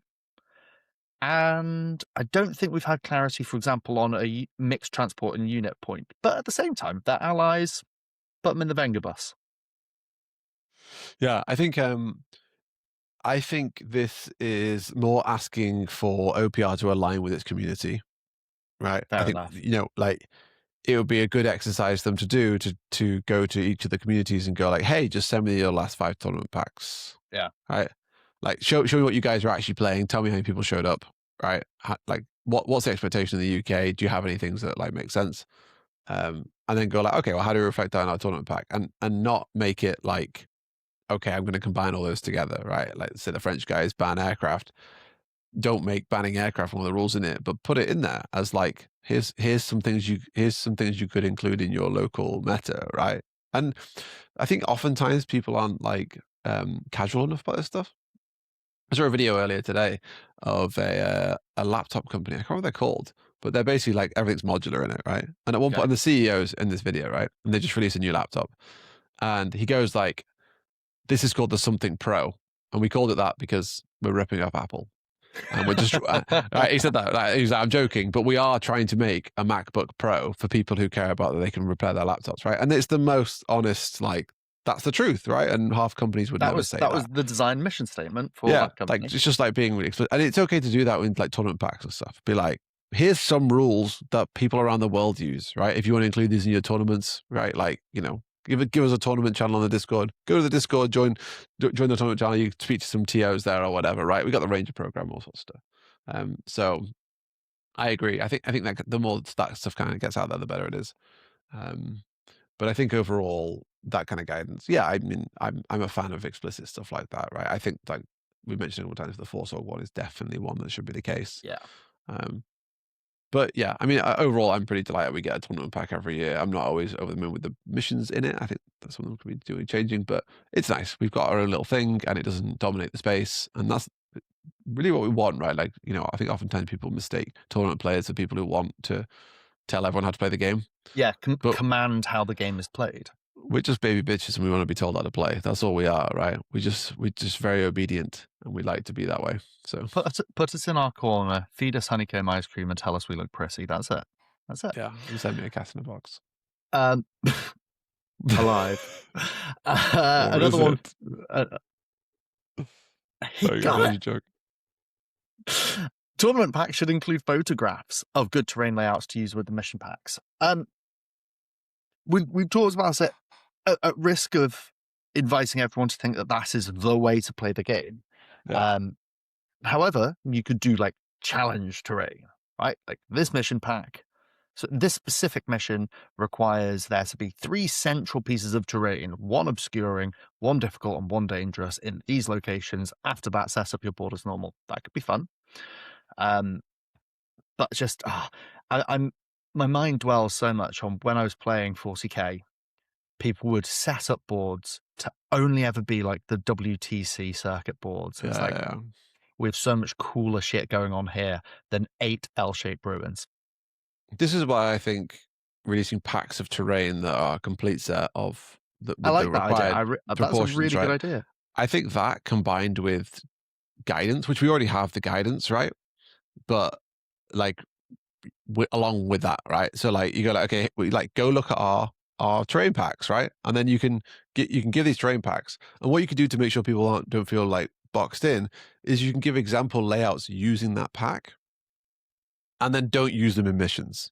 Don't then apply them to situations. Just go like, here's this collection thingy. Here's 4 layouts we've done with it, right? Just as an example, right? Here's an asymmetrical one. Here's 3 symmetrical ones. Here's one with a big focus. You even go like one step further. I think when doing that, you give them guidelines and you say, put these for this example. Put these 4 pieces in these positions. Now put down every other piece, but here's the rules for it. Can't be within 6 inches of a board edge and can't be within 3 inches of another piece of terrain. Yeah, go and. Then you even make it a game, like you can alternate going back and forth, or one player sets up and the other player picks board size. Do things like that with it. And that's a good way of supporting people getting the right amount of terrain on a game. Yeah, for sure. Right. Yeah, absolutely. Right. Like not necessarily strict examples, but yeah, like that guidance with how to use the individual pack that you just bought from them and you just printed off, or you 3D printed, or you've chiseled out of stone, or like whatever you're doing to make this pack into reality. But yeah, just like give guidance on it, because I think that's a really, really nice middle ground for it. And I'd love that. I'd love it so much, right? I'd love it so much if we went to a tournament and we're like terrain STLs. Yeah, but like it'd be great if it was just like, okay, we're playing one game with the forest pack, we're playing one game with the mountain pack, we're playing one game with the town pack, right? And I just know, and I can look at those things and go like, okay, there's 3 pieces of difficult terrain on the first one, there's 8 on the second one, there's none on the third one, and I can have a rough idea of what's on the board. I don't actually care about all the boards being identical because the games aren't identical, right? Yeah. I'm playing against a different opponent every time. It doesn't matter. But I do care about knowing about how much difficult terrain, how much cover, how much line of sight blockers there are, because that affects my list building. Yeah. Very good. Next one. Sips his pint of melee-focused army. Fatigue should affect shooting. So that's to say that if you charge a unit that has guns and they strike back, they can't shoot at full effectiveness. They have to shoot on 6-ups. Or if they've already shot, you charge or if they've them. already shot. Yeah, sorry, you are right. Yeah. Then the other way around. I think I prefer it your way around. If you gun to my head, you have to pick one of these. I'd rather if you've shot, you're fatigued in melee. I mean, I think often it doesn't matter. it doesn't matter. Yeah. I mean, I'm honestly like I would be totally happy if shooting gave you fatigue for sure. Yeah. Right. Do I care about the other way as much? I mean, I guess it's easier to have it both ways, right? If you shoot, you're fatigued. If you melee, you're fatigued. Also, right, fatigue is just everything. if you melee, you're fatigued when shooting. That requires you to have taken a charge or be human Inquisition. But no, even that removes fatigue. So no, never mind. Yeah. So yeah, if that requires you to have taken a charge. So presumably you have lost wounds. Yeah. So not so worried about that. But yeah, the whole shooting to fatigue thing, I could see that being in there. Yeah, I think it's more relevant when it's big things. All right, if I charge a walker, all right, does it if it attacks you back and then not shoot? Because that's obviously one of the potencies of walkers, right? Like you push it forward so that your opponent charges it, so you get like double value. I quite like that as a dynamic for ranged and specifically range walkers. I feel like it gives them a niche. So I'd be opposed to this change. I'm not like it's not the end of the world if it were to come in. This is an interesting take because it feels very charged. Like it's like very like it does feel very charged. It's quite a hot take, but my response to it is kind of like, yeah. It's not going to change how you play the game anyway. Yeah, exactly. Fucked up. Someone adds saying, I think Magic is quite underrated at large, but it varies massively by faction. Yeah, it fucking does. Sure. It's basically embedding for sure. Yeah, it is. Most people don't like the 50-50 of it, so they ditch it, right? When really what they should be doing is casting just on bringing drops. more. Yeah. 2 more hot takes. Let's go. Final one from Sven. It comes with a healthy dose of personal preference / your mileage may vary. Thank you, Sven, for a very tempered hot take, but let's throw all of that calm rationale out the window. We're too close to the end of the video, so let's just go. The whole water bottle take. This one. No, we go scorching, searing hot. OPR is too simple to be a good skirmish game. I'd love something a bit crunchier that uses OPR lists, though. Yeah. There's 2 things there, right? It's too simple to be a good skirmish game. We enjoyed the skirmish game. I don't know, what's a good skirmish game? Like, are we talking about OPR skirmish is a small amount of minis war game. Yeah. Right. If your definition of a skirmish game is kind of active participants feeling like the minis are alive, then it is a bad skirmish game. If your definition of a skirmish game is I just bring 12 minis, then it's a great skirmish game. So I think that massively to Infinity, which I think is like one of the Pipta's best skirmish games of all time. Yeah, OPR's gonna pale in comparison. It's back to that whole jack of all trades thing.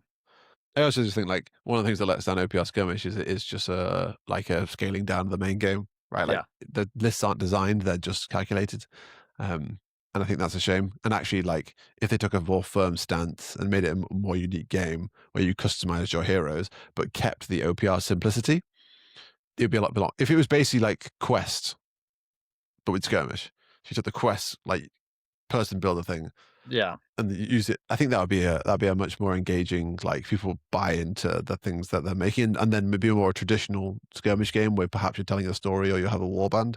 But I think in its current state, it is just like I want to play OPR, but I don't really want to paint all those goblins, and I actually want just one goblin that I call Snot, and he never rolls up 6, Which is fair. Oh yeah.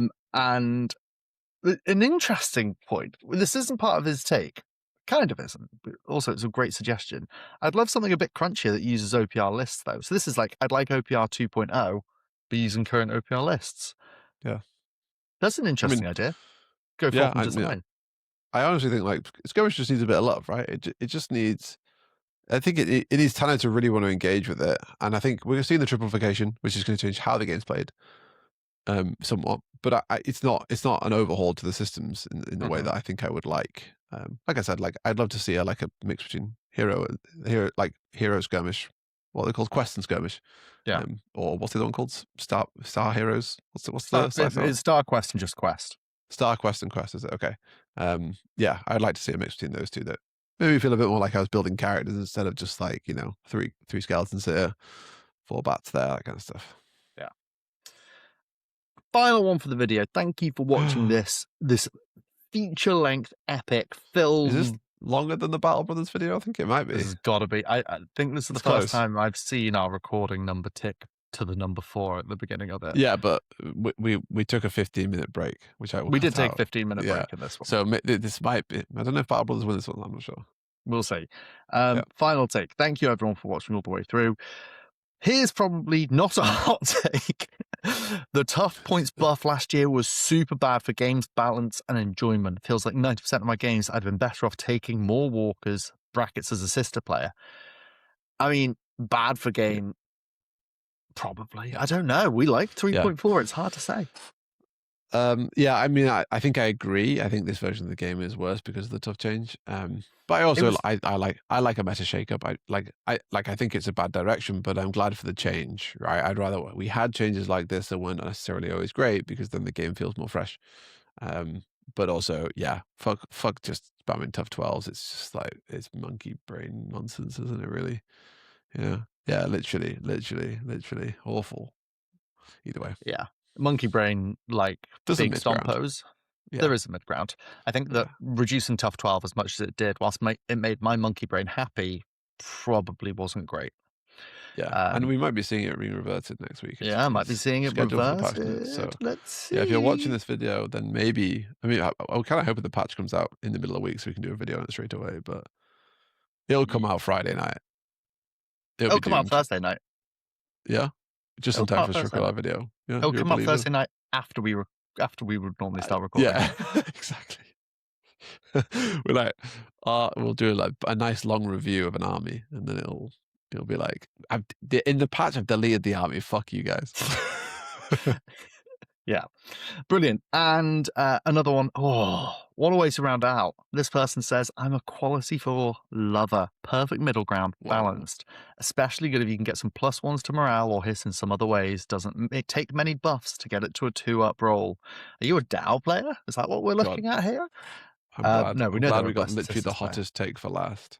Like, all I'm thinking right now is, how did this motherfucker get in our Discord? Someone remove this person right now. Okay, we don't do quality. I've got a sticker on my phone that I send to Dave every so often that is just quality 4, like the little banner thing. Remember, like every so often Dave sends me a list and I just like send the sticker back saying quality 4, and he goes like, yeah, all right, that's not a list then. Like, nah, you couldn't be more wrong about that. Who actually likes quality 4? It's just not right. 50-50. You expect the other from what you get most of the time. Yeah. And the sad thing is, the first not hot take I really agree with, and the second one is just the biggest pile of trash ever. I'm actually so disappointed, right? I feel like I've had the rug pulled out from under me. I was like, yeah, we reached the end of the list. It's going to be great.